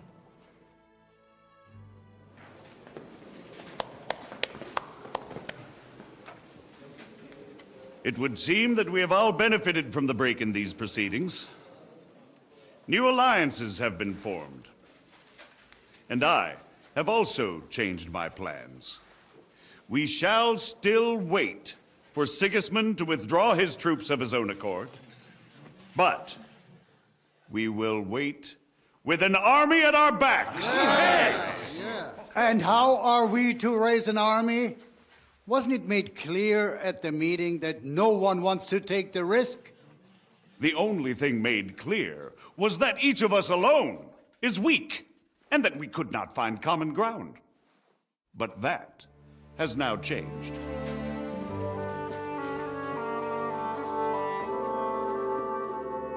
King Wenceslas is, by the will of God, the balbatim of all his subjects.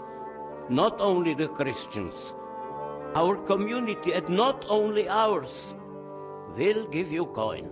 Yes! The Kuttenberg houses are still loyal to King Wenceslas, and we stand with Lord Ruthard. And if that's not enough, the houses of Leipa and Kunstadt will unite and march side by side. My niece, Yitka, will take young Lord Capon as her husband.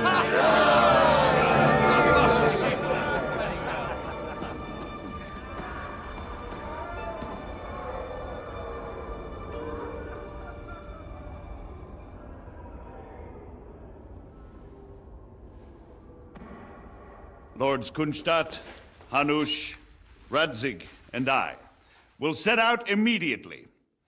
God willing, we will be back within 3 weeks, along with an army. Now those are words worthy of a nobleman. My friend, I still believe that words are more powerful than swords.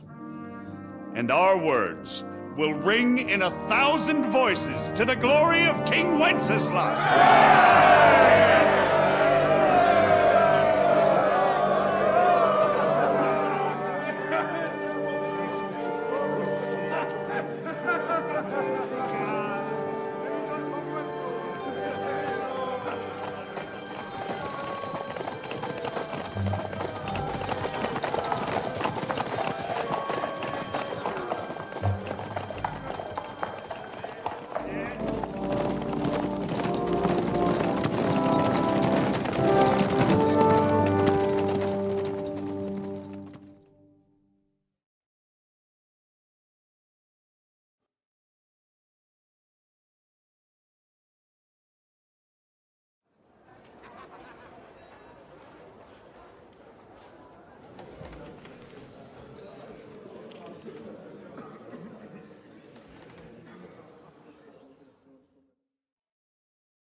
After we conquered the city, you promised to restore order immediately.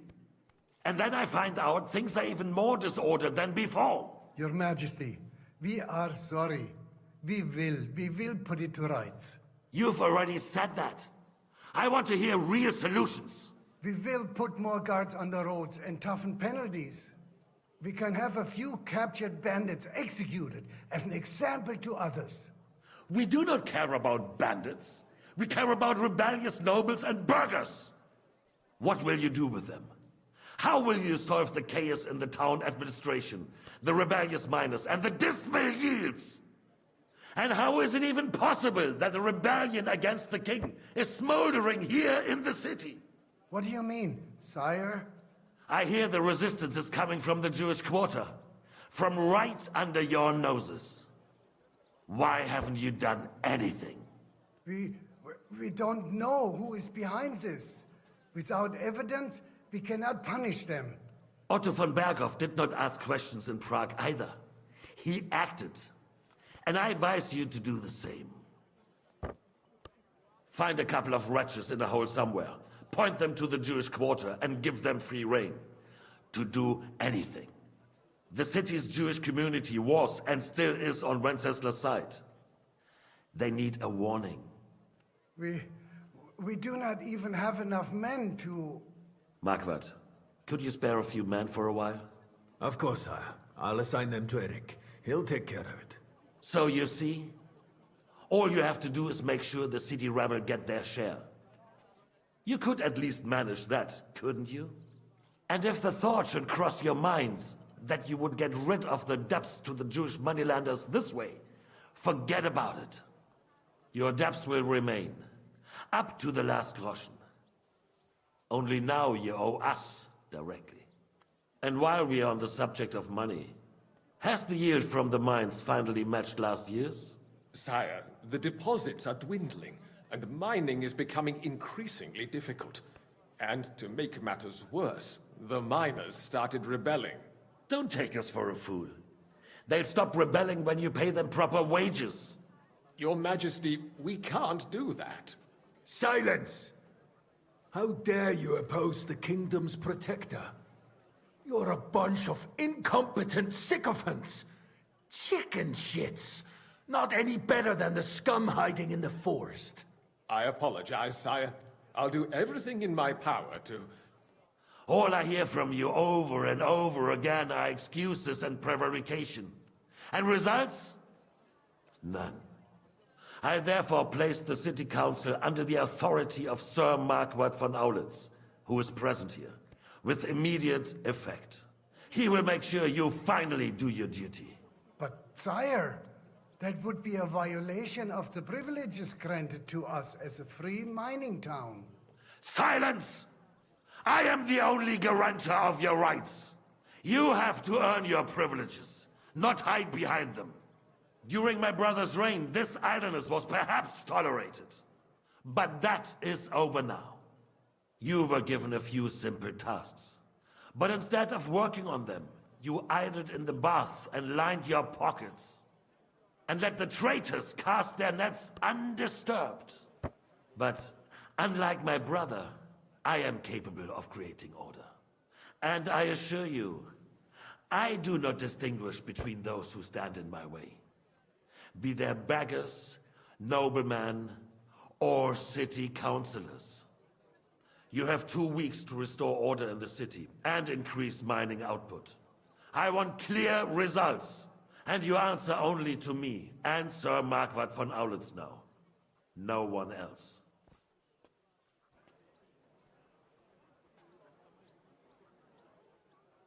The council is dismissed.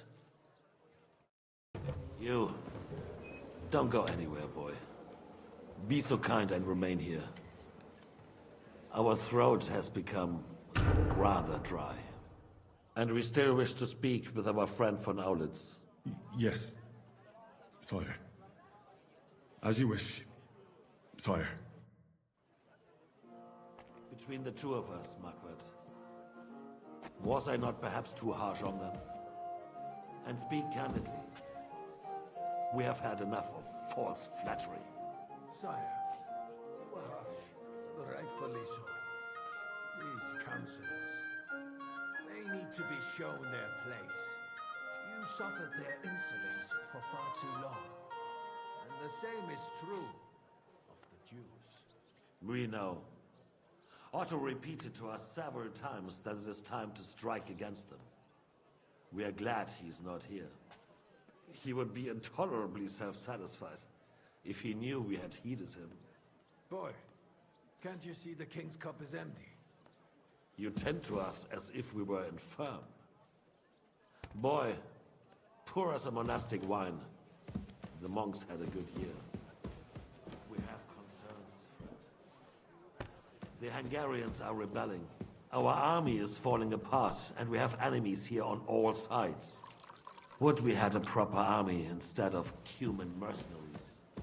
They cannot be relied upon. And we are no closer to our goal now than a few months ago. Thank you. It is a good year. If our father were still alive, he would have been astonished by the mess that a few years of Wenceslas' reign brought to us. With a single word, he would have put the nobility in their place, and the country would flourish. God grant him eternal glory. We won't need much more time. We'll arrest the traitor Odorin, and the rest will fall in line. You say the others will be brought into line, but what do you know of them? We know only a few of them. But there's a fortress standing on every damn hill here. What side are their lords on? We'll find out soon enough, sire. If only Wenceslas were not such a stubborn ass, and relinquished that throne that he has no use for anyway. The nobility, on the other hand, found a ruler like him very useful. They made a puppet out of him. Once you restore order, they'll join you. All you have to do is promise them the privileges they lost during Wenceslas' reign. First, they'd have to be willing to make peace at least among themselves. Jobst does everything he can to sow chaos, so that he himself emerges victorious in the end. This business makes me thirsty. Pour me some of that red, boy. I think Jobst is just waiting for the right moment. He'll switch sides when it suits him. Maybe. But first I'll have to conquer a few more cities, and get a couple more lords on my side. Then they take the threat of war seriously. And Hungary. If Bohemia is a wasp's nest, then Hungary is a viper's lair. You will follow in his footsteps, sire, as soon as you get the chance.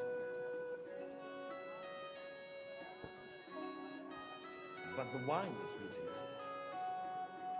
To your health, Margaret.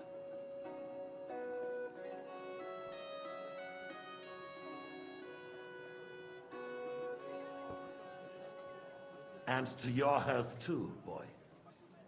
May your children grow in a land ruled by a good king. Thank you, sire.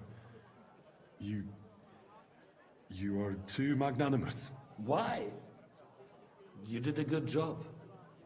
You can be proud of yourself. To your health, your majesty.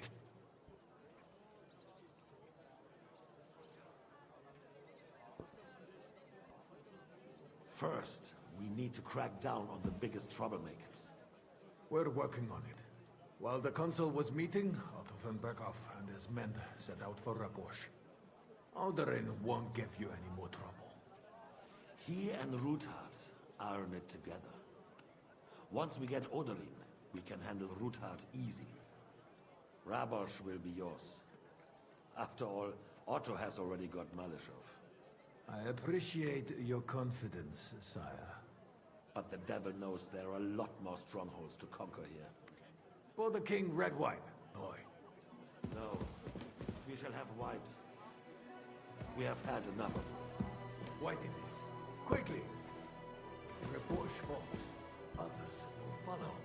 I think von Berghoff's little contraption will find its use again. Need be. We could use it to raise this town hall too. And I have some suggestions for other candidates. Not so fast, my friend. It's a wondrous tool, but we can't rely on it forever. But to bring it here to the square and point it at the city hall? Those sycophants would only benefit from a warning like that. It's a splendid idea, but it won't be necessary. The councillors are quite fearful enough already that they can hide nothing from us. There's been enough fretting, sire. You shall see. Soon we will drink to the conquest of another fortress. You are right. So then, to victory. And you, boy, will you drink with us? So that you shall have something to tell your children and grandchildren. To victory. Sire. To today's and those of the future.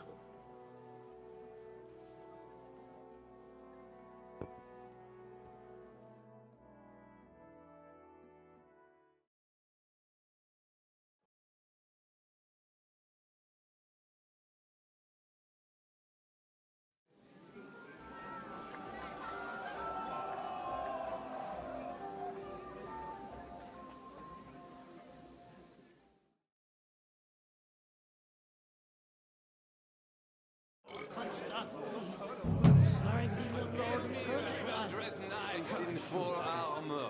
I couldn't resist you either. The sausages were... Godwin! You in need of something, my wild friend? I'd like to drink a toast with you to our joint success. As they say, all's well that ends well. So, to brighter tomorrows. Touching. Come now. What's become of your poetic soul? I never had one. Truly? Not even a little? Not a bit.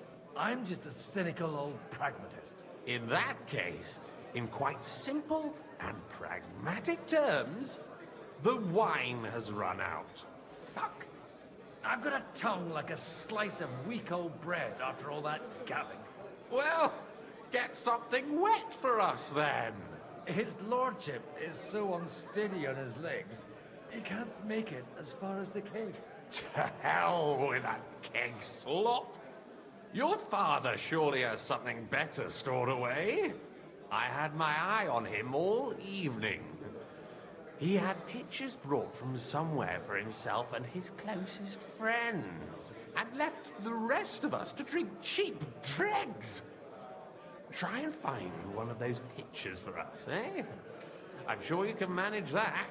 You can bet on it. I've got a nose for booze. I don't doubt it. Get sniffing quick.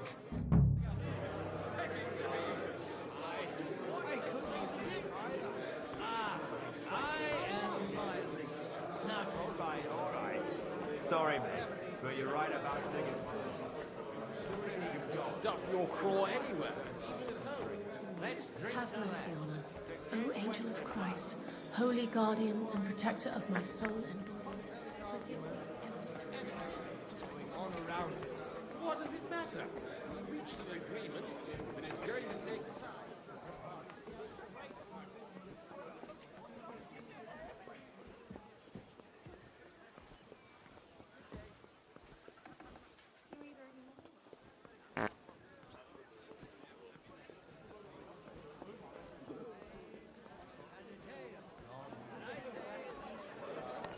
But when it comes to events... What's it to do? He was sneaking around with the...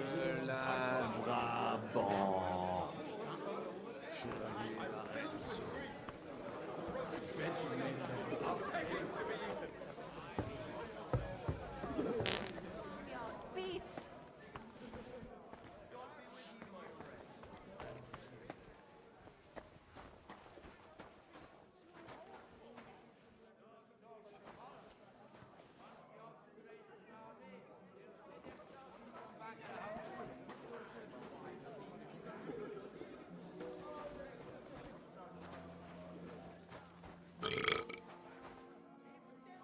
The rat'll be good, I hope.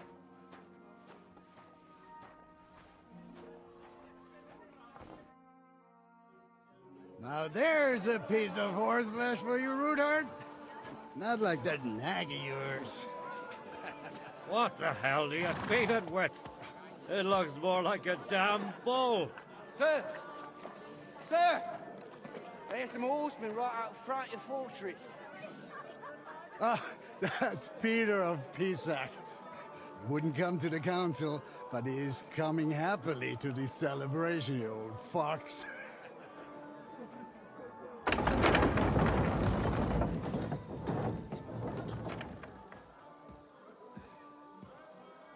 Come on in, sir. There's wine aplenty.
That one hit the mark. One step back. Stand your ground.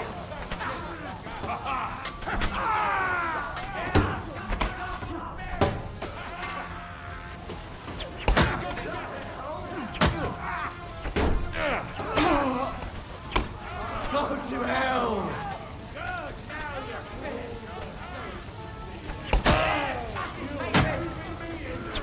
Kurva! I'm wounded! Show what you're made of!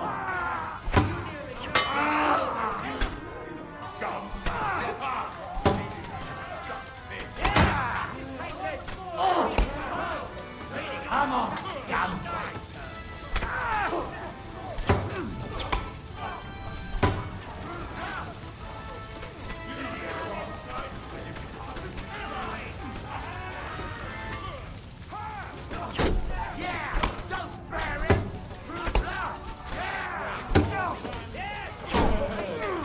Still can't quite do that. Kurva! I'm wounded! Nice hit! Take that!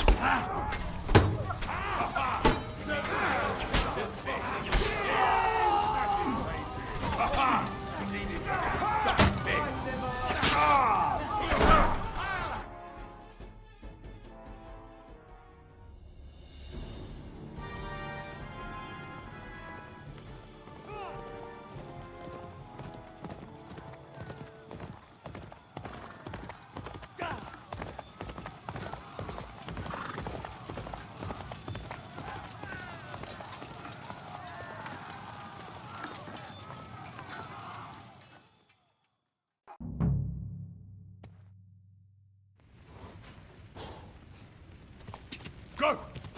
Ka!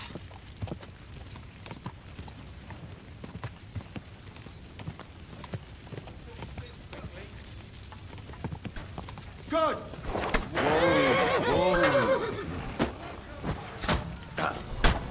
Through blood, yeah! Go and get another! I'll beat you to a bloody pulp, fucker!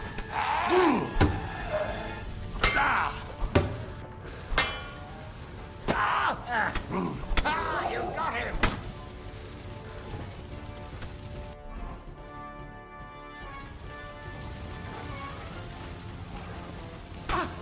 Die, you wretch!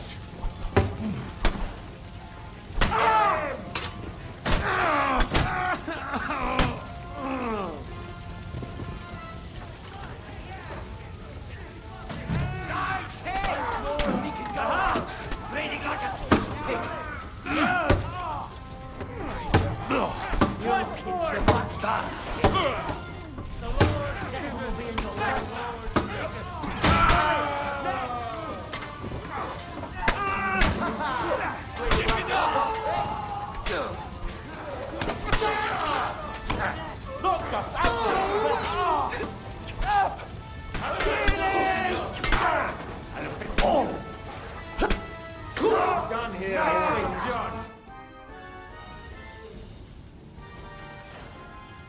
That was a close shave. A little too close. Oh, fuck me. Do my eyes deceive me? Henry! Godwin, How did you get... Damn. is everyone alright? Well, some are, some aren't. They captured Oder and Kunstad and Rutard.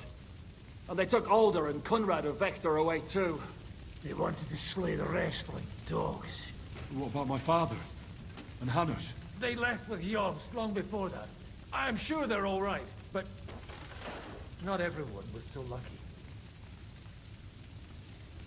What happened, Godwin? Who died?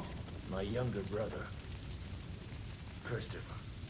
You've known him for half a day, so what? Shut up! Leave him be. He's right. I just met my brother. Only to lose him again. I'm sorry. I really am. God grant him eternal life. Thanks. Once we're done here, I'll give him a funeral. That is the least you can do for him. Where did they go? Back to Rattay? They've got to raise an army for us. And I hope they fucking hurry. So we have a plan to counter Sigismund? More of a promise than a plan. But, as you can see, our allies are getting scarce. We should lay low until Jobst gets back. I'll gladly play dead for a while. Be so kind. And don't speak of the dead. I tried to come as soon as possible and warn you, but von Bergov's people beat me here. You knew he was coming. He wanted Odorin. He probably had no idea they'd find most of Sigismund's enemies here in one place. I bet he couldn't believe his fucking luck. And Sigismund will be moving at a gallop. We have to be really careful now. One wrong move, he'll hang the lords. Is there anything we can do? Definitely not right now. We'll treat the wounded, bury the dead, get the hell out of here. Then we'll hide in the Devil's Den and wait for Jobst and his army. If I survive the journey. Oh, God's teeth. That stupid nag nearly broke me in half. The king announced one more thing at the council. He asked the councillors to ransack the Jewish quarter. That is, he ordered it, more like. Fuck! Liechtenstein's got his people there. He could reveal a lot. The city rabbi is sitting upstairs in the hall. At least he's safe here. They're our allies. We have to help them. What do you mean by we? Everyone here is lucky to be still breathing. I can just see them all jumping to their feet and rush to save their poor Jews. Maybe Samuel will figure something out. He wanted to talk to you anyway. He's here too? Aye, escorting the rabbi. You should go and see them as soon as possible. And tell Liechtenstein too. Anyway, we've got work to do. Godwin? Give me a moment. I'll go and see Christopher first. Guard the walls until...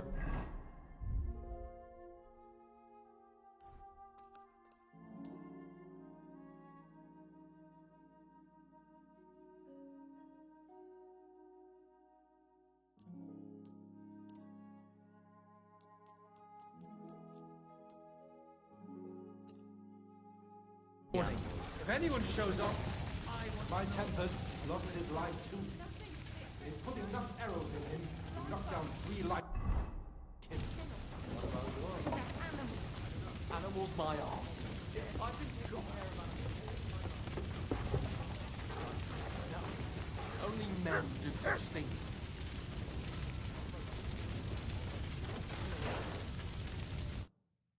Good to see you both. Oh, come on. You know, I've walked out of much worse scrapes laughing. They could well have killed us all. If it hadn't been for you, Henry, von Berkhoff could have caused a lot more harm. Von Aulitz surprised even Sigismund with that. You should have seen the look on the king's face when he told him. Well, thank God we all survived. Well, not all of us. Young Odorin, Anna of Volstein, and several other nobles are dead. It was slaughter. And they captured our closest and most influential allies. Without them, we can hardly get the burghers on our side. We're stuck. We'll figure out a way to help them. But how? Our plans are ruined. Get a grip. Whining doesn't help anyone. You're right. When I drink too much wine, I get overwhelmed with self-pity. Nevertheless, I have to admit it can't get much worse. Actually, it might. And very soon. At Sigismund's council, an order was given to ransack the Jewish quarter. God's wounds! We need to get back to the city and warn them. I'm going with you. Out of the question. Do you want to end up imprisoned again? You'll be more useful if you stay here and help Shishka. Henry, tell Samuel and the rabbi to get ready to travel. I'll try to get someone else to join. Jesus Christ. Such a bloodbath. They're not people. They're animals. Animals my arse. I've been taking care of animals all my life. Sam, I need to have a word with you. Uh-huh. That makes two of us. Just tell him. You may not get another chance. I talked to Godwin. He said you know each other? What did you talk about? Me? We talked about your stepfather, Martin. Why? Neither of you knew him. It's true, I did not. But I tried many times. Remember how I stared at your sword when we first met? I recognized the Master's symbol engraved there. Well, the thing is, I am Martin's son. What? Pa's son? How did... Yes, his son. That is, his bastard son. Are you sure? We look the same age, and Martin lived with me and Ma as long as I can remember. When I was born, he was already long gone. Maybe we are not even a year apart. And what does that make us then? Nothing. Proof perhaps that both your god and mine have a sense of humor. You know, all my life, I thought if I did not give a shit about that man, it would be easier. But now that I know I will never see him, it troubles me that I did not get to know him. I can tell you about him if you want. But now is not the right time. This is not the end. We have to go to Kuttenberg, now. Sigismund ordered confiscation of the property of people in the Jewish quarter. The king has approved Xere. He's no king to me. He's a fucking whoreson. What's a Gezerah? That is hard to explain. Nonsense. It is as clear as day. Christians set out to kill our people. Innocent and often defenseless. Ransack their houses and divide the loot. And all that with the king's blessing. This is what we were afraid of. But we did not expect Sigismund to be in such a hurry. We need to get back into the city and get the people out, quick, before it begins. Will you come with us, Henry? Every man counts. I'll come. And Liechtenstein already knows about it too. Very well. We should get going right away. Let's not waste time.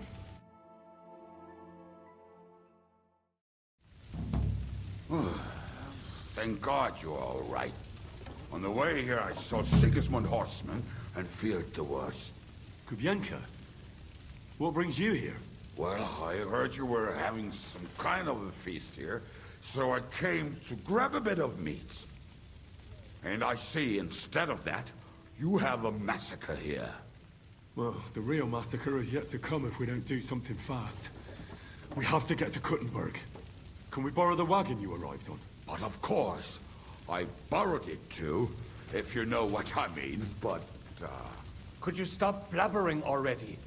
We don't have the time. Easy, Ingele. And you, sir, if you can, come with us and help us. All right. But could you please tell me what the fuck is going on? I'll explain to you on the way. Time is running out. Are you coming too, Sir John? Of course. Let's go then.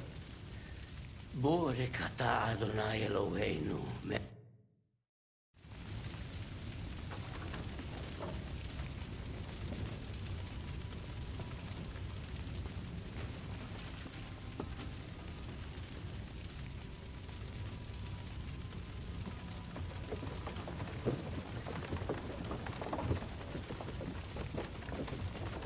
Peresh, can we go any faster? Settle down, son. If you must keep your tongue busy, then use it to pray. Would you tell me what the fuck is going on already? Sigismund ordered an attack on the Jewish quarter. We need to get everyone out of there fast. Bloody hell. I just got ailed up so nicely today. Oh, that is just great. My mother's life is in the hands of a drunkard. Don't you worry. These are some sturdy hands. I promise we will save you, Ma. No one will touch a single hair on her beautiful hand. What the hell are you babbling about? What? Oh, I'm imagining she's pretty. It makes me more willing to put my neck on the line for her. Stop with the nonsense already. All of you, I beg you. Jesus. I was just trying to lighten the mood. We might all kick the bucket in a short while.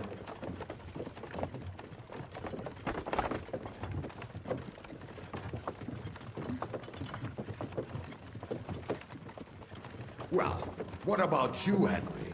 Why are you so quiet? You should give it a try yourself. You might get a taste for it. Fine then. Let's all sit here with our mouths shut for the entire trip, aye? Anyway, can't you make the horses go a little faster, Grandpa? If this carries on, somebody's going to start sobbing.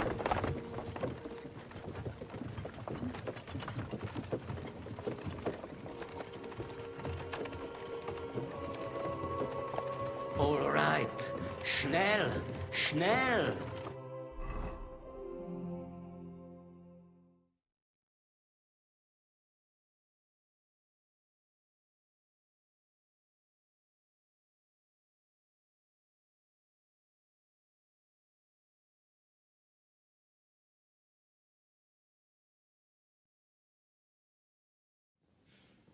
What's the matter? Why are we stopping? We will walk from here. We cannot drive right into those murderers' arms. But how do we get into the town then? We will go through Sheol. There are many abandoned mine shafts under the town.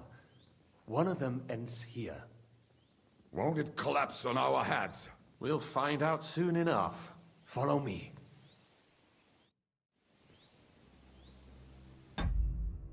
What a blessing.